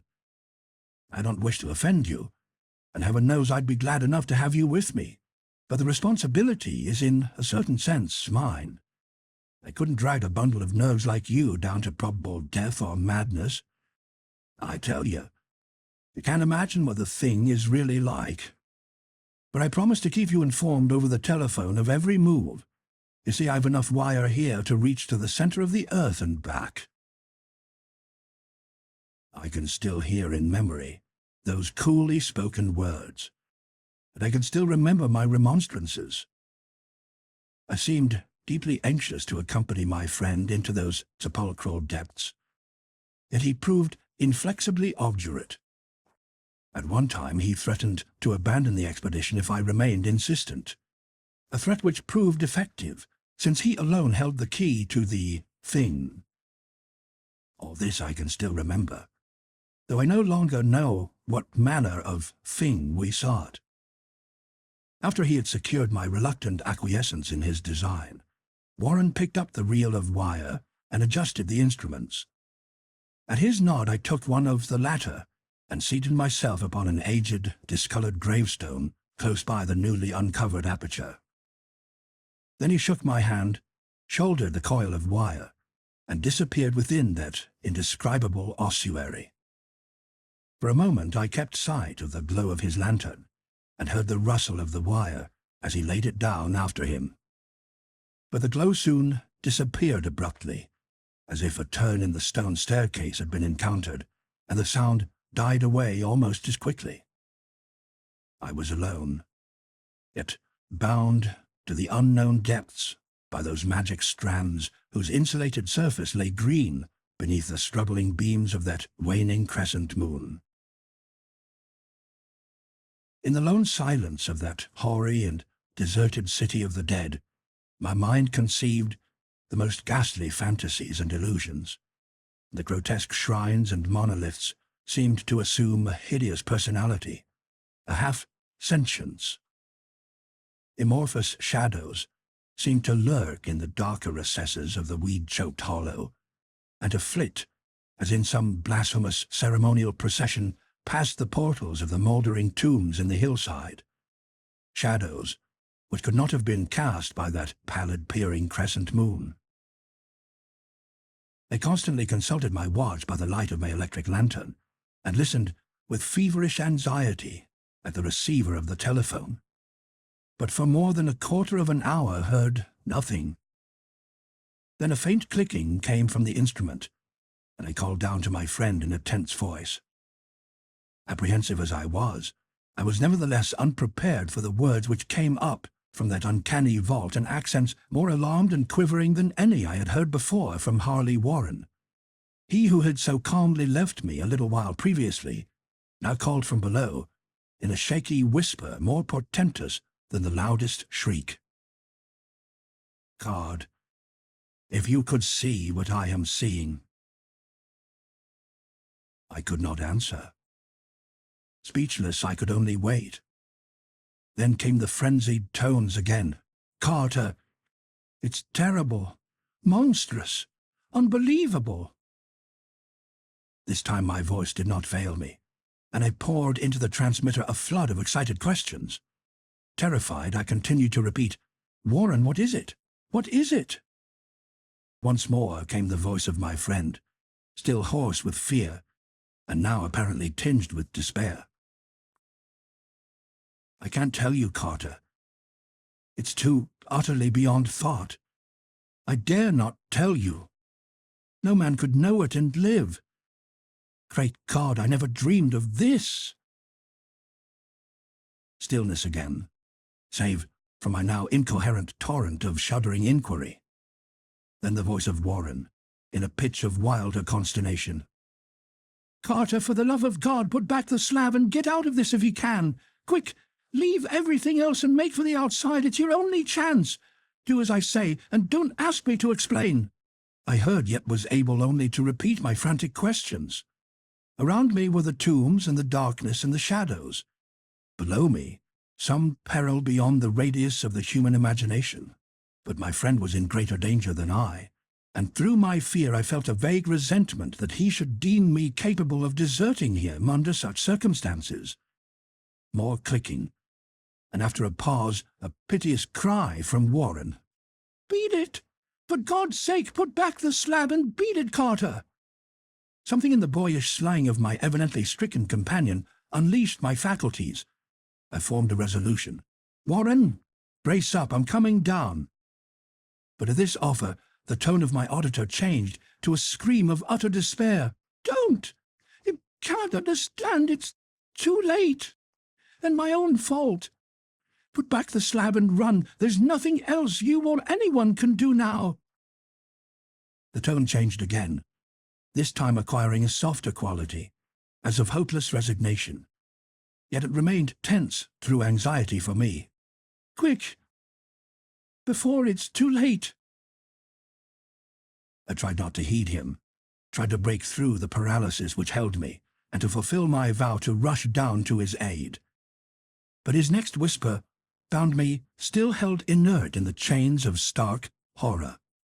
"Carter, hurry. It's no use. You must go. Better one than two. The slab." A pause, more clicking. Then the faint voice of Warren. "Nearly over now. Don't make it harder. Cover up those damned steps and run for your life. You're losing time. So long, Carter. Won't see you again." Here Warren's whisper swelled into a cry that gradually rose to a shriek fraught with all the horror of the ages. "Curse these hellish things! Legions! My God! Beat it! Beat it!" After that was silence. I know not how many interminable eons I sat, stupefied, whispering, muttering, calling, screaming into that telephone. Over and over again through those eons, I whispered and muttered, called, shouted and screamed, "Warren! Warren, answer me! Are you there?" And then there came to me the crowning horror of all. The unbelievable, unthinkable, almost unmentionable thing. I have said that eons seemed to elapse after Warren shrieked forth his last despairing warning, and that only my own cries now broke the hideous silence. But after a while, there was a further clicking in the receiver, and I strained my ears to listen. Again I called down, "Warren, are you there?" And in answer, heard the thing which has brought this cloud over my mind.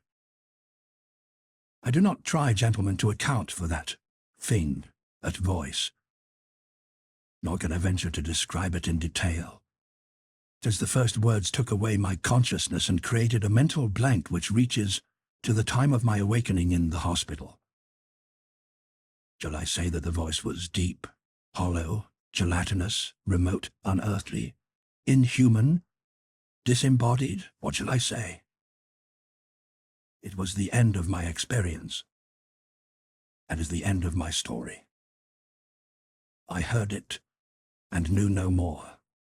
Heard it as I sat petrified in that unknown cemetery in the hollow, amidst the crumbling stones and the falling tombs, the rank vegetation and the miasmal vapors. Heard it well up from the innermost depths of that damnable open sepulchre, as I watched amorphous, necrophagous shadows dance beneath the accursed waning moon. And this is what it said. "You fool. Warren is dead." The Call of Cthulhu. 1. The Horror in Play. The most merciful thing in the world, I think, is the inability of the human mind to correlate all its contents. We live on a placid island of ignorance in the midst of black seas of infinity, and it was not meant that we should voyage far. The sciences, each straining in its own direction, have hitherto harmed us little, but some day the piecing together of dissociated knowledge will open up such terrifying vistas of reality and of our frightful position therein, that we shall either go mad from the revelation or flee from the light into the peace and safety of a new dark age. Theosophists have guessed at the awesome grandeur of the cosmic cycle wherein our world and human race form transient incidents. They have hinted at strange survivals in terms which would freeze the blood if not masked by a bland optimism. But it is not from them that there came the single glimpse of forbidden eons, which chills me when I think of it and maddens me when I dream of it. That glimpse, like all dread glimpses of truth, flashed out from an accidental piecing together of separated things, in this case, an old newspaper item and the notes of a dead professor. I hope that no one else will accomplish this piecing out. Certainly if I live, I shall never knowingly supply a link in so hideous a chain. I think that the professor, too, intended to keep silent regarding the part he knew, and that he would have destroyed his notes had not sudden death seized him.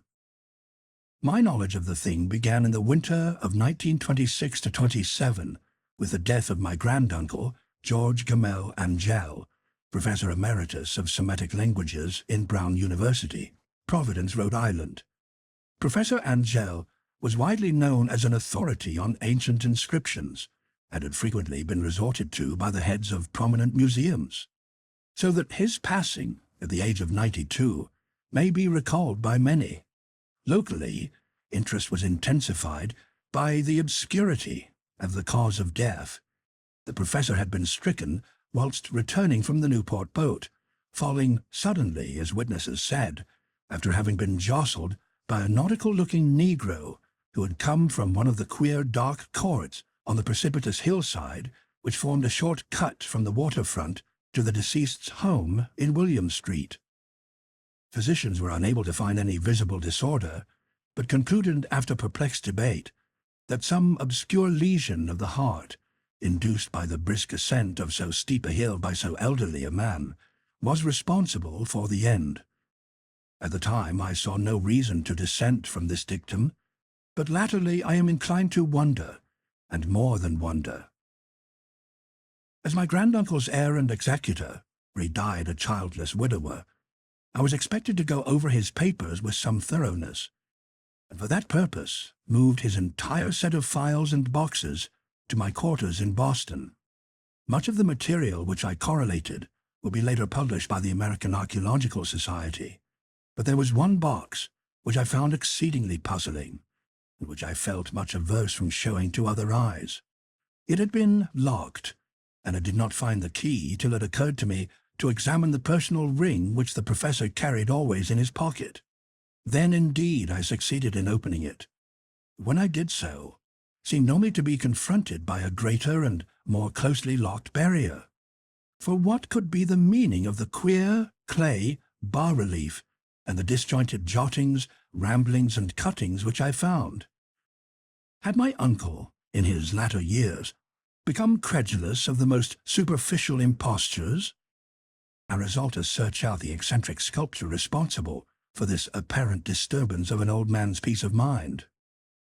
The bas-relief was a rough rectangle less than an inch thick, and about 5 by 6 inches in area, obviously of modern origin.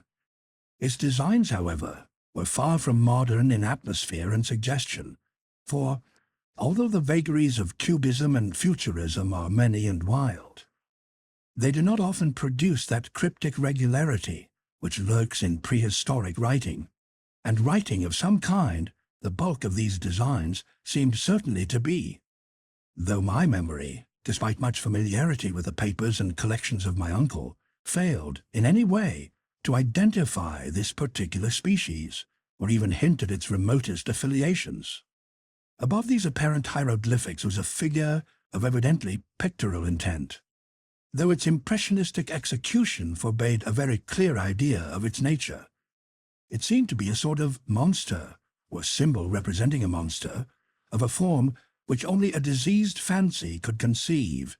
If I say that my somewhat extravagant imagination yielded simultaneous pictures of an octopus, a dragon, and a human caricature, I shall not be unfaithful to the spirit of the thing.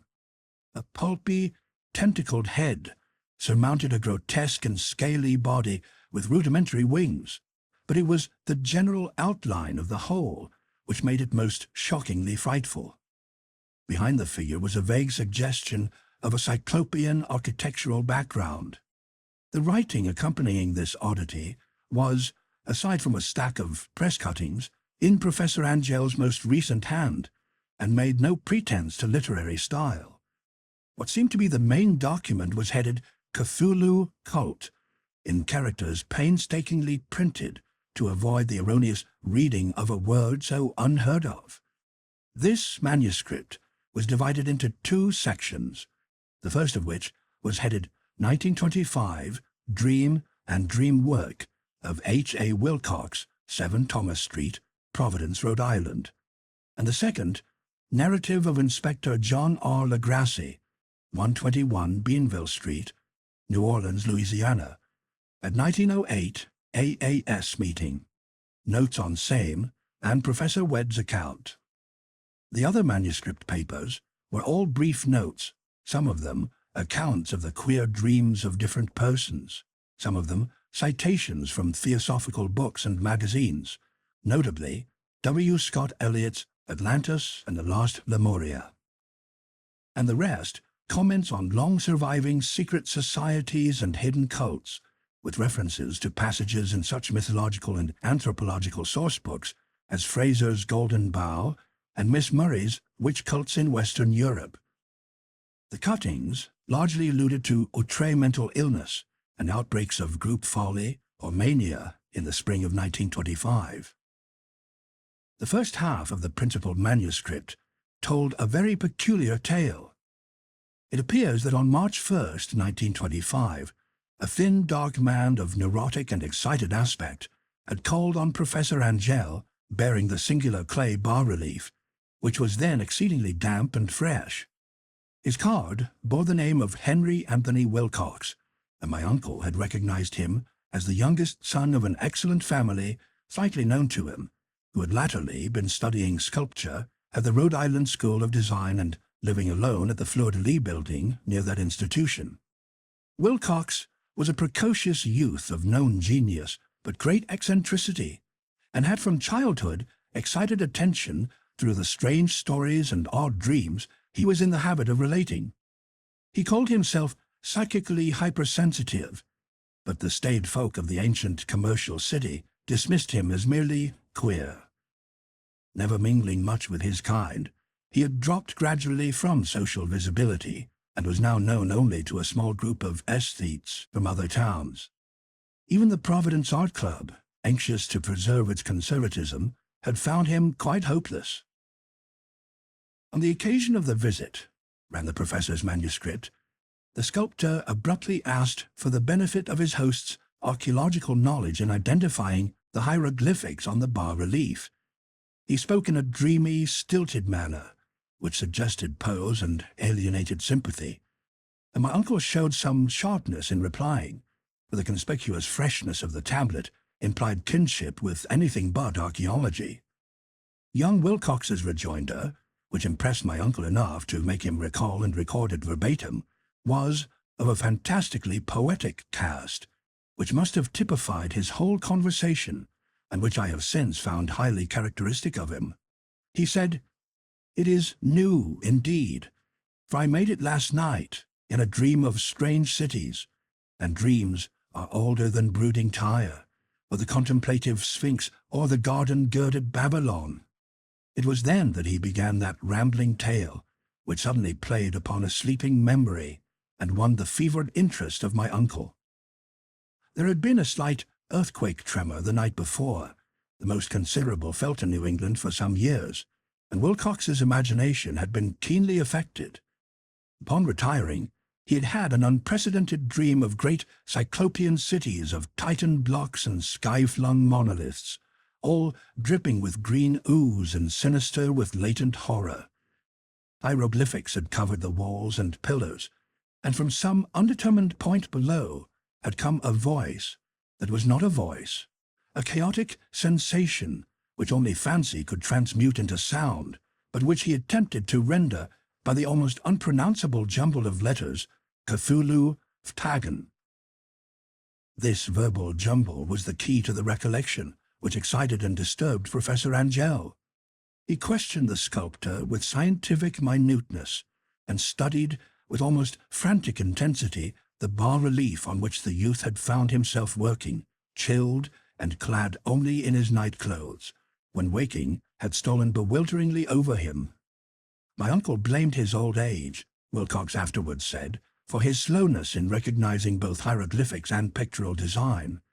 Many of his questions seemed highly out of place to his visitor, especially those which tried to connect the latter with strange cults or societies, and Wilcox could not understand the repeated promises of silence which he was offered in exchange for an admission of membership in some widespread mystical or paganly religious body. When Professor Angell became convinced that the sculptor was indeed ignorant of any cult or system of cryptic lore, he besieged his visitor with demands for future reports of dreams. This bore regular fruit, for after the first interview the manuscript records daily calls of the young man, during which he related startling fragments of nocturnal imagery, whose burden was always some terrible cyclopean vista of dark and dripping stone, with a subterranean voice or intelligence shouting monotonously in enigmatical sense impacts, uninscribable save as gibberish. The two sounds most frequently repeated are those rendered by the letters Cthulhu and Riyah. On March 23rd, the manuscript continued, Wilcox failed to appear, and inquiries at his quarters revealed that he had been stricken with an obscure sort of fever and taken to the home of his family in Waterman Street. He had cried out in the night, arousing several other artists in the building, and had manifested since then only alternations of unconsciousness and delirium.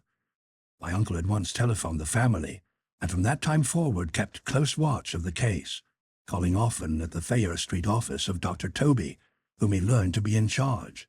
The youth's febrile mind, apparently, was dwelling on strange things, and the doctor shuddered now and then as he spoke of them. They included not only a repetition of what he had formerly dreamed, but touched wildly on a gigantic thing miles high, which walked or lumbered about. He had no time fully described this object, but occasional frantic words, as repeated by Dr. Toby, convinced the professor that it must be identical with the nameless monstrosity he had sought to depict in his dream sculpture. Reference to this object, the doctor added, was invariably a prelude to the young man's subsidence into lethargy. His temperature, oddly enough, was not greatly above normal, but the whole condition was otherwise such as to suggest true fever rather than mental disorder. On April 2nd, at about 3 p.m., every trace of Wilcox's malady suddenly ceased. He sat upright in bed, astonished to find himself at home, and completely ignorant of what had happened in dream or reality since the night on March 22nd. Pronounced well by his physician, he returned to his quarters in 3 days, but to Professor Angell he was of no further assistance. All traces of strange dreaming had vanished with his recovery. My uncle kept no record of his night thoughts after a week of pointless and irrelevant accounts of thoroughly usual visions. Here the first part of the manuscript ended, but references to certain of the scattered notes gave me much material for thought, so much, in fact, that only the ingrained skepticism then forming my philosophy can account for my continued distrust of the artist.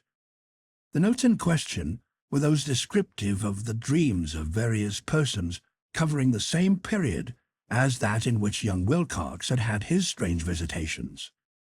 My uncle, it seems, had quickly instituted a prodigiously far-flung body of inquiries amongst nearly all the friends whom he could question without impertinence, asking for nightly reports of their dreams and the dates of any notable visions for some time past.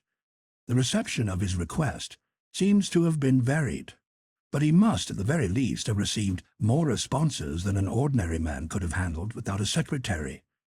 This original correspondence was not preserved, but his notes formed a thorough and really significant digest. Average people in society and business, New England's traditional salt of the earth, gave an almost completely negative result, though scattered cases of uneasy but formless nocturnal impressions appear here and there, always between March 23rd and April 2nd, the period of young Wilcox's delirium. Scientific men were little more affected, though 4 cases of vague description suggest fugitive glimpses of strange landscapes, and in one case there is mentioned a dread of something abnormal. It was from the artists and poets that the pertinent answers came, and I know that panic would have broken loose had they been able to compare notes. As it was, lacking their original letters, I half suspected the compiler of having asked leading questions, or of having edited the correspondence in corroboration of what he had latently resolved to see. That is why I continued to feel that Wilcox, somehow cognizant of the old data which my uncle had possessed, had been imposing on the veteran scientist. These responses from aesthetes told a disturbing tale. From February 28th to April 2nd, a large proportion of them had dreamed very bizarre things, the intensity of the dreams being immeasurably the stronger during the period of the sculptor's delirium. Over a fourth of those who reported anything reported scenes and half-sounds not unlike those which Wilcox had described, and some of the dreamers confessed acute fear of the gigantic, nameless thing visible toward the last. One case, which the note describes with emphasis, was very sad. The subject, a widely known architect with leanings toward theosophy and occultism, went violently insane on the date of young Wilcox's seizure, and expired several months later, after incessant screamings to be saved from some escaped denizen of hell. Had my uncle referred to these cases by name instead of merely by number, I should have attempted some corroboration and personal investigation. But as it was, I succeeded in tracing down only a few. All of these, however, bore out the notes in full. I've often wondered if all the objects of the professor's questioning felt as puzzled as did this fraction. It is well that no explanation shall ever reach them. The press cuttings, as I have intimated, touched on cases of panic, mania, and eccentricity during the given period. Professor Angell must have employed a cutting bureau, for the number of extracts was tremendous, and the sources scattered throughout the globe. Here was a nocturnal suicide in London, where a lone sleeper had leaped from a window after a shocking cry. Here likewise a rambling letter to the editor of a paper in South America, where a fanatic deduces a dire future from visions he has seen. A dispatch from California describes a theosophist colony as donning white robes en masse for some glorious fulfillment which never arrives, whilst items from India speak guardedly of serious native unrest toward the end of March. Voodoo orgies multiply in Haiti, and African outposts report ominous mutterings. American officers in the Philippines find certain tribes bothersome about this time, and New York policemen are mobbed by hysterical Levantines on the night of March 22nd to 23rd. The west of Ireland, too, is full of wild rumor and legendary, and a fantastic painter named Ardois Bonnaud hangs a blasphemous dream landscape in the Paris Spring Salon of 1926. And so numerous are the recorded troubles in insane asylums that only a miracle can have stopped the medical fraternity from noting strange parallelisms and drawing mystified conclusions. A weird bunch of cuttings, all told, and I can, at this date, scarcely envisage the callous rationalism with which I set them aside, but I was then convinced that young Wilcox had known of the older matters mentioned by the professor. 2. The Tale of Inspector Legrassi. The older matters, which had made the sculptor's dream and bas-relief so significant to my uncle, formed the subject of the second half of his long manuscript. Once before, it appears, Professor Angell had seen the hellish outlines of the nameless monstrosity, puzzled over the unknown hieroglyphics, and heard the ominous syllables which had been rendered only as Cthulhu, and all this in so stirring and horrible a connection that it is small wonder he pursued young Wilcox with queries and demands for data. This earlier experience had come in 1908, 17 years before, when the American Archaeological Society held its annual meeting in St. Louis.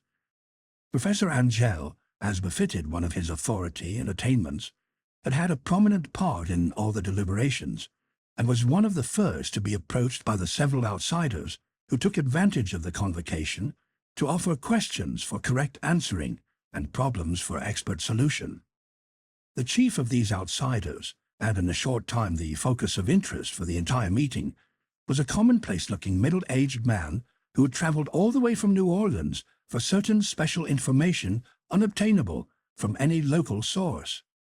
His name was John Raymond Legrassi, and he was by profession an inspector of police. With him, he bore the subject of his visit, a grotesque, repulsive, and apparently very ancient stone statuette whose origin he was at a loss to determine. It must not be fancied that Inspector Legrassi had the least interest in archaeology. On the contrary, his wish for enlightenment was prompted by purely professional considerations. The statuette, idol, fetish, or whatever it was, had been captured some months before in the wooded swamps south of New Orleans during a raid on a supposed voodoo meeting, and so singular and hideous were the rites connected with it that the police could not but realize that they had stumbled on a dark cult totally unknown to them and infinitely more diabolic than even the blackest of the African voodoo circles. Of its origin, apart from the erratic and unbelievable tales extorted from the captured members, absolutely nothing was to be discovered. Hence the anxiety of the police for any antiquarian lore which might help them to place the frightful symbol, and through it track down the cult to its fountainhead. Inspector Legrassi was scarcely prepared for the sensation which his offering created. One sight of the thing had been enough to throw the assembled men of science into a state of tense excitement, and they lost no time in crowding around him to gaze at the diminutive figure, whose utter strangeness and air of genuinely abysmal antiquity hinted so potently at unopened and archaic vistas. No recognized school of sculpture had animated this terrible object, yet centuries and even thousands of years seemed recorded in its dim and greenish surface of unplaceable stone. The figure, which was finally passed slowly from man to man for close and careful study, was between 7 and 8 inches in height and of exquisitely artistic workmanship. It represented a monster of vaguely anthropoid outline, but with an octopus-like head, whose face was a mass of feelers, a scaly, rubbery-looking body, prodigious claws on hind and forefeet, and long, narrow wings behind. This thing, which seemed instinct with a fearsome and unnatural malignancy, was of a somewhat bloated corpulence, and squatted evilly on a rectangular block or pedestal covered with undecipherable characters. The tips of its wings touched the back edge of the block. The seat occupied the center, whilst the long curved claws of the doubled-up, crouching hind legs gripped the front edge and extended a quarter of the way down toward the bottom of the pedestal. The cephalopod head was bent forward, so that the ends of the facial feelers brushed the backs of huge forepaws, which clasped the croucher's elevated knees. The aspect of the whole was abnormally lifelike, and the more subtly fearful because its source was so totally unknown. Its vast, awesome, and incalculable age was unmistakable, yet not one link did it show with any known type of art belonging to civilization's youth, or indeed to any other time. Totally separate and apart, its very material was a mystery, but the soapy greenish black stone with its golden or iridescent flecks and striations resembled nothing familiar to geology or mineralogy. The characters along the base were equally baffling, and no member present, despite a representation of half the world's expert learning in the field, could form the least notion of even their remotest linguistic kinship. They, like the subject and material, belonged to something horribly remote and distinct from mankind as we know it, something frightfully suggestive of old and unhallowed circles of life in which our world and our conceptions have no part.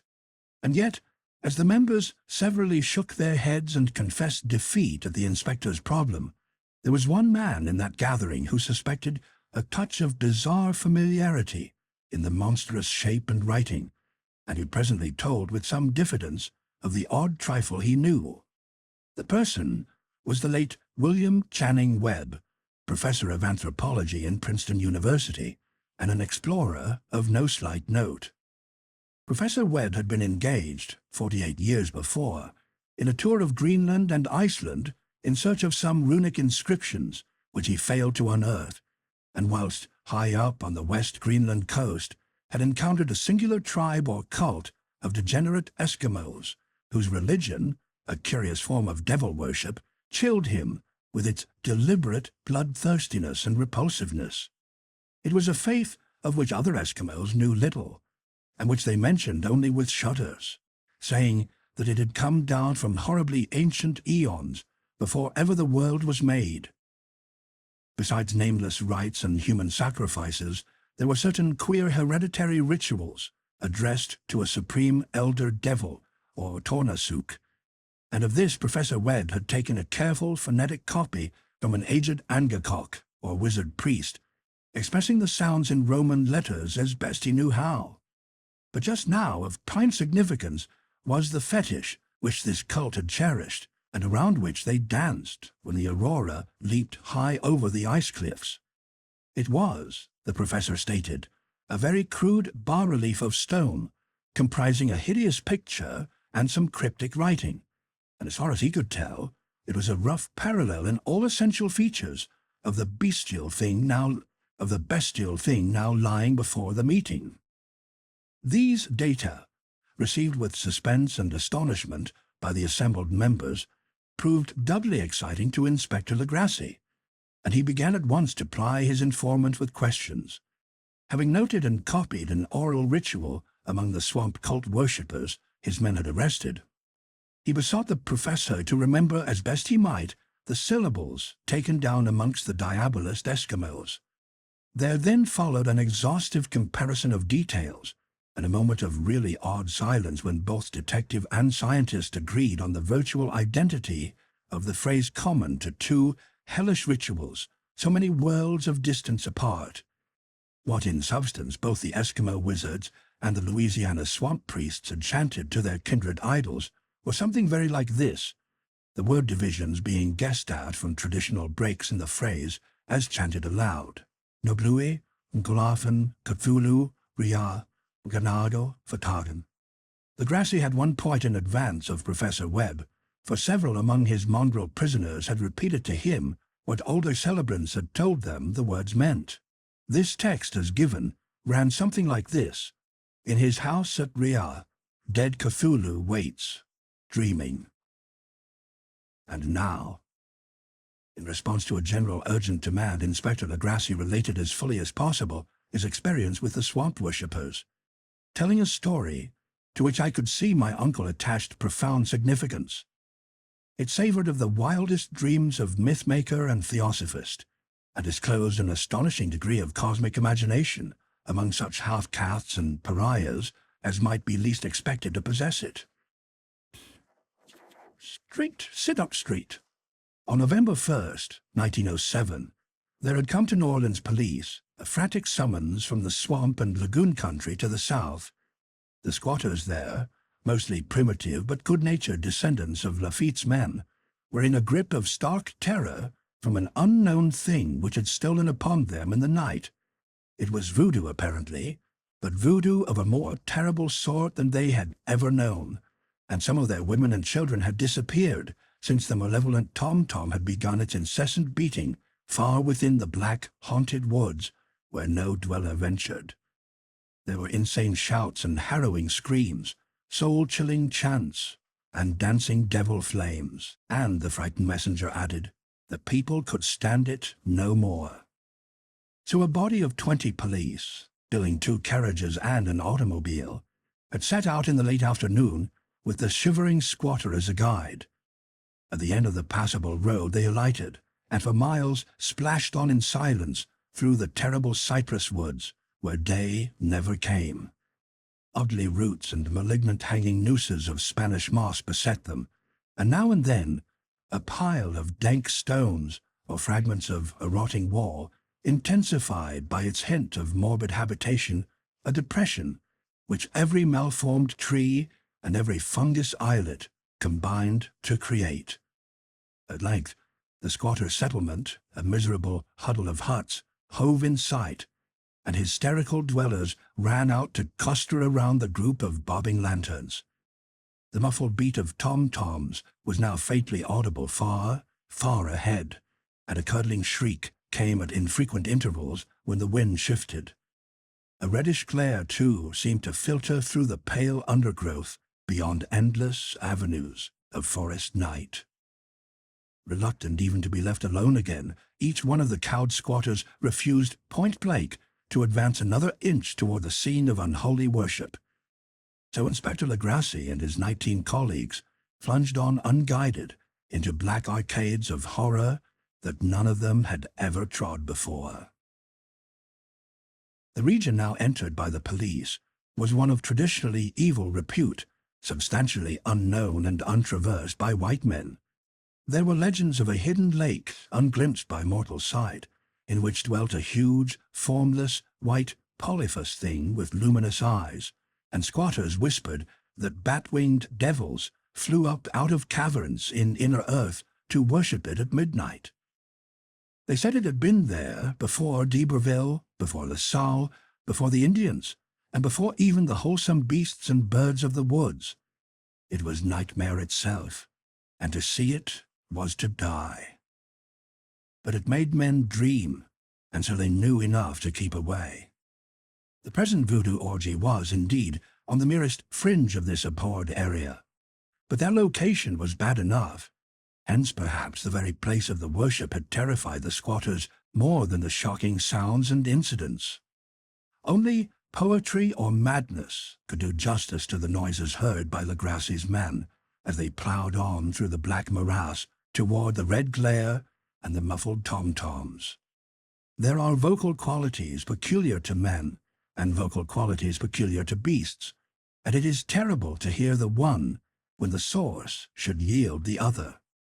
Animal fury and orgiastic license here whipped themselves to demoniac heights by howls and squawking ecstasies that tore and reverberated through those nighted woods like pestilential tempests from the gulfs of hell. Now and then the less organized ululations would cease, and from what seemed a well-drilled chorus of hoarse voices would rise in sing-song chant that hideous phrase or ritual. Fenglui, Waffen, Cthulhu Real, Wagadago, Atagan. Then the men, having reached a spot where the trees were thinner, came suddenly in sight of the spectacle itself.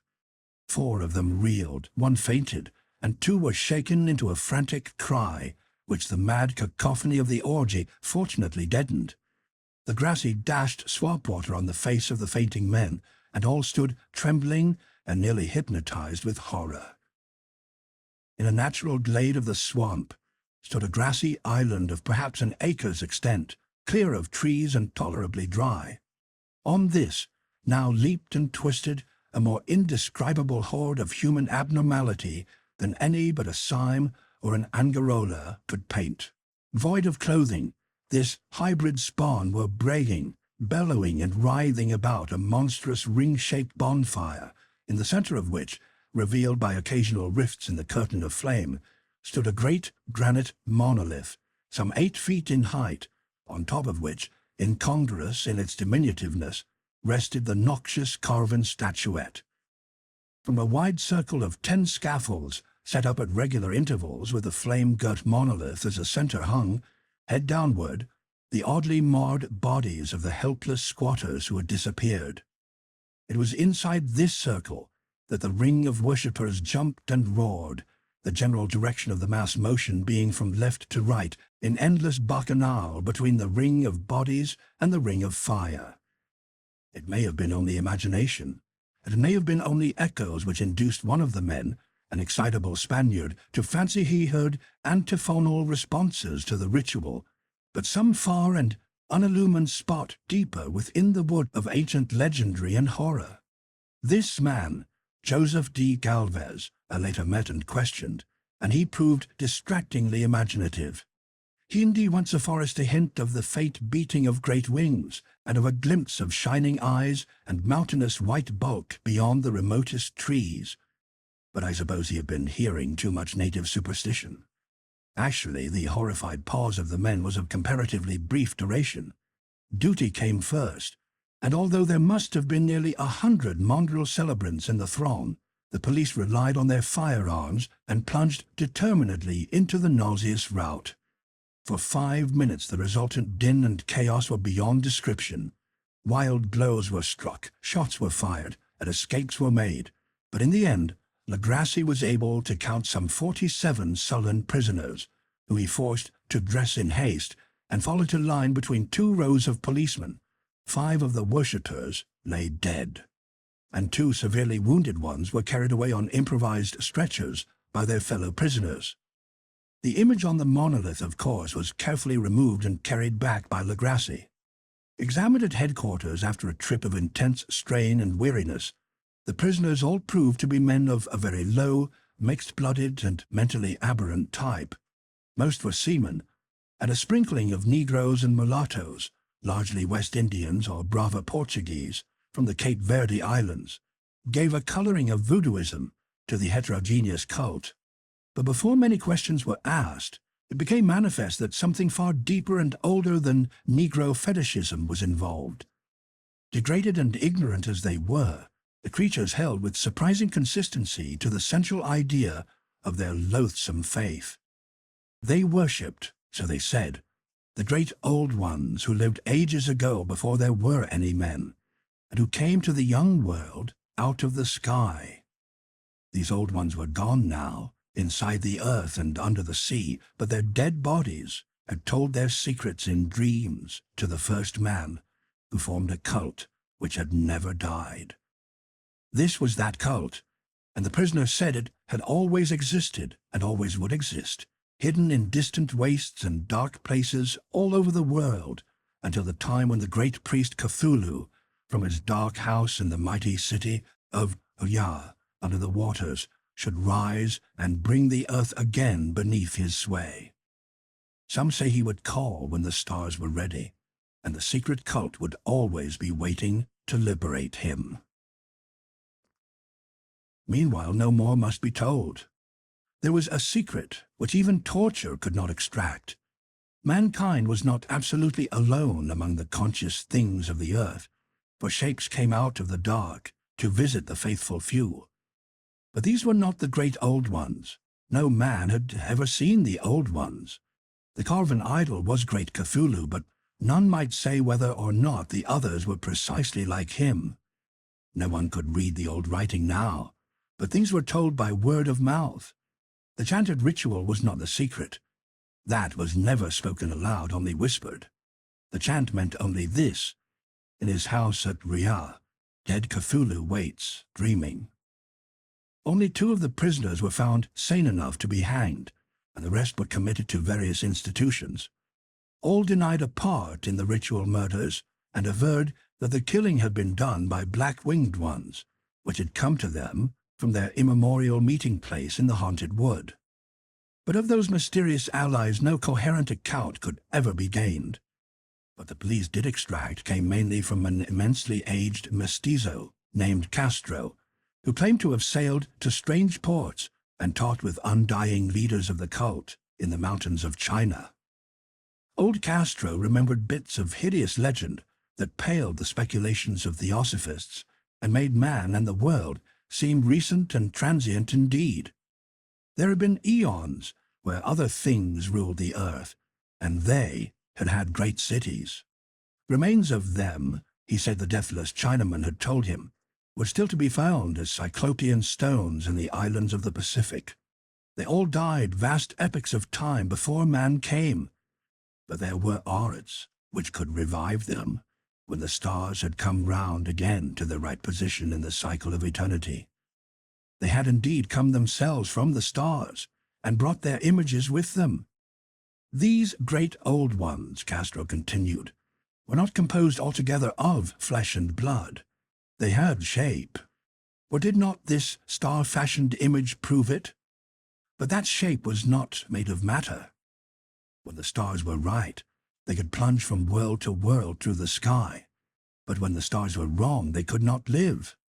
But although they no longer lived, they would never really die. They all lay in stone houses in their great city of Riyah, preserved by the spells of mighty Cthulhu for a glorious resurrection when the stars and the earth might once more be ready for them.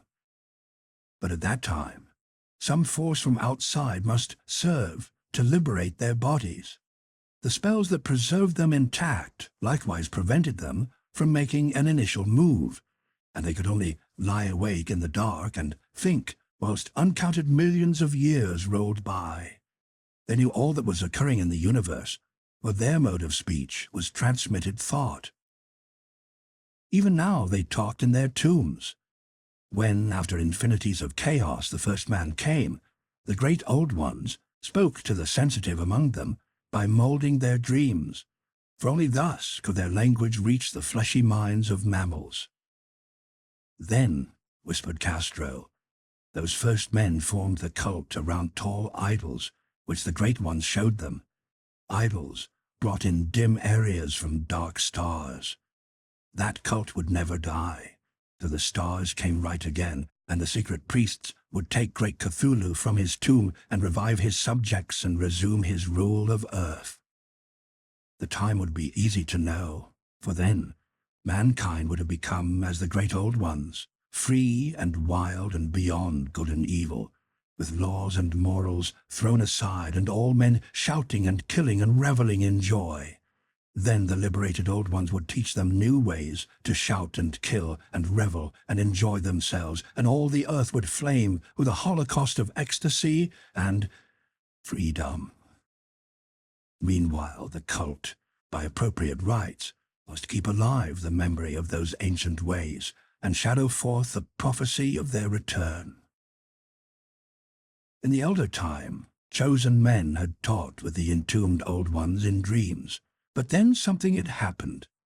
The great stone city, Riyah, with its monoliths and sepulchres, had sunk beneath the waves, and the deep waters, full of the one primal mystery through which not even thought can pass, had cut off the spectral intercourse. But memory never died, and high priests said that the city would rise again when the stars were right. Then came out of the earth the black spirits of earth, mouldy and shadowy, and full of dim rumors picked up in caverns beneath forgotten sea bottoms. But of them, old Castro did not speak much. He cut himself off hurriedly, and no amount of persuasion or subtlety could elicit more in this direction. The size of the old ones, too, he curiously declined to mention. Of the cult, he said that he thought the center lay amid the pathless deserts of Arabia, where Edem, the city of pillars, dreams hidden and untouched. It was not allied to the European witch cult, and was virtually unknown beyond its members. No book had ever really hinted of it, though the deathless Chinaman said that there were double meanings in the Necronomicon of the mad Arab Abdul al-Hazred, which the initiated might read as they chose, especially the much-discussed couplet, "That is not dead which can eternal lie, and with strange eons even death may die." Legrassi, deeply impressed and not a little bewildered, had inquired in vain concerning the historic affiliations of the cult. Castro, apparently, had told the truth when he said that it was wholly secret. The authorities at Tulane University could shed no light upon either cult or image, and now the detective, had come to the highest authorities in the country and met with no more than the Greenland tale of Professor Webb. The feverish interest aroused at the meeting by Legrasse's tale, corroborated as it was by the statuette, is echoed in the subsequent correspondence of those who attended, although scant mention occurs in the formal publication of the Society. Caution is the first care of those accustomed to face occasional charlatanry and imposture. Legrasse for some time lent the image to Professor Webb, but at the latter's death it was returned to him and remains in his possession, where I viewed it not long ago. It was truly a terrible thing, and unmistakably akin to the dream sculpture of young Wilcox. That my uncle was excited by the tale of the sculptor, I did not wonder, for what thoughts must arise upon hearing, after a knowledge of what Legrasse had learned of the cult, of a sensitive young man who had dreamed not only the figure and exact hieroglyphics of the swamp-found image in the Greenland Devil tablet, but had come in his dreams upon at least 3 of the precise words of the formula uttered alike by Eskimo diabolists and mongrel Louisianans. Professor Angel's instant start on an investigation of the utmost thoroughness was eminently natural, though privately I suspected young Wilcox of having heard of the cult in some indirect way, and of having invented a series of dreams to heighten and continue the mystery at my uncle's expense. The dream narratives and cuttings collected by the professors were, of course, strong corroboration, but the rationalism of my mind and the extravagance of the whole subject led me to adopt what I thought the most sensible conclusions. So after thoroughly studying the manuscript again, and correlating the theosophical and anthropological notes with the cult narrative of Legrasse, I made a trip to Providence to see the sculptor and give him the rebuke I thought proper for so boldly imposing upon a learned and aged man. Wilcox still lived alone in the Whateleys building in Thomas Street, a hideous Victorian imitation of 17th-century Breton architecture, which flaunts its stuccoed front amidst the lovely colonial houses on the ancient hill, and under the very shadow of the finest Georgian steeple in America. I found him at work in his rooms, and at once conceded from the specimens scattered about that his genius is indeed profound and authentic. He will, I believe, be heard from some time as one of the great decadents, for he is crystallized in clay and will one day mirror in marble those nightmares and fantasies which Arthur Machen evokes in prose, and Clark Ashton Smith makes visible in verse and in painting. Dark, frail, and somewhat unkempt in aspect, he turned languidly at my knock and asked me my business without rising. When I told him who I was, he displayed some interest.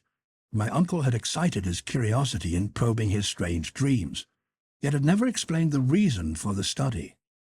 I did not enlarge his knowledge in this regard, but sought with some subtlety to draw him out. In a short time I became convinced of his absolute sincerity, for he spoke of the dreams in a manner none could mistake. They, in their subconscious residuum, had influenced his art profoundly, and he showed me a morbid statue whose contours almost made me shake with the potency of its black suggestion. He could not recall having seen the original of this thing, except in his own dream bas-relief, but the outlines had formed themselves insensibly under his hands. It was, no doubt, the great giant shape he had raved of in delirium. That he really knew nothing of the hidden cult, save from what my uncle's relentless catechism had let fall, he soon made clear, and again I strove to think of some way in which he could possibly have received the weird impressions.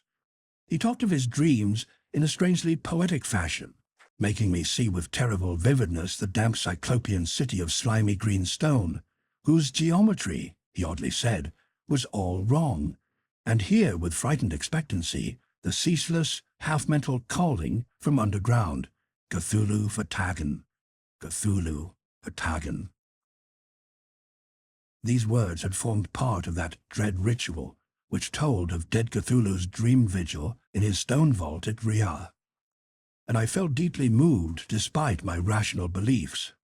Wilcox, I was sure, had heard of the cult in some casual way, and had soon forgotten it amidst the mass of his equally weird reading and imagining. Later, by virtue of its sheer impressiveness, it had found subconscious expression in dreams, in the bas-relief, and in the terrible statue I now beheld, so that his imposture upon my uncle had been a very innocent one. The youth was of a type, at once slightly affected and slightly ill-mannered, which I could never like, but I was willing enough now to admit both his genius and his honesty.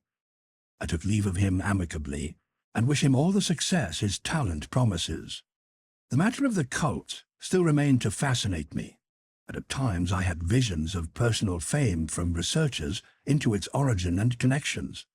I visited New Orleans, talked with Legrasse and others of that old-time raiding party, saw the frightful image, and even questioned such of the mongrel prisoners as still survived. Old Castro, unfortunately, had been dead for some years. What I now heard so graphically at first hand, though it was really no more than a detailed confirmation of what my uncle had written, excited me afresh, for I felt sure that I was on the track of a very real, very secret, and very ancient religion whose discovery would make me an anthropologist of note. My attitude was still one of absolute materialism, as I wish it still were. Then I discounted, with the most inexplicable perversity, the coincidence of the dream notes and odd cuttings collected by Professor Angell. One thing, which I began to suspect, which I now fear I know, is that my uncle's death was far from natural. He fell on a narrow hill street leading up from an ancient waterfront swarming with foreign mongrels after a careless push from a Negro sailor. I did not forget the mixed blood and marine pursuits of the cult members in Louisiana, and would not be surprised to learn of secret methods and poison needles as ruthless and as anciently known as the cryptic rites and beliefs. Legrasse and his men, it is true, had been left alone, but in Norway a certain seaman who saw things is dead. Might not the deeper inquiries of my uncle after encountering the sculptor's data have come to sinister ears? I think Professor Angell died because he knew too much, or because he was likely to learn too much. Whether I shall go as he did remains to be seen, for I have learned much now.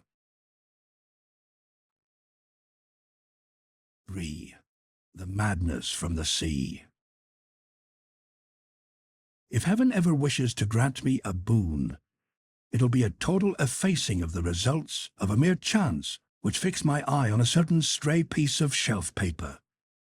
It was nothing on which I would naturally have stumbled in the course of my daily round, for it was an old number of an Australian journal, Sydney Bulletin, for April 18th, 1925.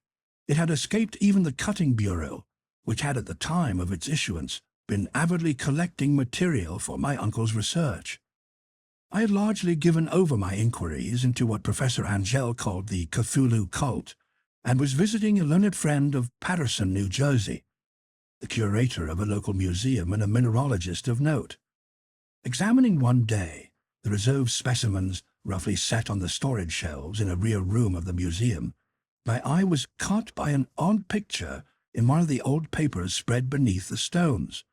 It was the Sydney Bulletin I have mentioned, for my friend has wide affiliations in all conceivable foreign parts, and the picture was a half-tone cut of a hideous stone image almost identical with that which Legrasse had found in the swamp.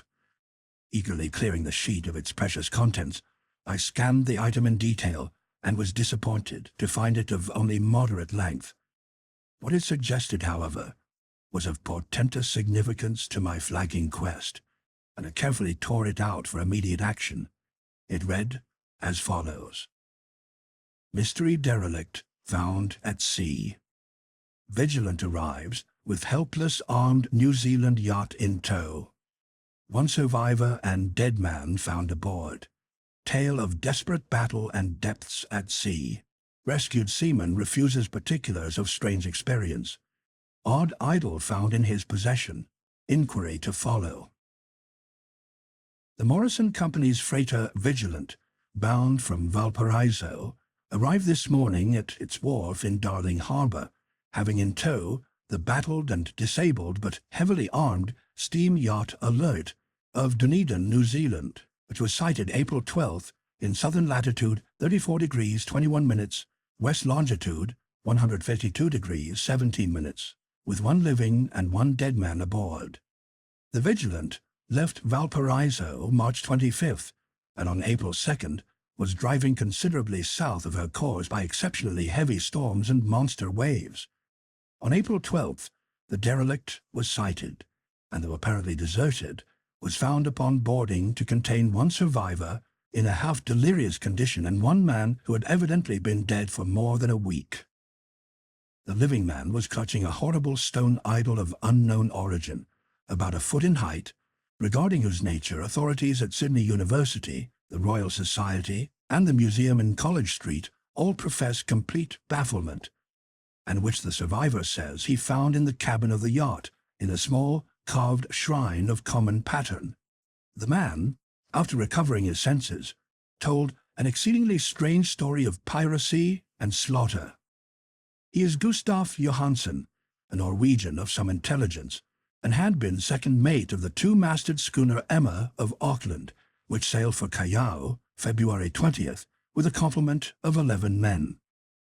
The Emma, he says, was delayed and thrown widely south of her course by the great storm of March 1st, and on March 22nd, in southern latitude 49 degrees 51 minutes, western longitude 128 degrees 34 minutes, encountered the Alert, manned by a queer and evil-looking crew of Kanakas and half-castes.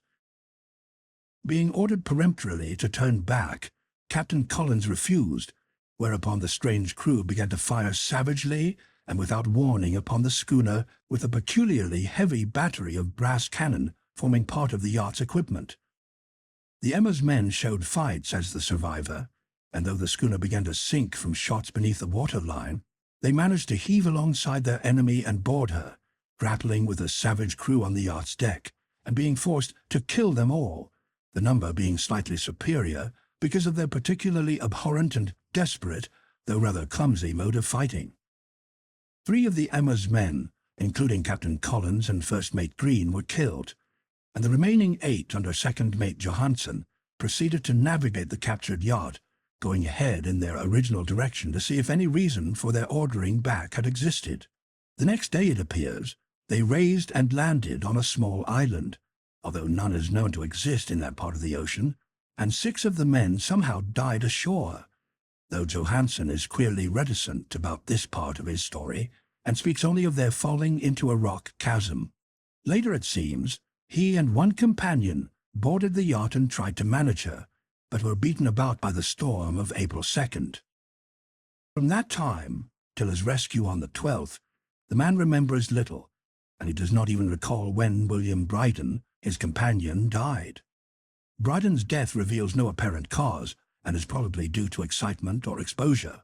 Cable advices from Dunedin report that the Alert was well known there as an island trader and bore an evil reputation among the waterfront.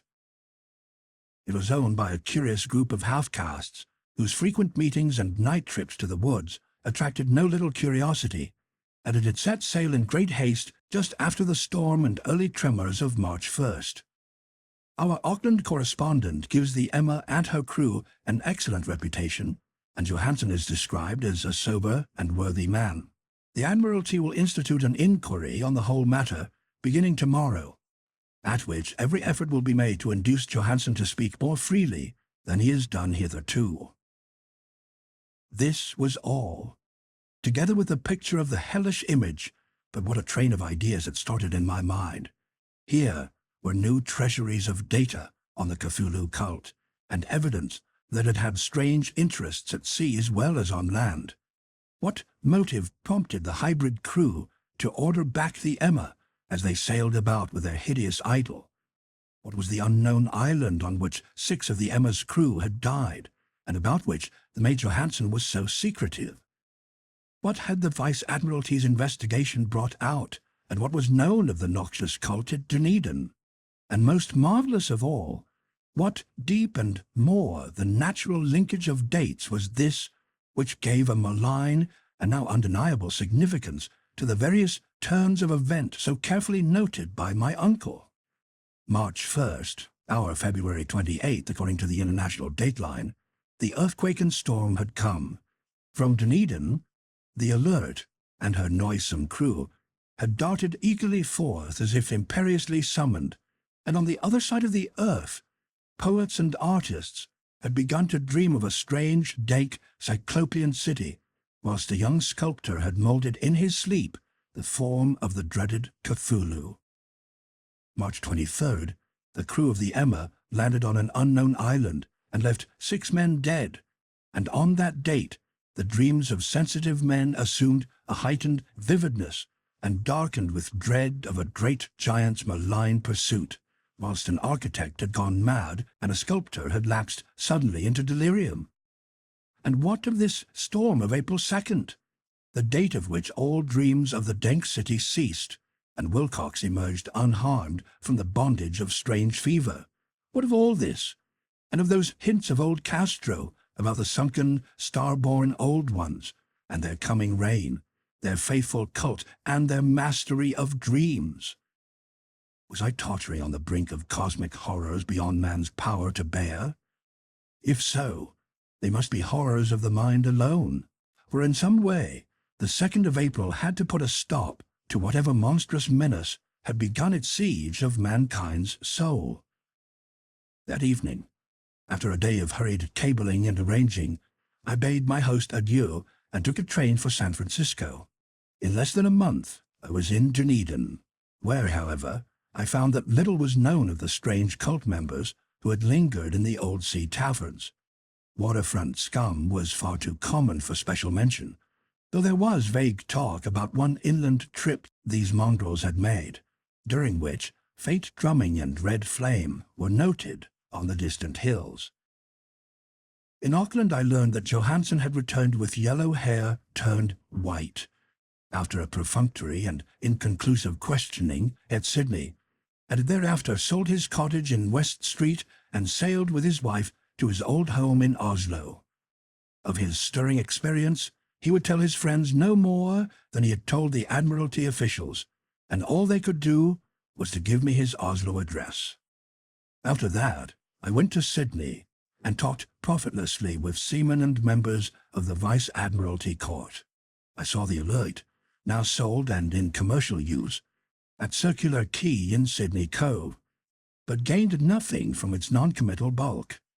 The crouching image with its cuttlefish head, dragon body, scaly wings, and hieroglyphed pedestal was preserved in the museum at Hyde Park, and I studied it long and well, finding it a thing of balefully exquisite workmanship, and with the same utter mystery, terrible antiquity, and unearthly strangeness of material which I had noticed in the Grassie's smaller specimen. Geologists, the curator told me, had found it a monstrous puzzle, for they vowed that the world held no rock like it. Then I thought with a shudder of what old Castro had told the Grassie about the primal great ones. They had come from the stars, and had brought their images with them. Shaken with such a mental revolution as I had never before known, I now resolved to visit Mate Johansen in Oslo. Sailing for London, I re-embarked at once for the Norwegian capital, and one autumn day landed at the trim wharves in the shadow of the Eggeberg. Johansen's address, I discovered, lay in the old town of King Harold Heardrada, which kept alive the name of Oslo during all the centuries that the greater city masqueraded as Christiania. I made the brief trip by taxicab and knocked with palpitant heart at the door of a neat and ancient building with plastered front. A sad-faced woman in black answered my summons, and I was stung with disappointment when she told me, in halting English, that Gustav Johansen was no more. He had not long survived his return, said his wife, but the doings at sea in 1925 had broken him. He had told her no more than he had told the public, but had left a long manuscript of technical matters, as he said, written in English, evidently in order to safeguard her from the peril of casual perusal. During a walk through a narrow lane near the Gothenburg dock, a bundle of papers falling from an attic window had knocked him down. 2 Lascar sailors at once helped him to his feet, but before the ambulance could reach him, he was dead. Physicians found no adequate cause for the end, but laid it to heart trouble and a weakened constitution. I now felt gnawing at my vitals, that dark terror, which will never leave me till I, too, am at rest, accidentally or otherwise. Persuading the widow that my connection with her husband's technical matters was sufficient to entitle me to his manuscript, I bore the document away and began to read it on the London boat. It was a simple, rambling thing, a naive sailor's effort to a post facto diary, and strove to recall day by day that last awful voyage. I cannot attempt to translate it verbatim in all its cloudiness and redundance, but I will tell its gist enough to show why the sound of the water against the vessel's sides became so unendurable to me that I stopped my ears with cotton. Johansen, thank God, did not know quite all, even though he saw the city and the thing, but I shall never sleep calmly again when I think of the horrors that lurk ceaselessly behind life in time and in space, and of those unhallowed blasphemies from elder stars which dream beneath the sea, known and favored by a nightmare cult, ready and eager to loose them on the world whenever another earthquake shall heave their monstrous stone city again to the sun and air. Johansen's voyage had begun just as he had told it to the Vice-Admiralty. The Emma, in ballast, had cleared Auckland on February 20th, and had felt the full force of that earthquake-born tempest which must have heaved up from the sea bottom the horrors that filled men's dreams. Once more under control, the ship was making good progress. When held up by the Alert on March 22nd, and I could feel the mate's regret as he wrote of her bombardment and sinking. Of the swarthy cult fiends on the Alert, he speaks with significant horror. There was some peculiarly abominable quality about them, which made their destruction seem almost a duty, and Johansen shows ingenious wonder at the charge of ruthlessness brought against his party during the proceedings of the Court of Inquiry.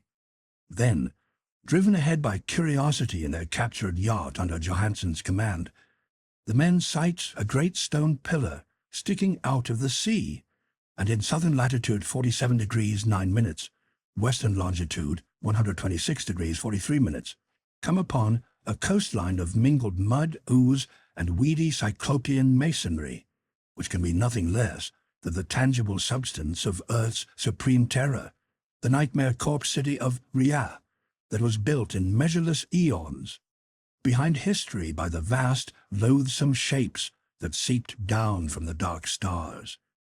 There lay great Cthulhu and his hordes, hidden in slimy vaults, and sending out at last, after cycles incalculable, the thoughts that spread fear to the dreams of the sensitive and called imperiously to the faithful to come on a pilgrimage of liberation and restoration. All this Johansen did not suspect, but God knows he soon saw enough.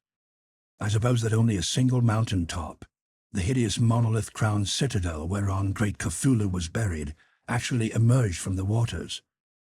When I think of the extent of all that may be brooding down there, I almost wish to kill myself forthwith.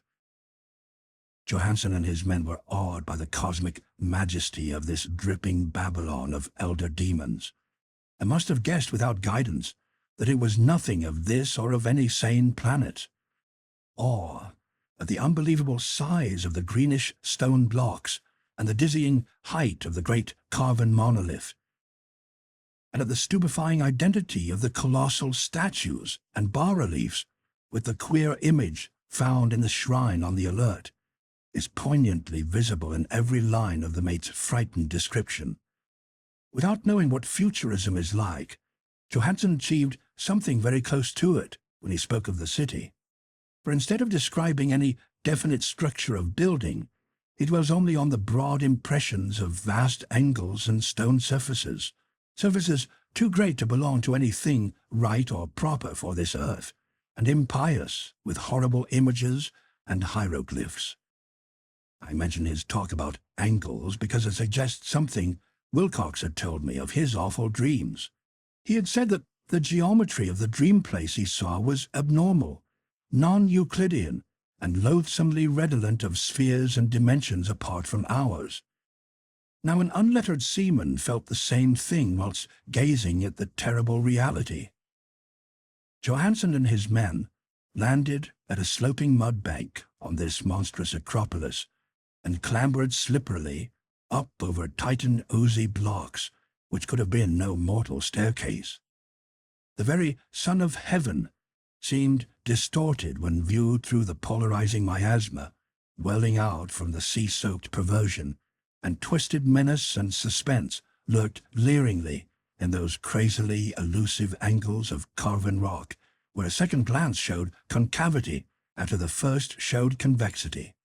Something very like fright had come over all the explorers before anything more definite than rock and ooze and weed was seen. Each would have fled had he not feared the scorn of the others, and it was only half-heartedly that they searched, vainly as it proved, for some portable souvenir to bear away. It was Rodriguez the Portuguese who climbed up the foot of the monolith and shouted of what he had found. The rest followed him, and looked curiously at the immense carved door with the now familiar squid dragon bas-relief. It was, Johansen said, like a great barn door, and they all felt that it was a door because of the ornate lintel, threshold, and jambs around it, though they could not decide whether it lay flat like a trapdoor or slantwise like an outside cellar door. As Wilcox would have said, the geometry of the place was all wrong. One could not be sure that the sea and the ground were horizontal, hence the relative position of everything else seemed phantasmally variable. Brighton pushed at the stone in several places without result. Then Donovan felt over it delicately around the edge, pressing each point separately as he went. He climbed interminably along the grotesque stone moulding.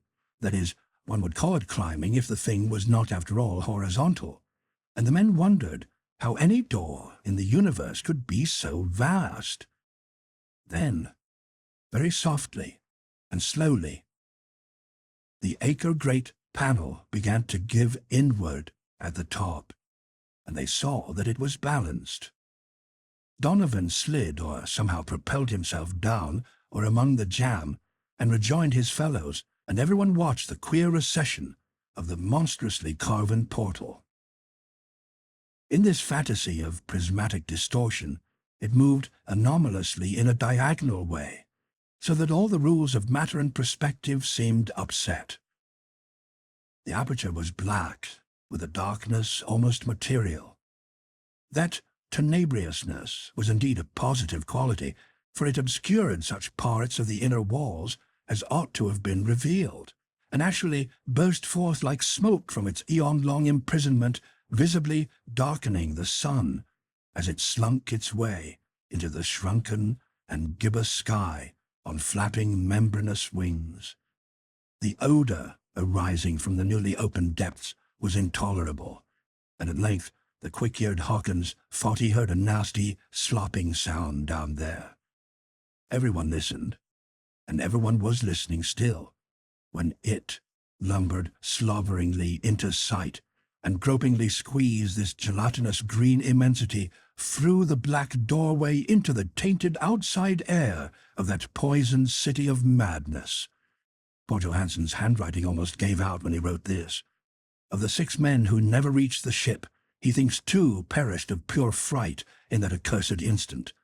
The thing cannot be described. There is no language for such abysms of shrieking and immemorial lunacy, such eldritch contradictions of all matter, force, and cosmic order. A mountain walked or stumbled. God! What wonder that across the earth a great architect went mad, and poor Wilcox raved with fever at that telepathic instant. The thing of the idols, the green, sticky spawn of the stars, had awakened to claim his own. The stars were right again, and what an age-old cult had failed to do by design, a band of innocent sailors had done by accident. After vigintillions of years, great Cthulhu was loose again and ravening for delight. 3 men were swept up in the flabby claws before anybody turned. God rest them, if there be any rest in the universe. They were Donovan, Guerra, and Angstrom. Parker slipped as the other three were plunging frenziedly over endless vistas of green-crusted rock to the boat, and Johansen swears he was swallowed up by an angle of masonry which shouldn't have been there, an angle which was acute, but behaved as if it were obtuse. But only Biden and Johansen reached the boat, and pulled desperately for the Alert, as the mountainous monstrosity flopped down the slimy stones and hesitated, floundering at the edge of the water. Steam had not been suffered to go down entirely, despite the departure of all hands for the shore, and it was the work of only a few moments of feverish rushing up and down between wheels and engines to get the Alert under way. Slowly, amidst the distorted horrors of that indescribable scene, she began to churn the lethal waters, whilst on the masonry of that charnel shore that was not of earth, the Titan thing from the stars slavered and gibbered like Polypheme cursing the fleeing ship of Odysseus. Then, bolder than the storied Cyclops, great Cthulhu slid greasily into the water and began to pursue with vast, wave-raising strokes of cosmic potency. Bryden looked back and went mad, laughing at intervals till death found him one night in the cabin whilst Johansen was wandering deliriously. But Johansen had not given out yet. Knowing that the thing could surely overtake the Alert until steam was fully up, he resolved on a desperate chance, and setting the engine for full speed, ran lightning-like on deck and reversed the wheel. There was a mighty eddying and foaming in the noisome brine, and as the steam mounted higher and higher, the brave Norwegian drove his vessel head-on against the pursuing jelly, which rose above the unclean froth like the stern of a demon galleon. The awful squid head with writhing feelers came nearly up to the bowsprit of the sturdy yacht, but Johansen drove on relentlessly. There was a bursting as of an exploding bladder, a slushy nastiness as of a cloven sunfish, a stench as of 1,000 opened graves, and a sound that the chronicler will not put on paper. For an instant, the ship was befouled by an acrid and blinding green cloud, and then there was only a venomous seething astern, where, God in heaven, the scattered plasticity of that nameless sky-spawn was nebulously recombining in its hateful original form, whilst its distance widened every second as the Alert gained impetus from its mounting steam. That was all. After that, Johansen only brooded over the idol in the cabin, and attended to a few matters of food for himself, the laughing maniac by his side. He did not try to navigate after the first bold flight, for the reaction had taken something out of his soul. Then came the storm on April 2nd, and a gathering of the clouds about his consciousness. There is a sense of spectral whirling through liquid gulfs of infinity, of dizzying rides through reeling universes on a comet's tail, and of hysterical plunges from the pit to the moon, and from the moon back again to the pit, all livened by a cachinnating chorus of the distorted, hilarious elder gods and the green, back-winged, mocking imps of Tartarus. Out of that dream came rescue, the Vigilant, the Vice-Admiralty Court, the streets of Dunedin, and the long voyage back home to the old house by the Egeberg. He could not tell. They would think him mad. He would write of what he knew before death came, but his wife must not guess. Death would be a boon only if it could blot out the memories. That was the document I read, and now I have placed it in the tin box beside the bas-relief and the papers of Professor Angell. With it shall go this record of mine, this test of my own sanity, wherein is pieced together that which I hope may never be pieced together again. I have looked upon all that the universe has to hold of horror, and even the skies of spring and the flowers of summer must ever afterward be poison to me. But I do not think my life will be long. As my uncle went, as poor Johansen went, so shall I go. I know too much, and the cult still lives. Cthulhu still lives too, I suppose, Again in this chasm of stone which has shielded him since the sun was young. His accursed city is sunken once more, for the vigilant sailed over the spot after the April storm, but his ministers on earth still bellow and prance and slay around idol-capped monoliths in lonely places. He must have been trapped by the sinking whilst within his black abyss, or else the world would now be screaming with frightened frenzy. Who knows the end? What has risen may sink, and what has sunk may rise. Loathsomeness waits and dreams in the deep, and decay spreads over the tottering cities of men. A time will come, but I must not and cannot think. Let me pray that, if I do not survive this manuscript, my executors may put caution before audacity, and see that it meets no other eye.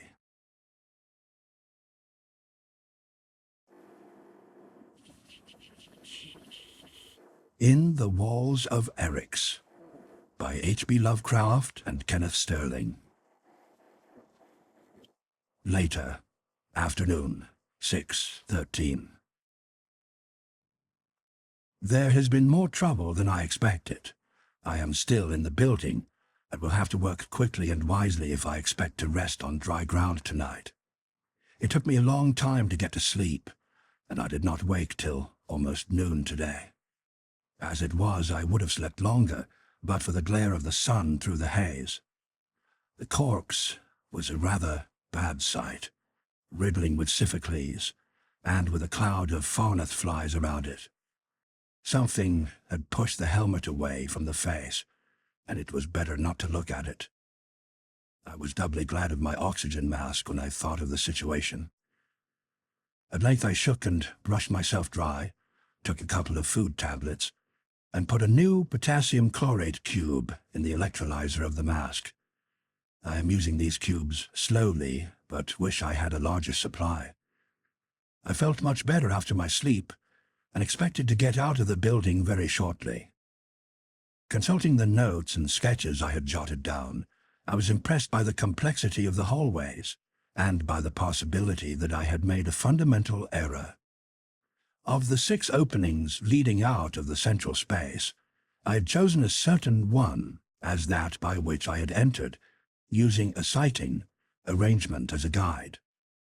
When I stood just within the opening, the corpse 50 yards away was exactly in line with a particular lepidodendron in the far-off forest. Now it occurred to me that this sighting might not have been of sufficient accuracy, the distance of the corpse making its difference of direction in relation to the horizon comparatively slight when viewed from the openings next to that of my first ingress. Moreover, the tree did not differ as distinctly as it might from other lepidodendra on the horizon. Putting the matter to a test, I found to my chagrin that I could not be sure which of 3 openings was the right one. Had I traversed a different set of windings at each attempted exit? This time I would be sure. It struck me that despite the impossibility of trailblazing, there was one marker I could leave. Though I could not spare my suit, I could, because of my thick head of hair, spare my helmet, and this was large and light enough to remain visible above the thin mud. Accordingly, I removed the roughly hemispherical device and laid it at the entrance of one of the corridors, the right-hand one of the 3 I must try. I would follow this corridor on the assumption that it was correct, repeating what I seemed to recall as the proper turns, and constantly consulting and making notes. If I did not get out, I would systematically exhaust all possible variations, and if these failed, I would proceed to cover the avenues extending from the next opening in the same way, continuing to the 3rd opening if necessary. Sooner or later I could not avoid hitting the right path to the exit, but I must use patience. Even at worst I could scarcely fail to reach the open plain in time for a dry night's sleep. Immediate results were rather discouraging, though they helped me eliminate the right-hand opening in little more than an hour. Only a succession of blind alleys, each ending at a great distance from the corpse, seemed to branch from this hallway, and I saw very soon that it had not figured at all in the previous afternoon's wanderings. As before, however, I always found it relatively easy to grope back to the central chamber. About 1 p.m. I shifted my helmet marker to the next opening and began to explore the hallways beyond it. At first I thought I recognized the turnings, but soon found myself in a wholly unfamiliar set of corridors. I could not get near the corpse, and this time seemed cut off from the central chamber as well, even though I thought I had recorded every move I made. There seemed to be tricky twists and crossings too subtle for me to capture in my crude diagrams, and I began to develop a kind of mixed anger and discouragement. While patience would of course win in the end, I saw that my searching would have to be minute, tireless, and long continued. 2 o'clock found me still wandering vainly through strange corridors, constantly feeling my way, looking alternately at my helmet and at the corpse, and jotting data on my scroll with decreasing confidence. I cursed the stupidity and idle curiosity which had drawn me into this tangle of unseen walls, reflecting that if I had let the thing alone and headed back as soon as I had taken the crystal from the body, I would even now be safe at Terra Nova. Suddenly it occurred to me that I might be able to tunnel under the invisible walls with my knife, and thus effect a shortcut to the outside, or to some outward-leading corridor. I had no means of knowing how deep the building's foundations were, but the omnipresent mud argued the absence of any floor save the earth. Facing the distant and increasingly horrible corpse, I began a course of feverish digging with the broad, sharp blade. There was about 6 inches of semi-liquid mud, below which the density of the soil increased sharply. This lower soil seemed to be of a different color, a grayish clay, rather like the formations near Venus's North Pole. As I continued downward close to the unseen barrier, I saw that the ground was getting harder and harder. Watery mud rushed into the excavation as fast as I removed the clay, but I reached through it and kept on working. If I could bore any kind of a passage beneath the wall, the mud would not stop my wriggling out. About 3 feet down, however, the hardness of the soil halted my digging seriously. Its tenacity was beyond anything I had encountered before, even on this planet, and was linked with an anomalous heaviness. My knife had to split and chip the tightly packed clay, and the fragments I brought up were like solid stones or bits of metal. Finally, even this splitting and chipping became impossible, and I had to cease my work with no lower edge of wall in reach. The hour-long attempt was a wasteful as well as futile one, for it used up great stores of my energy and forced me both to take an extra food tablet and to put an additional chlorate cube in the oxygen mask. It has also brought a pause in the day's gropings, for I am still much too exhausted to walk. After cleaning my hands and arms of the worst of the mud, I sat down to write these notes, leaning against an invisible wall and facing away from the corpse. That body is simply a writhing mass of vermin now. The odor has begun to draw some of the slimy acmens from the far-off jungle. I notice that many of the efja weeds on the plain are reaching out necrophodous feelers toward the thing, but I doubt if any are long enough to reach it. I wish some really carnivorous organisms like the scoras would appear, for then they might scent me and wriggle a course through the building toward me. Things like that have an odd sense of direction. I could watch them as they came, and jot down their approximate route if they failed to form a continuous line. Even that would be a great help. When I met any, the pistol would make short work of them. But I can hardly hope for as much as that. Now that these notes are made, I shall rest a while longer, and later we'll do some more groping. As soon as I get back to the central chamber, which ought to be fairly easy, I shall try the extreme left-hand opening. Perhaps I can get outside by dusk after all. Night, 6 13. New trouble. My escape will be tremendously difficult, for there are elements I had not suspected. Another night here in the mud and a fight on my hands tomorrow. I cut my rest short and was up and groping again by 4 o'clock. After about 15 minutes I reached the central chamber and moved my helmet to mark the last of the 3 possible doorways. Starting through this opening, I seemed to find the going more familiar, but was brought up short less than 5 minutes by a sight that jolted me more than I can describe. It was a group of 4 or 5 of those detestable nan lizards emerging from the forest far off across the plain. I could not see them distinctly at that distance, but thought they paused and turned toward the trees to gesticulate, after which they were joined by fully a dozen more. The augmented party now began to advance directly toward the invisible building, and as they approached I studied them carefully. I had never before had a close view of the things outside the steamy shadows of the jungle. The resemblance to reptiles was perceptible, though I knew it was only an apparent one, since these beings have no point of contact with terrestrial life. When they drew nearer, they seemed less truly reptilian, only the flat head and the green, slimy, frog-like skin carrying out the idea. They walked erect on their odd, thick stumps, and their suction discs made curious noises in the mud. These were average specimens, about 7 feet in height, and with 4 long, ropey pectoral tentacles.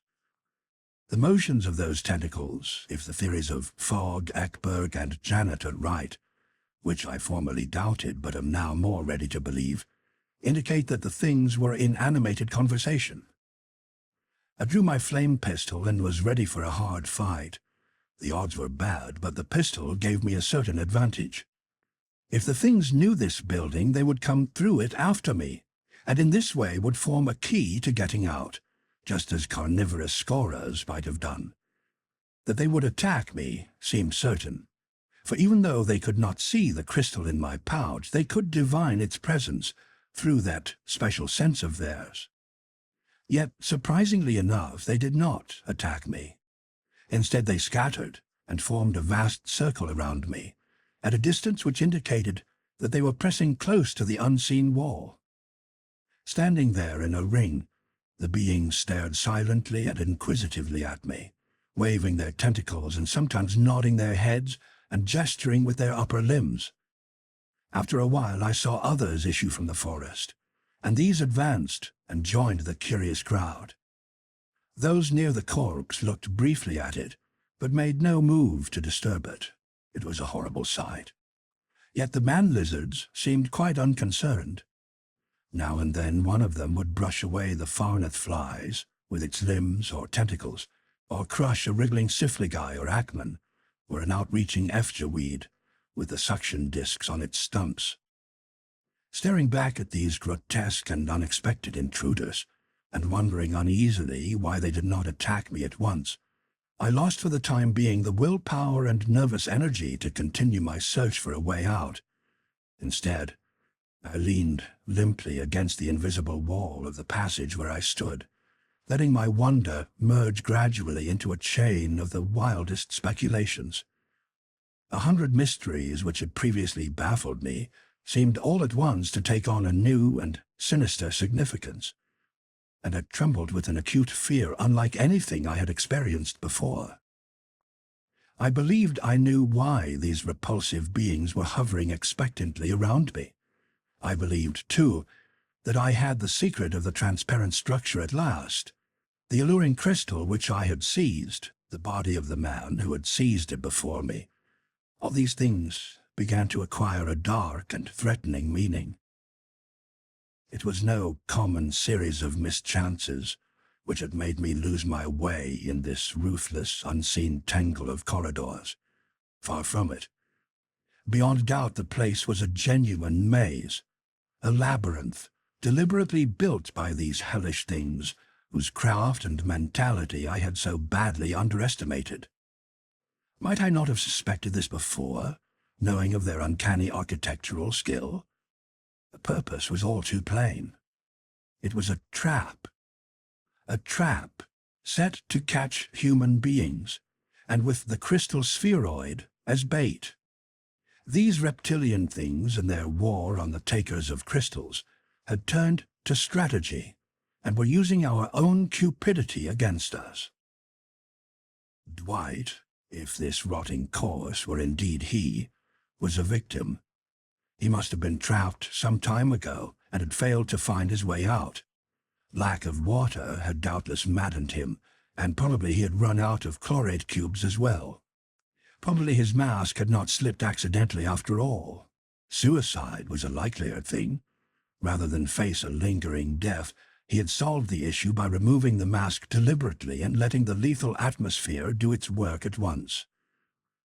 The horrible irony of his fate lay in his position. Only a few feet from the saving exit he had failed to find. 1 minute more of searching and he would have been safe. And now I was as trapped as he had been. Trapped, and with this circling herd of curious starers to mock at my predicament. The thought was maddening, and as it sank in, I was seized with a sudden flash of panic, which set me running aimlessly through the unseen hallways. For several moments I was essentially a maniac, stumbling, tripping, bruising myself on the invisible walls, and finally collapsing in the mud as a panting, lacerated heap of mindless, bleeding flesh. The fall sobered me a bit, so that when I slowly struggled to my feet I could notice things and exercise my reason. The circling watchers were swaying their tentacles in an odd, irregular way, suggestive of sly alien laughter, and I shook my fist savagely at them as I rose. My gesture seemed to increase their hideous mirth, a few of them clumsily imitating it with their greenish upper limbs.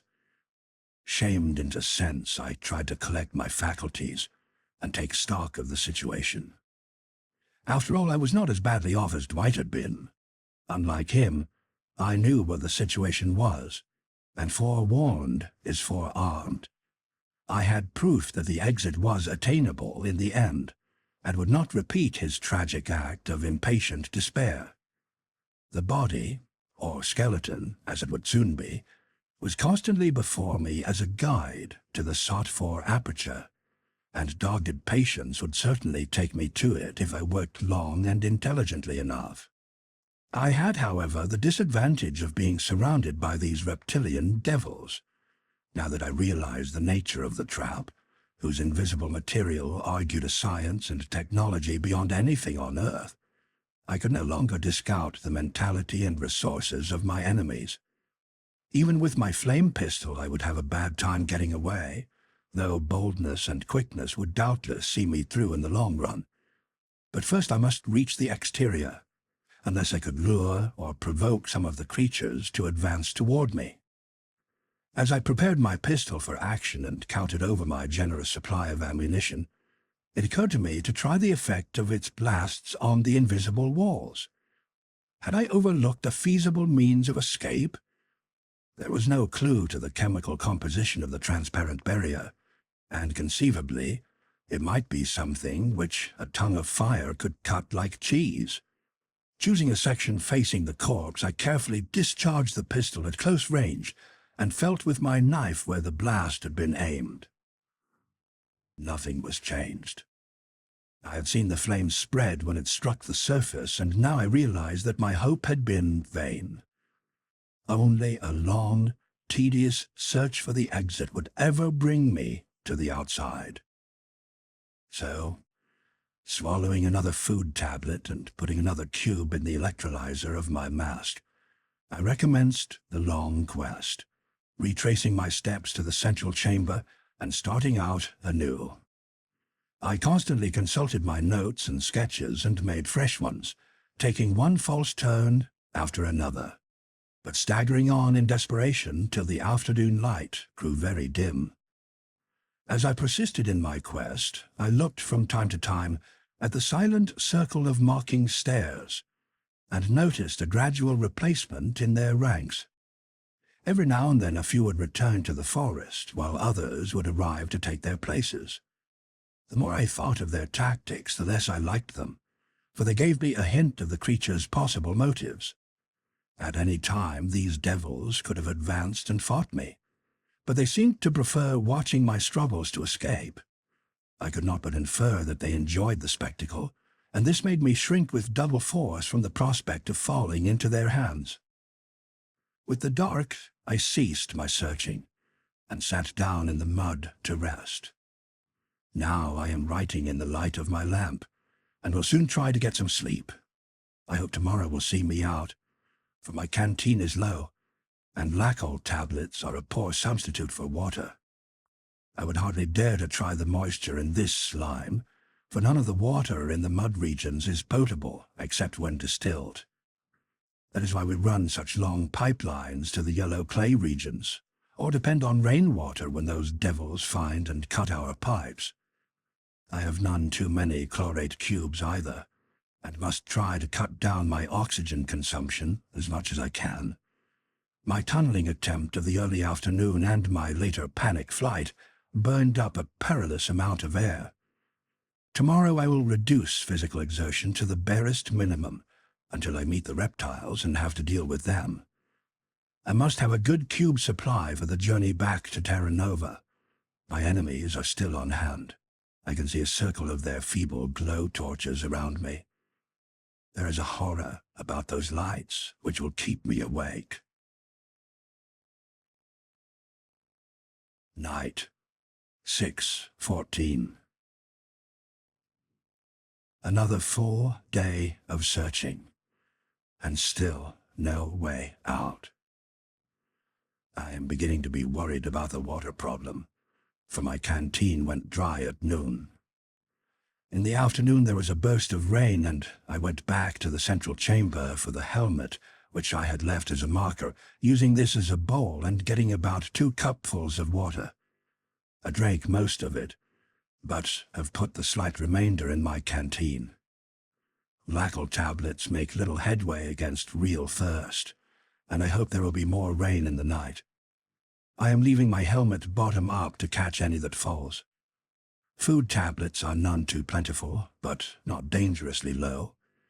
I shall have my rations from now on.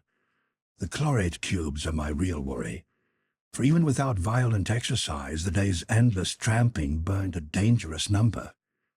I feel weak from my forced economies in oxygen, and from my constantly mounting thirst.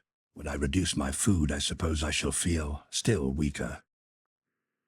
There is something damnable, something uncanny about this labyrinth.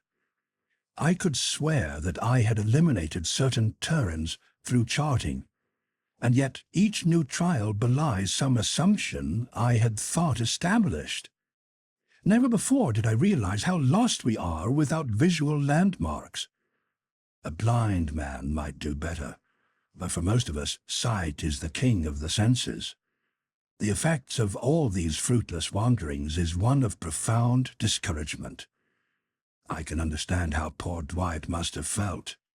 His corpse is now just a skeleton, and the siphiclies and acmans and farneth flies are gone. The Efgen weeds are nipping the leather clothing to pieces, for they were longer and faster growing than I had expected.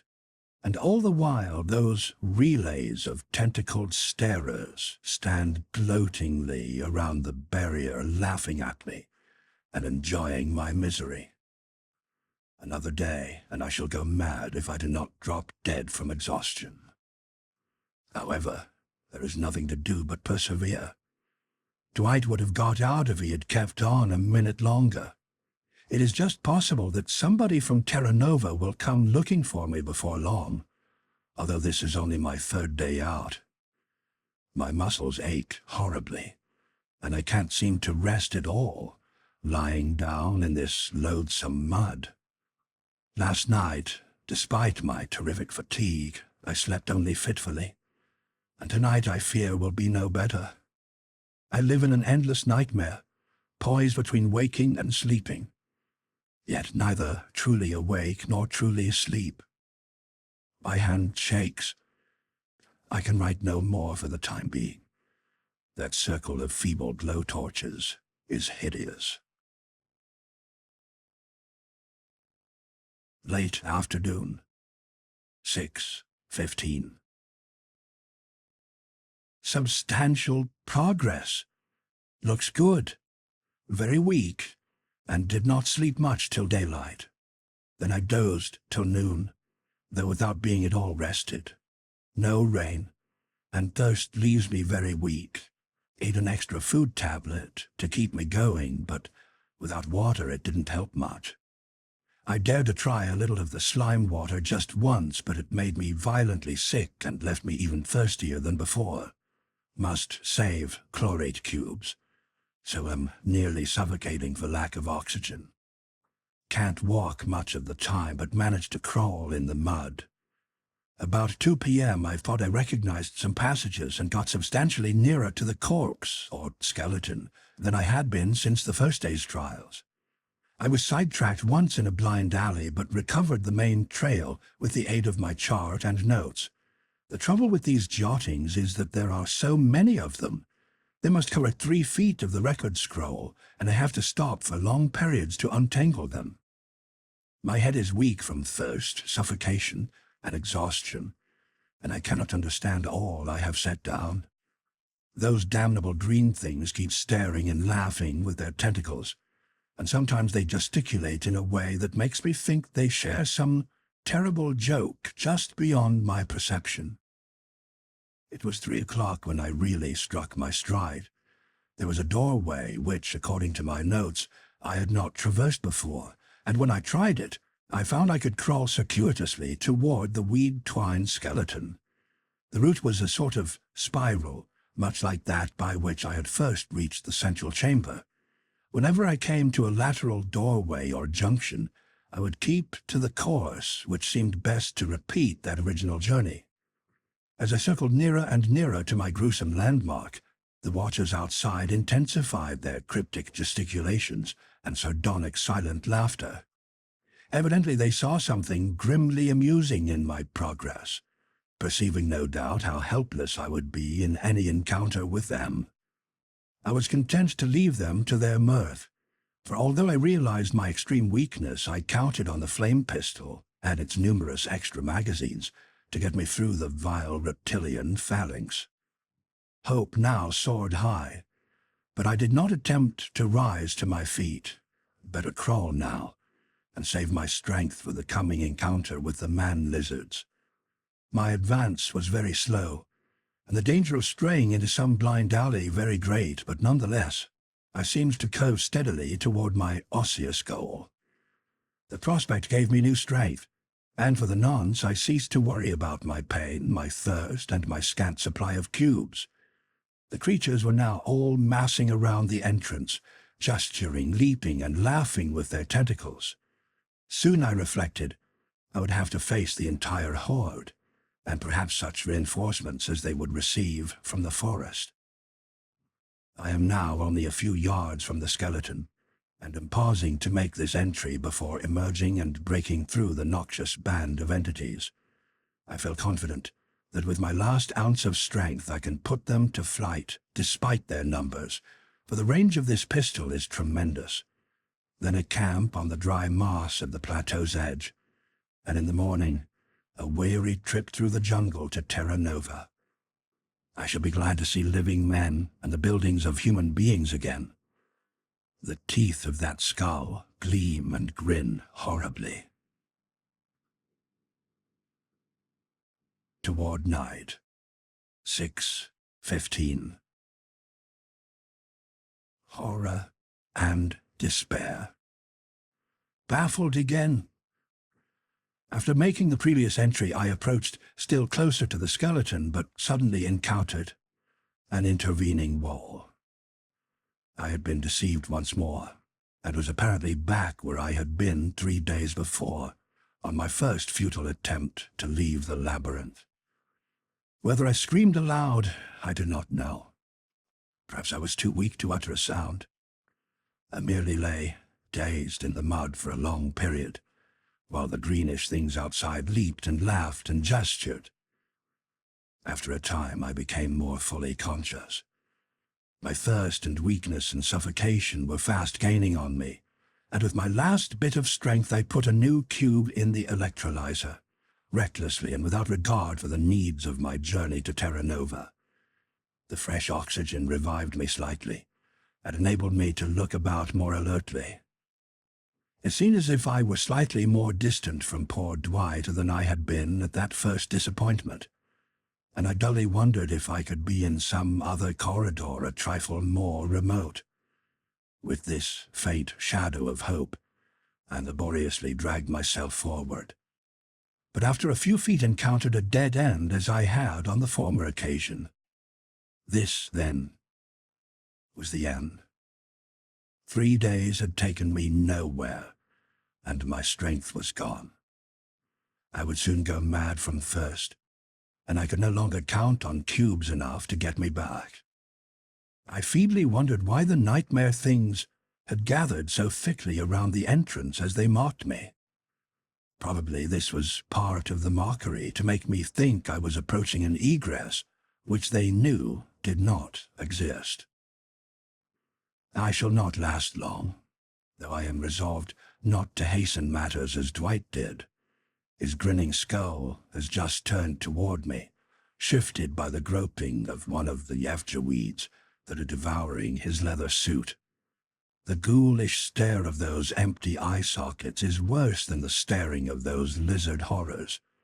It lends a hideous meaning to that dead white-toothed grin. I shall lie very still in the mud, and save all the strength I can. This record, which I hope may reach and warn those who come after me, will soon be done. After I stop writing, I shall rest a long while.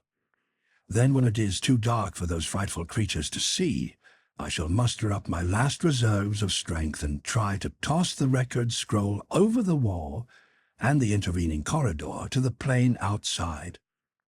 I shall take care to send it toward the left, where it will not hit the leaping band of mocking beleaguers. Perhaps it will be lost forever in the thin mud, but perhaps it will land in some widespread clump of weeds and ultimately reach the hands of men. If it does survive to be read, I hope it may do more than merely warn men of this trap. I hope it may teach our race to let those shining crystals stay where they are. They belong to Venus alone. Our planet does not truly need them, and I believe we have violated some obscure and mysterious law. Some law buried deep in the arcane of the cosmos, in our attempts to take them. Who can tell what dark, potent, and widespread forces spur on these reptilian things who guard their treasures so strangely? Dwight and I have paid, as others have paid and will pay, but it may be that these scattered deaths are only the prelude of greater horrors to come. Let us leave to Venus that which belongs only to Venus.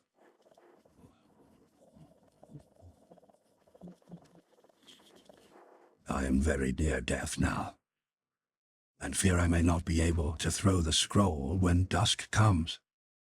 If I cannot, I suppose the man-lizards will seize it, for they will probably realize what it is. They will not wish anyone to be warned of the labyrinth, and they will not know that my message holds a plea in their own behalf. As the end approaches, I feel more kindly towards the things.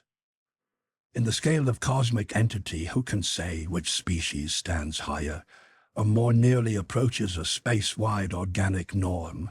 Theirs or mine.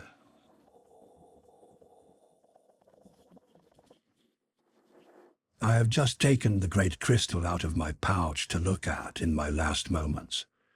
It shines fiercely and menacingly in the red rays of the dying day. The leaping horde have noticed it, and their gestures have changed in a way I cannot understand. I wonder why they keep clustered around the entrance instead of concentrating at a still closer point in the transparent wall.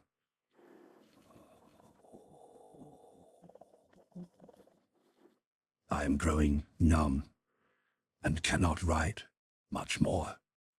Things whirl around me, yet I do not lose consciousness. Can I throw this over the wall? That crystal glows so. Yet the twilight is deepening.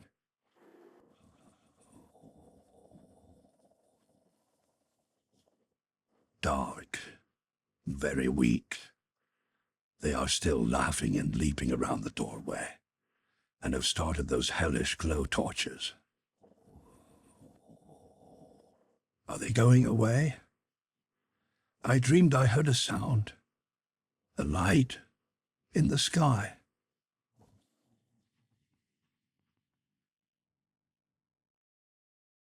Report of Wesley P. Miller, Superintendent, Group A, Venus Crystal Company. Terra Nova on Venus, 6/16. Our operative A49 Kenton J. Stanfield of 5317 Marshall Street, Richmond, Virginia, left Terra Nova early on 6/12 for a short-term trip indicated by detector, due back 13th or 14th, did not appear by evening of 15th, so scouting plane FR-58, with 5 men under my command, set out at 8 p.m. to follow route with detector. Needle showed no change from earlier readings. Followed needle to Arsinian Highland, played strong searchlights all the way. Triple-range flame guns and deradiation cylinders could have dispersed any ordinary hostile force of natives or any dangerous aggregation of carnivorous scorers. When over the open plain on Eryx, we saw a group of moving lights which we knew were native glow torches. As we approached, they scattered into the forest, probably 75 to 100 in all. Detector indicated crystal on spot where they had been. Sailing low over this spot, our lights picked out objects on the ground. Skeleton tangled in efcha weeds, and complete body 10 feet from it. Brought plane down near bodies, and corner of wing crashed on unseen obstruction. Approaching bodies on foot, we came up short against a smooth invisible barrier, which puzzled us enormously. Feeling along it near the skeleton, we struck an opening, beyond which was a space with another opening leading to the skeleton. The latter, though robbed of clothing by weeds, had one of the company's numbered metal helmets beside it. It was Operative B9 Frederick N. Dwight of Koenig's Division, who had been out of Terra Nova for 2 months on a long commission. Between this skeleton and the complete body there seemed to be another wall, but we could easily identify the second man as Stanfield. He had a record scroll in his left hand and a pen in his right, and seemed to have been writing when he died. No crystal was visible, but the detector indicated a huge specimen near Stanfield's body. We had great difficulty in getting at Stanfield, but finally succeeded. The body was still warm, and a great crystal lay beside it, covered by the shallow mud. We had once studied the record scroll in the left hand, and prepared to take certain steps based on its data. The contents of the scroll forms the long narrative prefixed to this report, a narrative whose main descriptions we have verified, and which we append as an explanation of what was found. The later parts of this account show mental decay, but there is no reason to doubt the bulk of it. Stanfield obviously died of a combination of thirst, suffocation, cardiac strain, and psychological depression. His mask was in place and freely generating oxygen despite an alarmingly low tube supply. Our plane being damaged, we sent a wireless and called out Anderson with repair plane PG-7, a crew of wreckers, and a set of blasting materials. By morning, FH-58 was fixed, and went back under Anderson carrying the 2 bodies and the crystal. We shall bury Dwight and Stanfield in the company graveyard, and ship the crystal to Chicago on the next earthbound liner. Later we shall adopt Stanfield's suggestion, the sound one in the saner earlier part of his report, and bring across enough troops to wipe out the natives altogether. With a clear field, there can be scarcely any limit to the amount of crystal we can secure. In the afternoon we studied the invisible building or trap with great care, exploring it with the aid of long guiding cords, and preparing a complete chart for our archives. We were much impressed by the design and shall keep specimens of the substance for chemical analysis. All such knowledge will be useful when we take over the various cities of the natives. Our Type C diamond drills were able to bite into the unseen material, and wreckers are now planting dynamite preparatory to a thorough blasting. Nothing will be left when they are done. The edifice forms a distinct menace to aerial and other possible traffic. In considering the plan of the labyrinth, one is impressed not only with the irony of Dwight's fate, but with that of Stanfield as well. When trying to reach the second body from the skeleton, we could find no access on the right, but Markheim found a doorway from the first inner space some 15 feet past Dwight and 4 or 5 past Stanfield. Beyond this was a long hall, which we did not explore till later, but on the right-hand side of that hall was another doorway leading directly to the body.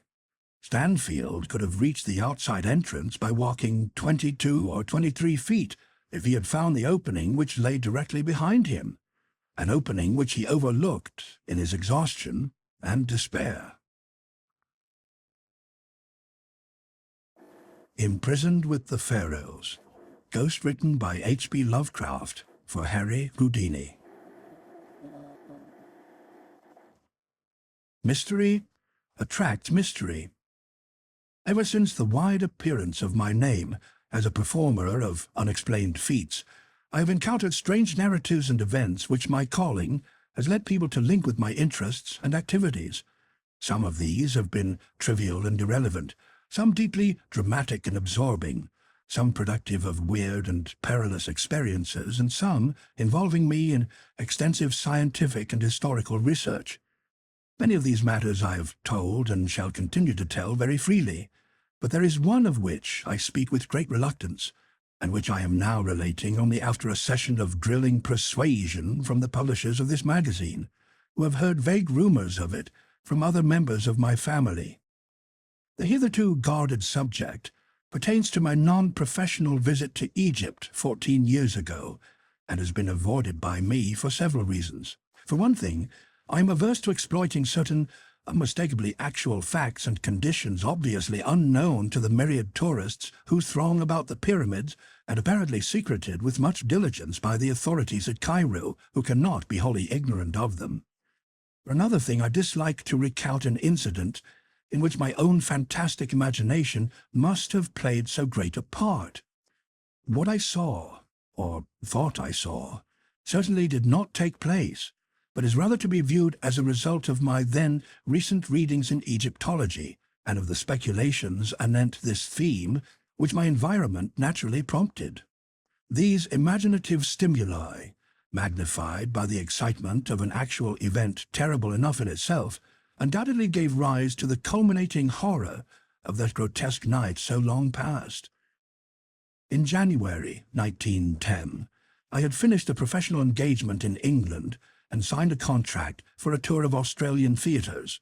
A liberal time being allowed for the trip, I determined to make the most of it in the sort of travel which chiefly interests me. So, accompanied by my wife, I drifted pleasantly down the continent and embarked at Marseille on the P&O steamer Malwa, bound for Port Said.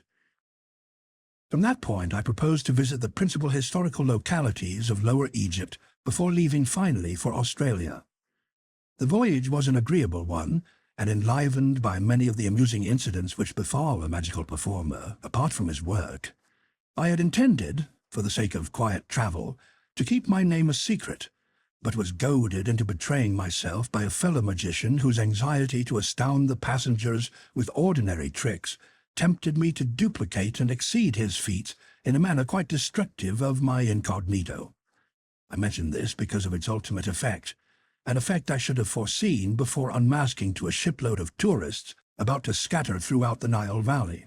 What it did was to herald my identity wherever I subsequently went, and deprive my wife and me of all the placid inconspicuousness we had sought. Traveling to seek curiosities, I was often forced to stand inspection as a sort of curiosity myself. We had come to Egypt in search of the picturesque and the mystically impressive, but found little enough when the ship edged up to Port Said and discharged its passengers in small boats. Low dunes of sand, bobbing buoys in shallow water, and a drearily European small town with nothing of interest save the great de Lesseps statue, made us anxious to get on to something more worth our while. After some discussion, we decided to proceed at once to Cairo and the pyramids. They were going to Alexandria for the Australian boat and for whatever Greco-Roman sites that ancient metropolis might present. The railway journey was tolerable enough and consumed only 4 hours and a half. We saw much of the Suez Canal, whose route we followed as far as Ismailia, and later had a taste of old Egypt in our glimpse of the restored freshwater canal of the Middle Empire. Then at last we saw Cairo glimmering through the growing dusk, a winkling constellation which became a blaze as we halted at the great Gare Centrale. But once more disappointment awaited us, for all that we beheld was European, save the costumes and the crowds. A prosaic subway led to a square teeming with carriages, taxicabs, and trolley cars, and gorgeous with electric lights shining on tall buildings, whilst the very theatre where I was vainly requested to play, and which I later attended as a spectator, had recently been renamed the American Cosmograph. We stopped at Shepherd's Hotel, reached in a taxi that sped along broad, smartly built-up streets, and amidst the perfect service of its restaurant, elevators, and generally Anglo-American luxuries, the mysterious East and immemorial past seemed very far away. The next day, however, precipitated us delightfully into the heart of the Arabian Nights atmosphere, and in the winding ways and exotic skyline of Cairo, the Baghdad of Harun al-Rashid seemed to live again. Guided by our Baedeker, we had struck east past the Ezbekaya Gardens, along the Mouski, in quest of the native quarter, and were soon in the hands of a clamorous cicerone, who, notwithstanding later developments, was assuredly a master at his trade. Not until afterward did I see that I should have applied at the hotel for a licensed guide. This man, a shaven, peculiarly hollow-voiced and relatively cleanly fellow, who looked like a pharaoh and called himself Abdul Reis el-Drodman, appeared to have much power over others of his kind, though subsequently the police professed not to know him, and to suggest that Reis is merely a name for any person in authority, whilst Drodman is obviously no more than a clumsy modification of the word for a leader of tourist parties, dragoman. Abdul led us among such wonders as we had before only read and dreamed of. Old Cairo is itself a storybook and a dream. Labyrinths of narrow alleys redolent in aromatic secrets, arabesque balconies and oriels nearly meeting above the cobbled streets, maelstroms of oriental traffic and strange cries, cracking whips, rattling carts, jingling money and braying donkeys, kaleidoscopes of polychrome robes, veils, turbans and tar bushes, water carriers and dervishes, dogs and cats, soothsayers and barbers, and over all the whining of blind beggars crouching in alcoves, and the sonorous chanting of muezzins from minarets limned delicately against a sky of deep, unchanging blue. The roofed, quieter bazaars were hardly less alluring. Spice, perfume, incense beads, rugs, silks and brass. Old Muhammad Suleiman squats cross-legged amidst his gummy bottles, while chattering youths pulverize mustard. In a hollowed-out capital of an ancient classic column, a Roman Corinthian perhaps from neighboring Heliopolis, where Augustus stationed one of his 3 Egyptian legions. Antiquity begins to mingle with exoticism, and the mosques and the museum. We saw them all, and tried not to let our Arabian revel succumb to the darker charm of Pharaonic Egypt, which the museum's priceless treasures offered. That was to our climax, and for the present we concentrated on the medieval Saracenic glories of the caliphs, whose magnificent tomb mosques form a glittering fairy necropolis on the edge of the Arabian desert. At length, Abdul took us along the Sharia Muhammad Ali to the ancient mosque of Sultan Hassan and the towered flank Bab al-Azab, beyond which climbs the steep-walled pass to the mighty citadel that Saladin himself built, with the stones of forgotten pyramids. It was sunset when we scaled that cliff, circled the modern mosque of Muhammad Ali, and looked down from the dizzy parapet over mystic Cairo. Mystic Cairo, all golden with its carven domes, its ethereal minarets, and its flaming gardens. For over the city, toward the great Roman dome of this new museum, and beyond it, across the cryptic yellow Nile that is the mother of eons and dynasties, lurked the menacing sands of the Libyan desert, undulant and iridescent and evil with other arcana. The red sun sank low, bringing the relentless chill of Egyptian dusk, and as it stood poised on the world's rim, like the ancient god of Heliopolis, Ra-Harakta, the horizon sun, we saw silhouetted against its vermeil holocaust the black outlines of the pyramids of Giza. The Paleogean tombs there were hoary with 1,000 years when Tutankhamun mounted his golden throne in distant Thebes. Then we knew that we were done with Saracen Cairo, and that we must taste the deeper mysteries of primal Egypt, the black chem of Ra and Amun, Isis and Osiris. The next morning we visited the pyramids, riding out in a Victoria across the island of Chisara with its massive lubbock trees and the smaller English bridge to the western shore. Down the shore road we drove, between great rows of lubbocks, and past the vast zoological gardens to the suburb of Giza, where a new bridge to Cairo proper has since been built.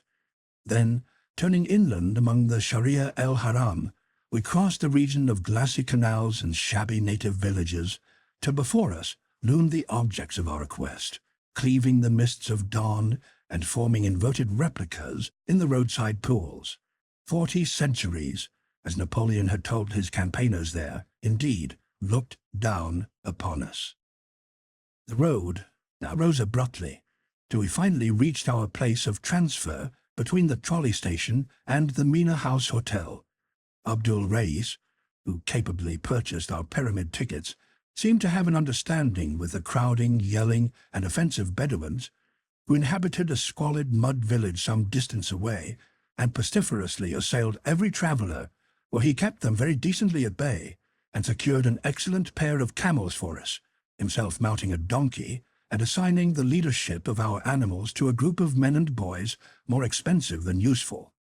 The area to be traversed was so small that camels were hardly needed, though we did not regret adding to our experience this troublesome form of desert navigation. The pyramids stand on a high rock plateau, this group forming next to the northernmost of the series of regal and aristocratic cemeteries built in the neighborhood of the extinct capital Memphis, which lay on the same side of the Nile, somewhat south of Giza, and which flourished between 3400 and 200 BC. The greatest pyramid, which lies nearest the modern road, was built by King Cheops or Khufu about 2800 BC and stands more than 450 feet in perpendicular height. In a line southwest from this are successively the second pyramid, built a generation later by King Khephren, and those slightly smaller, looking even larger because set on higher ground, and the radically smaller third pyramid of King Mycerinus, built about 2700 BC. Near the edge of the plateau and due east of the second pyramid, with a face probably altered to form a colossal portrait of Khephren, its royal restorer, stands the monstrous Sphinx, mute, sardonic, and wise beyond mankind and memory. Minor pyramids, and the traces of ruined minor pyramids, are found in several places, and the whole plateau is pitted with the tombs of dignitaries of less than royal rank. These latter were originally marked by mastabas, or stone bench-like structures, about the deep burial shafts, as found in other Memphian cemeteries, and exemplified by Perneb's tomb in the Metropolitan Museum of New York. At Giza, however, all such visible things have been swept away by time and pillage, and only the rock-hewn shafts, either sand-filled or cleared out by archaeologists, remain to attest their former existence. Connected with each tomb was a chapel in which priests and relatives offered food and prayer to the hovering Ka, or vital principle of the deceased. The small tombs have their chapels contained in their stone mastabas, or superstructures, but the mortuary chapels of the pyramids, where regal pharaohs lay, were separate temples, each to the east of its corresponding pyramid, and connected by a causeway to a massive gate chapel or propylon, at the edge of the rock plateau. The gate chapel, leading to the second pyramid, nearly buried in the drifting sands, yawns subterraneously southeast of the Sphinx. Persistent tradition dubs it the Temple of the Sphinx, and it may perhaps be rightly called such if the Sphinx indeed represents the second pyramid's builder, Khephren. There are unpleasant tales of the Sphinx before Khephren, but whatever its elder features were, the monarch replaced them with his own, that man might look at the colossus without fear. It was now in the great Gateway Temple that the life-size diorite statue of Khephren, now in the Cairo Museum, was found, a statue before which I stood in awe when I beheld it. Whether the whole edifice is now excavated, I am not certain, but in 1910 most of it was below ground, with the entrance heavily barred at night. Germans were in charge of the work, and the war or other things may have stopped them. I would give much in view of my experience and of certain Bedouin whisperings discredited or unknown in Cairo, to know what has developed in connection with a certain well in a traverse gallery where statues of the pharaoh were found in curious juxtaposition to the statues of baboons. The road, as we traversed it on our camels that morning, curved sharply past the wooden police quarters, post office, drugstore, and shops on the left, and plunged south and east in a complete bend that scaled the rock plateau and brought us face to face with the desert under the lee of the Great Pyramid.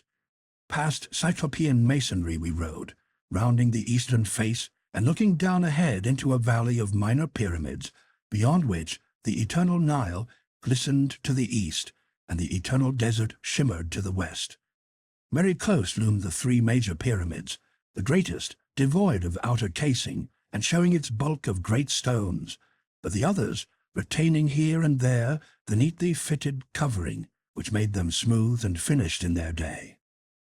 Presently we descended toward the Sphinx and sat silent beneath the spell of those terrible unseeing eyes. On the vast stone breast we faintly discerned the emblem of Ra-Harakta, for whose image the Sphinx was mistaken in the late dynasty, and though sand covered the tablet between the great paws, we recalled what Tutmosis IV inscribed thereon, and the dream he had when a prince. It was then that the smile of the Sphinx vaguely displeased us, and made us wonder about the legends of subterranean passages beneath the monstrous creature, leading down, down, to depths none might dare hint at. Depths connected with mysteries older than the dynastic Egypt we excavate, and having a sinister relation to the persistence of abnormal, animal-headed gods in the ancient Nilotic pantheon. Then too it was, I asked myself an idle question whose hideous significance was not to appear for many an hour. Other tourists now began to overtake us, and we moved on to the sand-choked Temple of the Sphinx, 50 yards to the southeast, which I have previously mentioned as the great gate of the causeway to the second pyramid's mortuary chapel on the plateau. Most of it was still underground, and although we dismounted and descended through a modern passageway to its alabaster corridor and pillared hall, I felt that Abdul and the local German attendant had not shown us all there was to see. After this, we made the conventional circuit of the pyramid plateau, examining the second pyramid and the peculiar ruins of its mortuary chapel to the east, the third pyramid and its miniature southern satellites and ruined eastern chapel, the rock tombs and the honeycombings of the 4th and 5th dynasties, and the famous Campbell's tomb, where shadowy shafts sink precipitously for 53 feet to a sinister sarcophagus, which one of our camel drivers divested of the cumbering sand after a vertiginous descent by rope. Cries now assailed us from the Great Pyramid, where Bedouins were besieging a party of tourists with offers of speed in the performance of solitary trips up and down. 70 minutes is said to be the record for such an ascent and descent, but many lusty sheiks and sons of sheiks assured us they could cut it 5 if given the requisite impetus of liberal bakshish. They did not get this impetus, though we did let Abdul take us up, thus obtaining a view of unprecedented magnificence, which included Not only remote and glittering Cairo with its crowned citadel background of gold-violet hills, but all the pyramids of the Memphian district as well, from Abu Roash on the north to the Dashur on the south. The Saqqara Step Pyramid, which marks the evolution of the low mastaba into the true pyramid, showed clearly and alluringly in the sandy distance. It is close to this transition monument that the famed tomb of Perneb was found, more than 400 miles north of the Theban rock valley where Tutankhamun sleeps. Again I was forced to silence through sheer awe. The prospect of such antiquity and the secrets each hoary monument seemed to hold and brood over filled me with a reverence and sense of immensity nothing else ever gave me. Fatigued by our climb, and disgusted with the importunate Bedouins whose actions seemed to defy every rule of taste, we omitted the arduous detail of entering the cramped interior passages of any of the pyramids, though we saw several of the hardiest tourists preparing for the suffocating crawl through Cheops's mightiest memorial. As we dismissed and overpaid our local bodyguard and drove back to Cairo with Abdul Rais under the afternoon sun, we half regretted the omission we had made. Such fascinating things were whispered about lower pyramid passages not in the guidebooks, passages whose entrances had been hastily blocked up and concealed by certain uncommunicative archaeologists who have found and began to explore them. Of course, this whispering was largely baseless on the face of it, but it was curious to reflect how persistently visitors were forbidden to enter the pyramids at night, or to visit the lowest burrows and crypt of the Great Pyramid.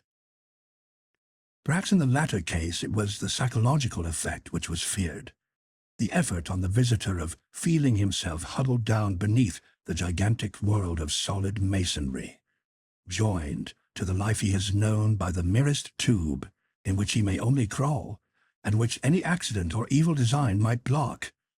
The whole subject seemed so weird and alluring that we resolved to pay the Pyramid Plateau another visit at the earliest possible opportunity. For me, this opportunity came much earlier than I expected. That evening, the members of our party, feeling somewhat tired after the strenuous program of the day, I went alone with Abdul Rais for a walk through the picturesque Arab quarter. Though I had seen it by day, I wished to study the alleys and bazaars in the dusk, when rich shadows and mellow gleams of light would add to their glamour and fantastic illusion. The native crowds were thinning, but were still very noisy and numerous when we came upon a knot of reveling Bedouins in the Sukan Nahasin, or bazaar of the coppersmiths.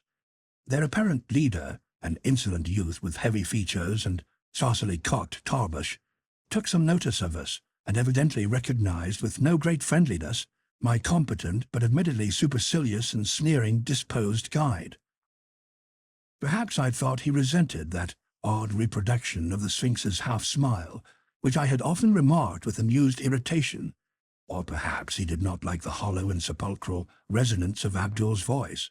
At any rate, the exchange of ancestrally opprobrious language became very brisk, and before long Ali Ziz, as I heard the stranger called when called by no worse name, began to pull violently at Abdul's robe, an action quickly reciprocated and leading to a spirited scuffle in which both combatants lost their sacredly cherished headgear and would have reached an even direr condition had I not intervened and separated them by main force.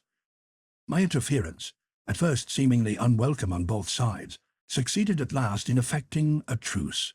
Sullenly, each belligerent composed his wrath at his attire, and with an assumption of dignity as profound as it was sudden, the two formed a curious pact of honor, which I soon learned is a custom of great antiquity in Cairo, a pact for the settlement of their difference by means of a nocturnal fist-fight atop the Great Pyramid, long after the departure of the last moonlight sightseer. Each duelist was to assemble a party of seconds, and the affair was to begin at midnight, proceeding by rounds in the most civilized possible fashion. In all this planning there was much which excited my interests. The fight itself promised to be unique and spectacular, or the thought of the scene on the hoary pile overlooking the antediluvian plateau of Giza under the wan moon of the pallid small hours appealed to every fibre of imagination in me. A request found Abdul exceedingly willing to admit me to his party of seconds, so that all the rest of the early evening I accompanied him to various dens in the most lawless regions of the town, mostly northeast of the Uzbekia, where he gathered one by one a select and formidable band of congenial cutthroats at his pugilistic background. Shortly after 9, our party, mounted on donkeys bearing such royal or tourist-reminiscent names as Ramses, Mark Twain, J.P. Morgan, and Minnehaha, edged through the street labyrinths, both oriental and occidental, crossed the muddy and mast-forested Nile by the bridge of the Bronze Lions, and cantered philosophically between the lebbeks on the road to Giza. Slightly over 2 hours were consumed by the trip, toward the end of which we passed the last of the returning tourists, saluted the last inbound trolley car, and were alone with the night and the past and the spectral moon. Then we saw the vast pyramids at the end of the avenue, ghoulish with a dim atavistical menace which I had not seemed to notice in the daytime. Even the smallest of them held a hint of the ghastly.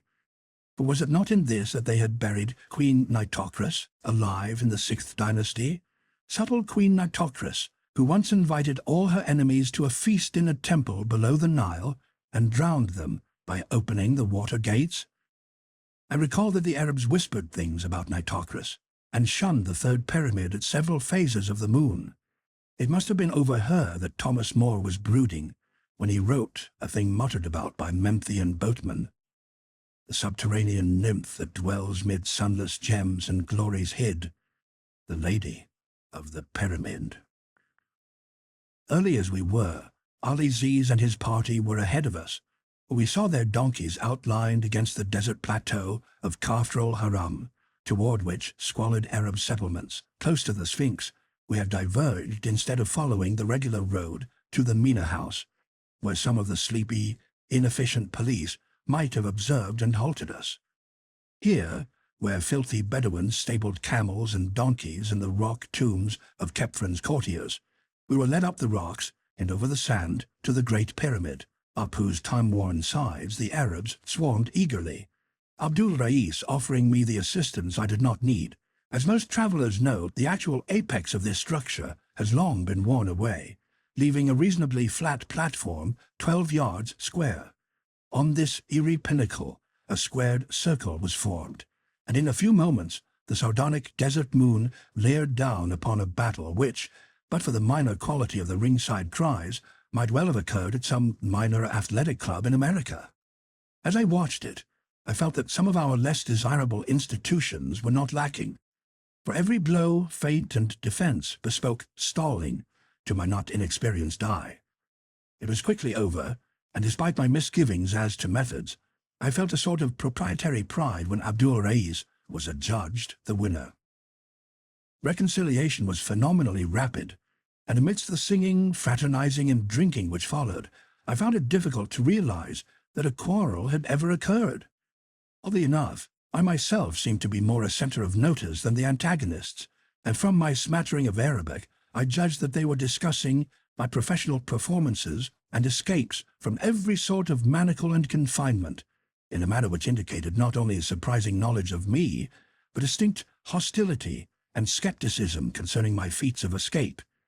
It gradually dawned on me that the elder magic of Egypt did not depart without leaving traces, and the fragments of a strange secret lore and priestly cult practices have survived surreptitiously amongst the Fellahin to such an extent that the prowess of a strange Hawi or magician is resented and disputed.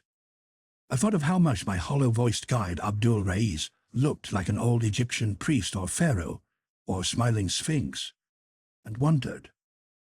Suddenly something happened, which in a flash proved the correctness of my reflection, and made me curse the denseness whereby I had accepted this night's events as other than the empty and malicious frame-up they now showed themselves to be.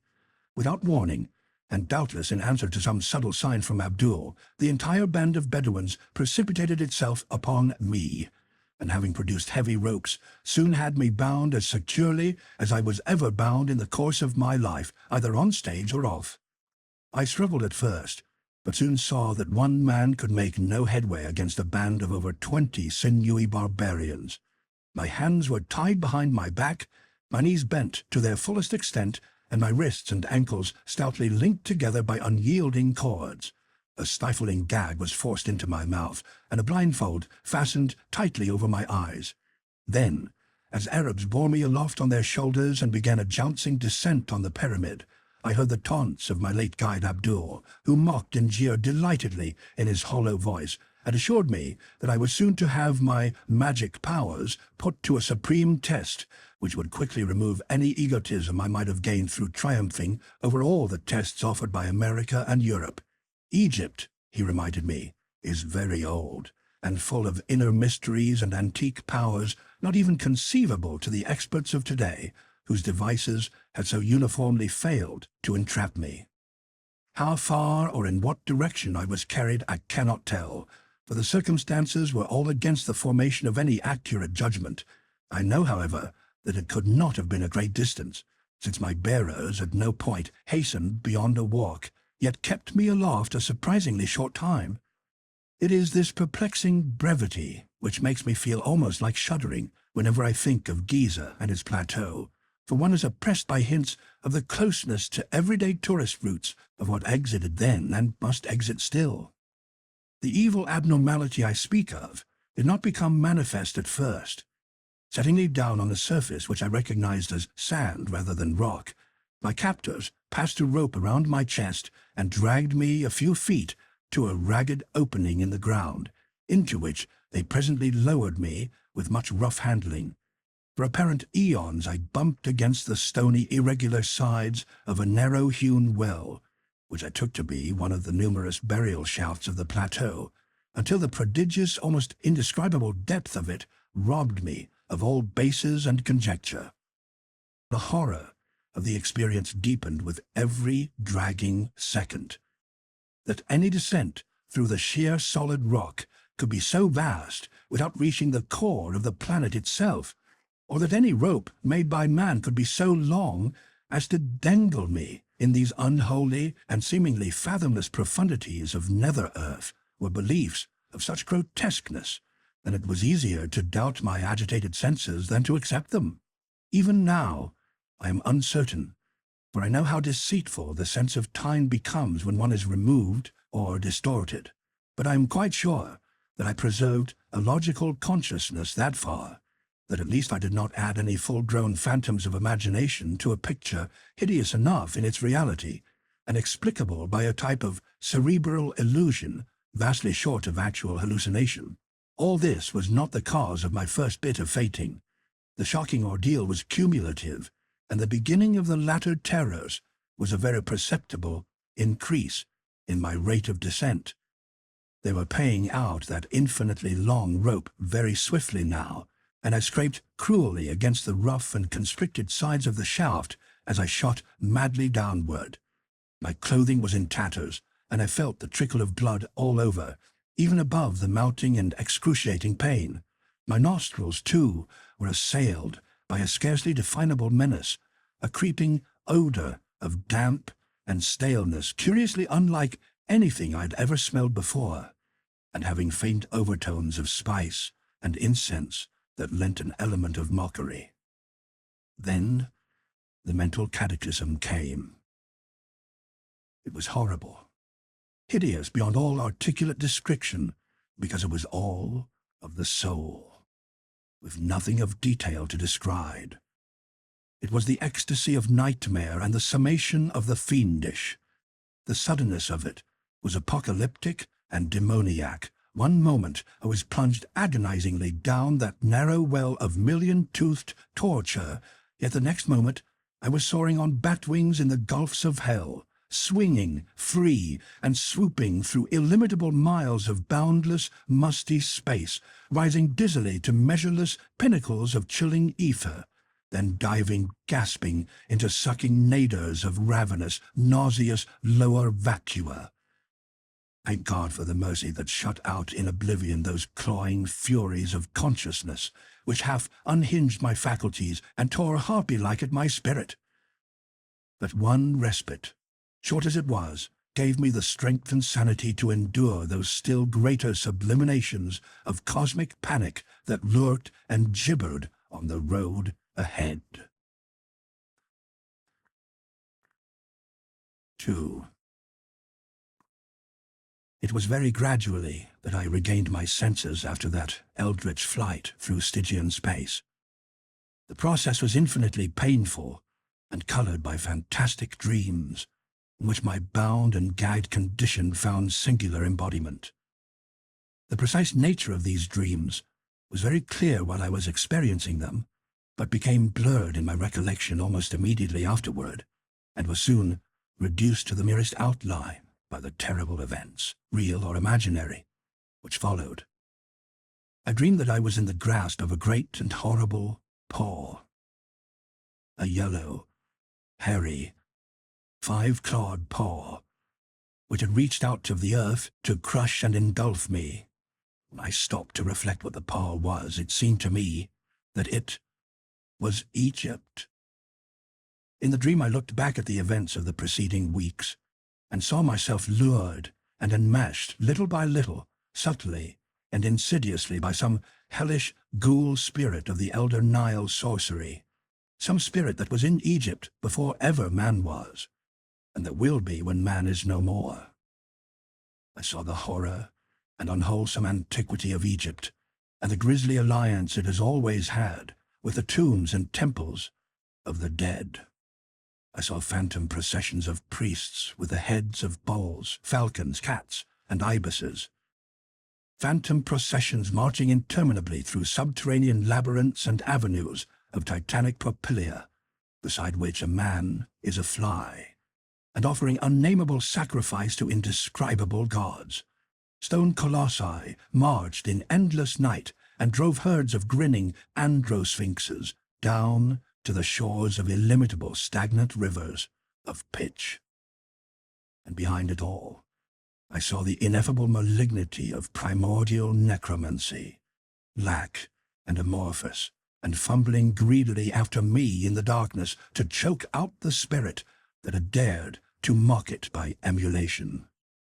In my sleeping brain there took shape a melodrama of sinister hatred and pursuit, and I saw the black soul of Egypt singling me out and calling me with inaudible whispers, calling and luring me, leading me on with the glitter and glamour of a Saracenic surface, but ever pulling me down to the age-mad catacombs and horrors of its dead and abysmal pharaonic heart. Then the dream faces took on human resemblances, and I saw my guide Abdul Reis in the robes of a king, with the sneer of the Sphinx on his features, and I knew that those features were the features of Khephren the Great, who raised the second pyramid, carved over the Sphinx's face in the likeness of his own, and built the titanic gateway temple whose myriad corridors the archaeologists think they have dug out of the cryptic sand and the uninformative rock. And I looked at the long, lean, rigid hand of Khephren, the long, lean, rigid hand as I had seen it on the diorite statue in the Cairo Museum, the statue he had found in the terrible Gateway Temple. And I wondered that I had not shrieked when I saw it on Abdul Reis. That hand? It was hideously cold, and it was crushing me. It was the cold and cramping of the sarcophagus, the chill and constriction of unrememberable Egypt. It was knighted, necropolitan Egypt itself, that yellow paw, and they whisper such things of Khephren. But at this juncture I began to awake, or at least to assume a condition less completely that of sleep than one just preceding. I recalled the fight atop the pyramid, the treacherous Bedouins and their attack, my frightful descent by rope through endless rock depths, and my mad swinging and plunging in a chill void redolent of aromatic putrescence. I perceived that now I lay on a damp rock floor, and that my bonds were still biting into me with unloosed force. It was very cold, but I seemed to detect a faint current of noisome air sweeping across me. The cuts and bruises I had received from the jagged sides of the rock shaft were paining me woefully, their soreness enhanced to a stinging or burning acuteness by some pungent quality in the faint draught, and the mere act of rolling over was enough to set my whole frame throbbing with untold agony.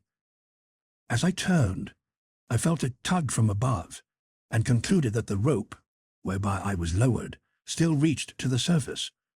Whether or not the Arabs still held it, I had no idea, nor had I any idea how far within the earth I was. I knew that the darkness around me was wholly or nearly total, since no ray of moonlight penetrated my blindfold, but I did not trust my senses enough to accept as evidence of extreme depth the sensation of vast duration which had characterized my descent.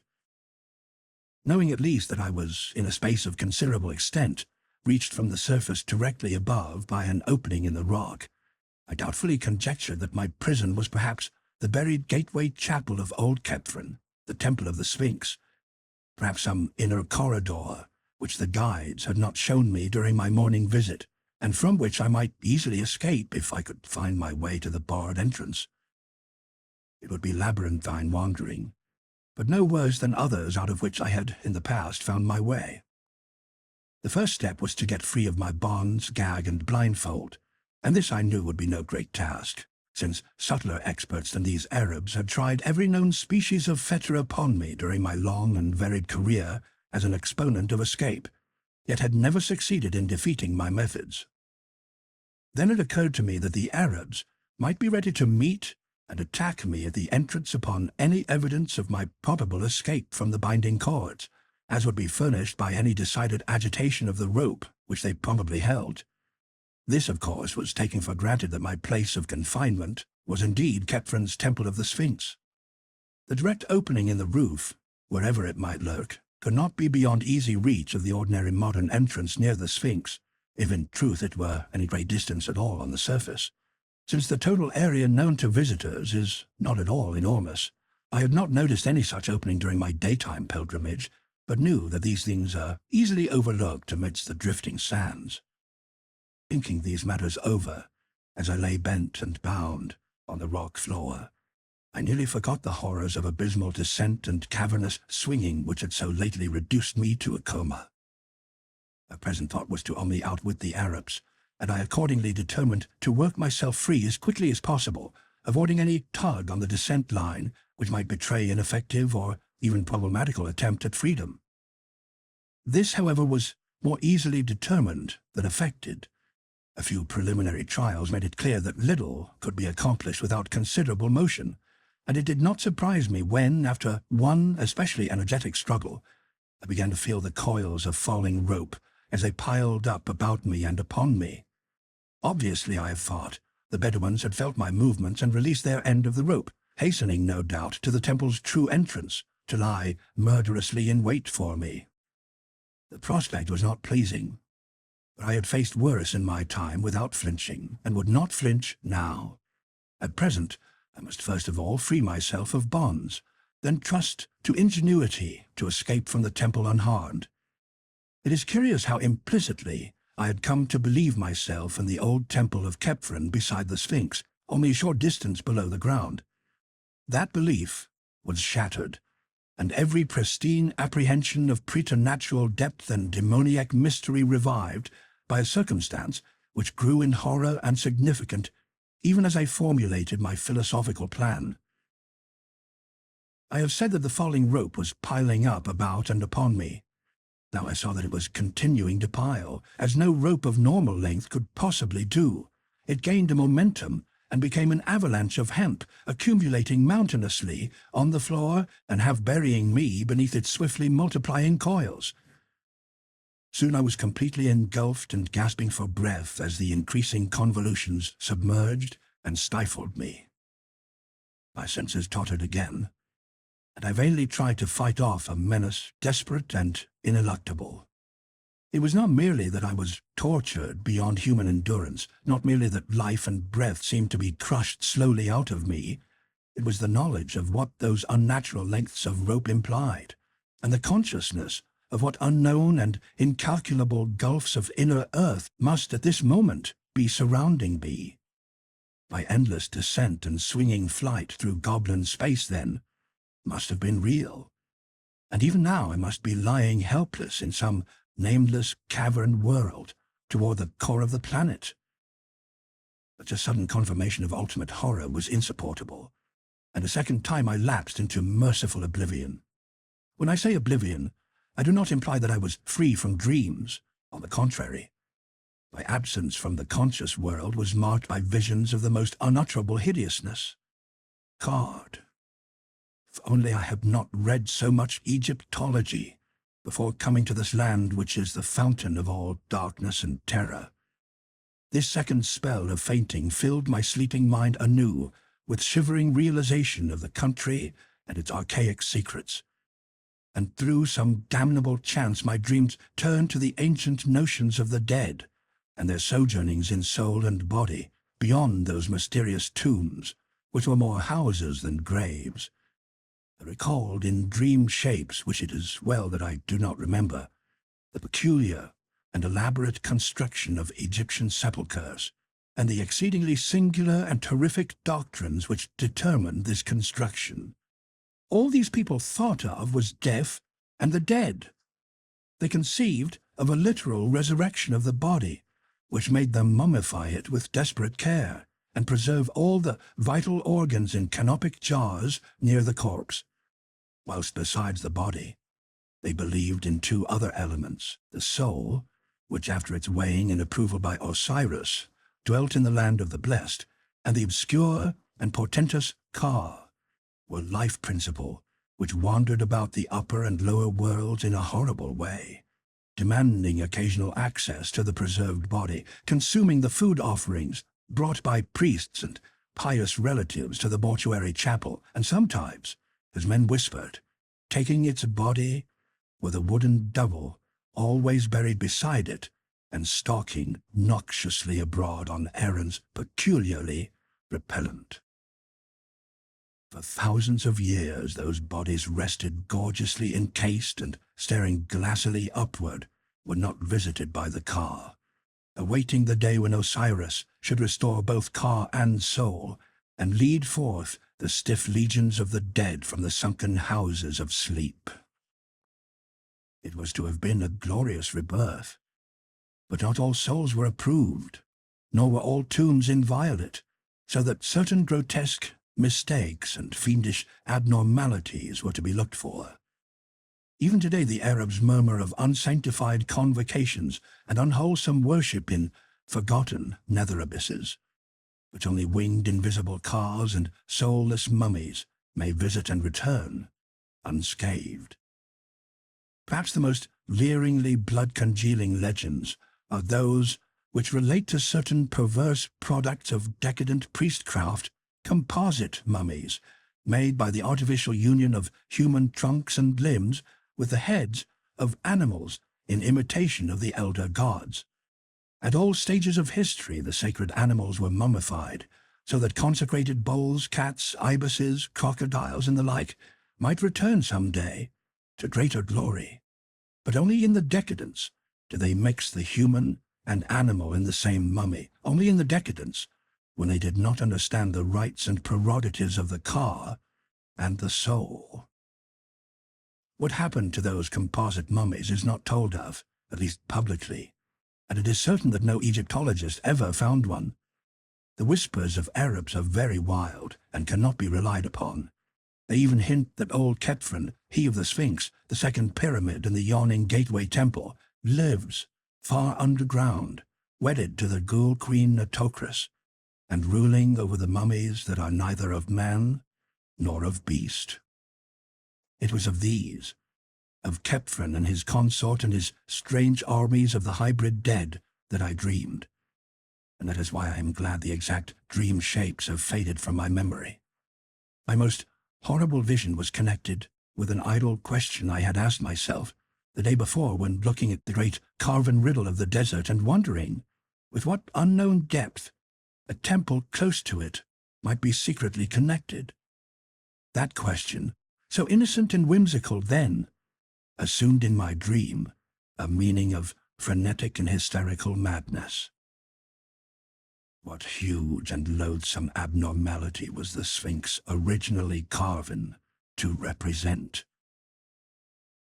My second awakening, if awakening it was, is a memory of stark hideousness which nothing else in my life, save one thing which came after, can parallel, and that life has been full and adventurous beyond most men's.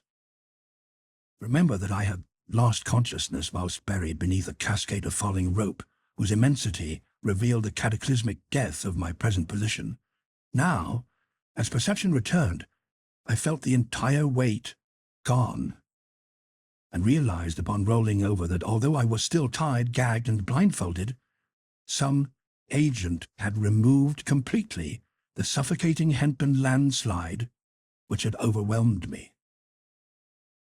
The significance of this condition, of course, came to me only gradually, but even so, I think it would have brought unconsciousness again had I not by this time reached such a state of emotional exhaustion that no new horror could make much difference. I was alone. With what? Before I could torture myself with any new reflection or make any fresh effort to escape from my bonds, an additional circumstance became manifest. Pains, not formerly felt, were racking my arms and legs, and I seemed coated with a profusion of dried blood beyond anything my former cuts and abrasions could furnish. My chest, too, seemed pierced by 100 wounds, as though some malign, titanic ibis had been pecking at it. Assuredly the agent which had removed the rope was a hostile one, and had begun to wreak terrible injuries upon me when somehow impelled to desist. Yet at the time, my sensations were distinctly the reverse of what one might expect. Instead of sinking into a bottomless pit of despair, I was stirred to a new courage and action, for now I felt that the evil forces were physical things which a fearless man might encounter on an even basis. On the strength of this thought, I tugged again at my bonds, and used all the art of a lifetime to free myself as I had so often done amidst the glare of lights and the applause of vast crowds. The familiar details of my escaping process commenced to engross me, and now that the long rope was gone, I half regained my belief that the supreme horrors were hallucinations after all, and that there had never been any terrible shaft, measureless abyss, or interminable rope. Was I, after all, in the gateway temple of Khephren, beside the Sphinx, and had the sneaking Arabs stolen in to torture me as I lay helpless there? At any rate, I must be free. Let me stand up unbound, ungagged, and with eyes open to catch any glimmer of light which might come trickling from any source, and I could actually delight in the combat against evil and treacherous foes. How long I took in shaking off my encumbrances I cannot tell. It must have been longer than in my exhibition performances, because I was wounded, exhausted, and enervated by the experiences I had passed through. When I was finally free, and taking deep breaths of a chill, damp, evilly spiced air, all the more horrible when encountered without the screen of gagged and blindfolded edges, I found that I was too cramped and fatigued to move at once. There I lay, trying to stretch a frame bent and mangled for an indefinite period, and straining my eyes to catch a glimpse of some ray of light which would give a hint as to my position. By degrees my strength and flexibility returned, but my eyes beheld nothing. As I staggered to my feet, I peered diligently in every direction, but met only an ebony blackness, as great as that I had known when blindfolded. I tried my legs, blood-encrusted beneath my shredded trousers, and found that I could walk, yet could not decide in what direction to go. Obviously, I ought not to walk at random, and perhaps retreat directly from the entrance I sought. So I paused to note the direction of the cold, fetid, natron-scented air current, which I had never ceased to feel. Accepting the point of its source as the possible entrance to the abyss, I strove to keep track of this landmark and to walk consistently toward it. I had a matchbox with me, and even a small electric flashlight, But of course the pockets of my tossed and tattered clothing were long since emptied of all heavy articles. As I walked cautiously in the blackness, the draught grew stronger and more offensive, till at length I could regard it as nothing less than a tangible stream of detestable vapour pouring out of some aperture like the smoke of the genie from the fisherman's jar in the Eastern tale. The East. Egypt. Truly this dark cradle of civilization was ever the wellspring of horrors and marvels unspeakable. The more I reflected on the nature of this cavern wind, the greater my sense of disquiet became.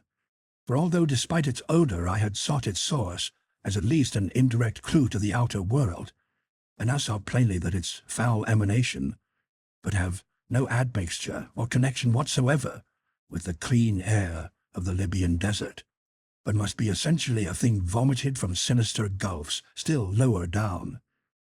I had, then, been walking in the wrong direction. After a moment's reflection, I decided not to retrace my steps. Away from the draught I would have no landmarks, for the roughly level rock floor was devoid of distinctive configurations.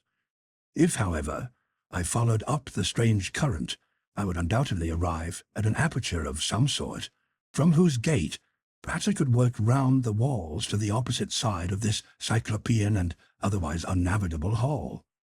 That I might fail, I well realized.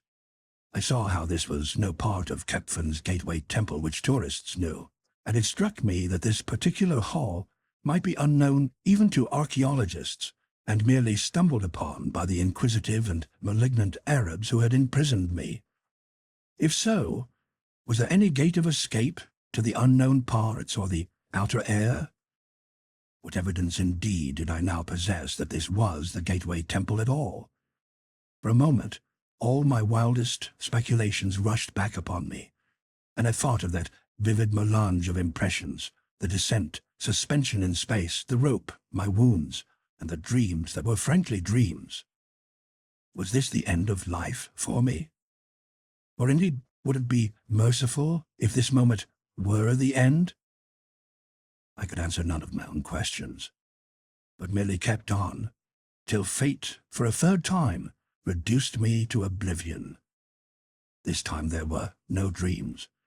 The suddenness of the incident shocked me out of all thought, either conscious or subconscious, tripping on an unexpected descending step at a point where the offensive draught became strong enough to offer an actual physical resistance, and was precipitated headlong down a black flight of huge stone stairs into a gulf of hideousness, unrelieved. That I ever breathed again is a tribute to the inherent vitality of the healthy human organism. Often I look back to that night and feel a touch of actual humor in those repeated lapses of consciousness, lapses whose succession reminded me at the time of nothing more than the crude cinema melodramas of that period. Of course, it is possible that the repeated lapses never occurred, and that all the features of that underground nightmare were merely the dreams of one long coma, which began with the shock of my descent into that abyss and ended with the healing balm of the outer air and of the rising sun, which found me stretched on the sands of Giza before the sardonic and dawn-flushed face of the great Sphinx. I prefer to believe this latter explanation as much as I can, hence was glad when the police told me that the barrier to Kepfan's gateway temple had been found unfastened, and that a sizable rift to the surface did actually exist in one corner of the still buried part. I was glad, too, when the doctors pronounced my wounds only those to be expected from my seizure, blindfolding, lowering, struggling with bonds, falling some distance perhaps into a depression in the temple's inner gallery, dragging myself to the outer barrier and escaping from it, and experiences like that. A very soothing diagnosis. And yet I know that there must be more than appears on the surface. That extreme descent is too vivid a memory to be dismissed, and it is odd that no one has ever been able to find a man answering the description of my guide, Abdul Rais el-Drodman, the tomb-throated guide who looked and smiled like King Kepfan. I have digressed from my connected narrative, perhaps in the vain hope of evading the telling of that final incident, that incident, which of all is most certainly an hallucination. But I promise to relate it, and I do not break promises. When I recovered, or seemed to recover my senses after that fall down the black stone stairs, I was quite as alone and in darkness as before. The windy stench, bad enough before, was now fiendish, yet I had acquired enough familiarity by this time to bear it stoically. Dazedly I began to crawl away from the place whence the putrid wind came, and with my bleeding hands felt the colossal blocks of a mighty pavement. Once my head struck against a hard object, and when I felt of it I learned that it was the base of a column of unbelievable immensity, whose surface was covered with gigantic chiseled hieroglyphics very perceptible to my touch.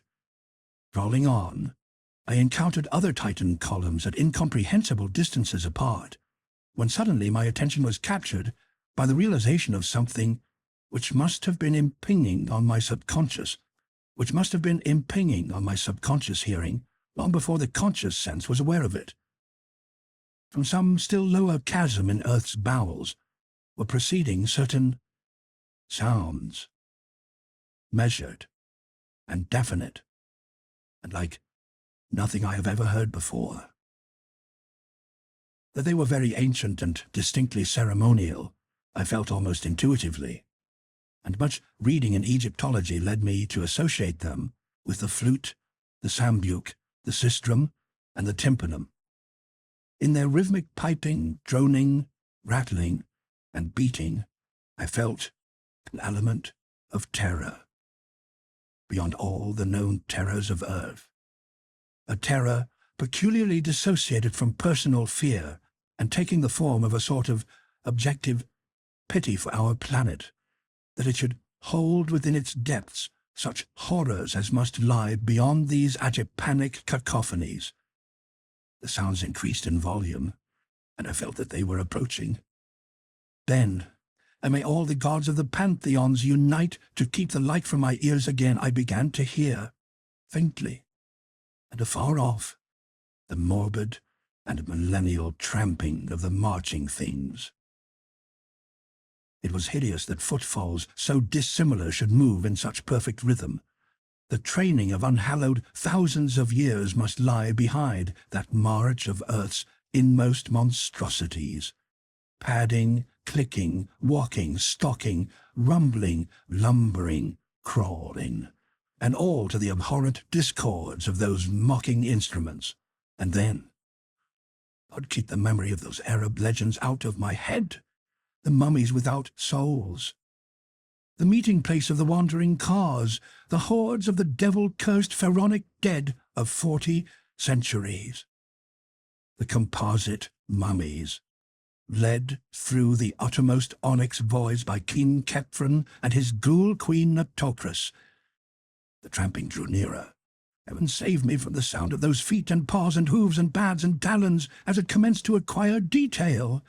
Down limitless reaches of sunless pavement, a spark of light flickered in the malodorous wind, and I drew behind the enormous circumference of a cyclopic column, that I might escape for a while the horror that was stalking million-footed toward me through gigantic hypostyles of inhuman dread and phobic antiquity.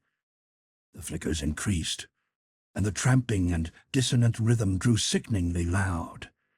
In the quivering orange light there stood faintly forth a scene of such stony awe that I gasped from sheer wonder that conquered even fear and repulsion. Bases of columns, whose middles were higher than human sight, mere bases of things that must each dwarf the Eiffel Tower to insignificance, hieroglyphs carved by unthinkable hands in caverns where daylight can only be a remote legend. I would not look at the marching things. That I desperately resolved as I heard their creaking joints and nitrous wheezing above the dead music and the dead tramping. It was merciful that they did not speak, but God! Their crazy torches began to cast shadows on the surface of those stupendous columns. Hippopotami should not have human hands and carry torches. Men should not have the heads of crocodiles. I tried to turn away, but the shadows and the sounds and the stench were everywhere. Then I remembered something I used to do in half-conscious nightmares as a boy, and began to repeat to myself, "This is a dream! This is a dream!" But it was of no use, and I could only shut my eyes and pray. At least that is what I think I did. For one is never sure in visions, and I know this can have been nothing more. I wondered whether I should ever reach the world again, and at times would furtively open my eyes to see if I could discern any feature of the place other than the wind of spiced putrefaction, the topless columns, and the thaumatropically grotesque shadows of abnormal horror. The spluttering blare of multiplying torches now shone, and unless this hellish place were wholly without walls, I could not fail to see some boundary or fixed landmark soon. But I had to shut my eyes again when I realized how many of the things were assembling, and when I glimpsed a certain object walking solemnly and steadily, without any body above the waist. A fiendish and ululent corpse gurgle or death rattle now split the very atmosphere, the charnel atmosphere poisonous with naphtha and bitumen blasts, in one concerned chorus from the ghoulish legion of hybrid blasphemies. My eyes, perversely shaken open, gazed for an instant upon a sight which no human creature could even imagine without panic, fear, and physical exhaustion. The things had filled ceremoniously in one direction, the direction of the noisome wind, where the light of their torches showed their bended heads, were the bended heads of such as had heads. They were worshipping before a great black fetter-blenching aperture, which reached up almost out of sight, and which I could see was flanked at right angles by two giant staircases, whose ends were far away in shadow. One of these was indubitably the staircase I had fallen down. The dimensions of the whole were fully in proportion with those of the columns. The ordinary house would have been lost in it, and any average public building could easily have been moved in and out. It was so vast a surface that only by moving the eye could one trace its boundaries, so vast, so hideously black, and so aromatically stinking. Directly in front of this yawning polyphemus door, the things were throwing objects, evidently sacrifices or religious offerings to judge by their gestures. Kephren was their leader, steering King Kephren, or the guide Abdul Rais, crowned with a golden shent, and intoning endless formulae with his hollow voice of the dead. By his side knelt beautiful Queen Nitocris, whom I saw in profile for a moment, noting that the right half of her face was eaten away by rats or other ghouls, and I shut my eyes again when I saw what objects were being thrown as offerings to the fetid aperture were its possible local deity. It occurred to me that, judging from the elaborateness of this worship, the concealed deity must be one of considerable importance. Was it Osiris or Isis, Horus or Anubis, or some vast unknown god of the dead, still more central and supreme? There is a legend that terrible altars and colossi were reared to an unknown one before ever the known gods were worshipped. And now, as I steeled myself to watch the rapt and sepulchral adorations of those nameless things, a thought of escape flashed upon me. The hall was dim, and the columns heavy with shadow. With every creature of that nightmare throng absorbed in shocking raptures, it might be barely possible for me to creep past to the far-away end of one of the staircases and ascend unseen, trusting to fate and skill to deliver me from the upper reaches. Where I was, I neither knew nor seriously reflected upon, and for a moment it struck me as amusing to plan a serious escape from what I knew to be a dream. Was I in some hidden and unsuspected lower realm of Kepren's gateway temple, that temple which generations have persistently called the Temple of the Sphinx? I could not conjecture, but I resolved to ascend to life and consciousness if wit and muscle could carry me. Wriggling flat on my stomach, I began the anxious journey toward the foot of the left-hand staircase, which seemed the more accessible of the two. I cannot describe the incidents and sensations of that crawl. but they may be guessed when one reflects on what I had to watch steadily in that malign, wind-blown torchlight in order to avoid detection. The bottom of the staircase was, as I have said, far away in shadow, as it had to be, to rise without a bend the dizzy parapeted landing above the titanic aperture. This placed the last stages of my crawl at some distance from the noisome herd. At length I succeeded in reaching the steps and began to climb, keeping close to the wall, on which I observed decorations of the most hideous sort, and relying for safety on the absorbed, ecstatic interest with which the monstrosities watched the foul-breezed aperture and the impious objects of nourishment they had flung on the pavement before it. Though the staircase was huge and steep, fashioned of vast porphyry blocks as if for the feet of a giant, the ascent seemed virtually interminable. Dread of discovery and the pain which renewed exercise had brought to my wounds combined to make that upward crawl a thing of agonizing memory. I had intended, on reaching the landing, to climb immediately onward along whatever upper staircase might mount from there, stopping for no last look at the carrion abominations that pawed and genuflected some 70 or 80 feet below. Yet a sudden repetition of that thunderous corpse gurgle and death-rattle chorus, coming as I had nearly gained the top of the flight and showing by its ceremonial rhythm that it was not an alarm of my discovery, caused me to pause and peer cautiously over the parapet. The monstrosities were hailing something which had poked itself out of the nauseous aperture to seize the hellish fare proffered it. It was something quite ponderous, even as seen from my height, something yellowish and hairy, and endowed with a sort of nervous motion. It was as large, perhaps, as a good-sized hippopotamus, but very curiously shaped. It seemed to have no neck, but 5 separate shaggy heads springing in a row from a roughly cylindrical trunk. The very first small, the second good-sized, the third and fourth equal and largest of all, and the fifth rather small, but not so small as the first. Out of these heads darted curious rigid tentacles which seized ravenously on the excessive great quantities of unmentionable food placed before the aperture. Once in a while the thing would leap up, and occasionally it would retreat into its den in a very odd manner. Its locomotion was so inexplicable that I stared in fascination, wishing it would emerge farther from the cavernous lair beneath me. Then it did emerge.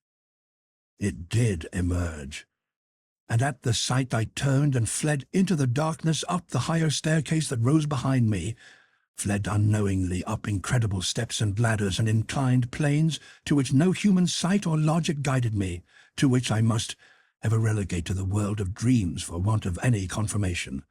It must have been a dream, or the dawn would never have found me breathing on the sands of Giza before the sardonic, dawn-flushed face of the Great Sphinx. The Great Sphinx? God! That idle question I asked myself on that sun-blessed morning before. What huge and loathsome abnormality was the Sphinx originally carven to represent? Accursed is the sight, be it in dream or not, that revealed to me the supreme horror, the unknown god of the dead, which licks its colossal chops in the unsuspected abyss, fed hideous morsels by soulless absurdities that should not exist. The 5-headed monster that emerged, that 5-headed monster as large as a hippopotamus, the 5-headed monster, and that of which it is the merest forepaw. But I survived, and I know it was only a dream.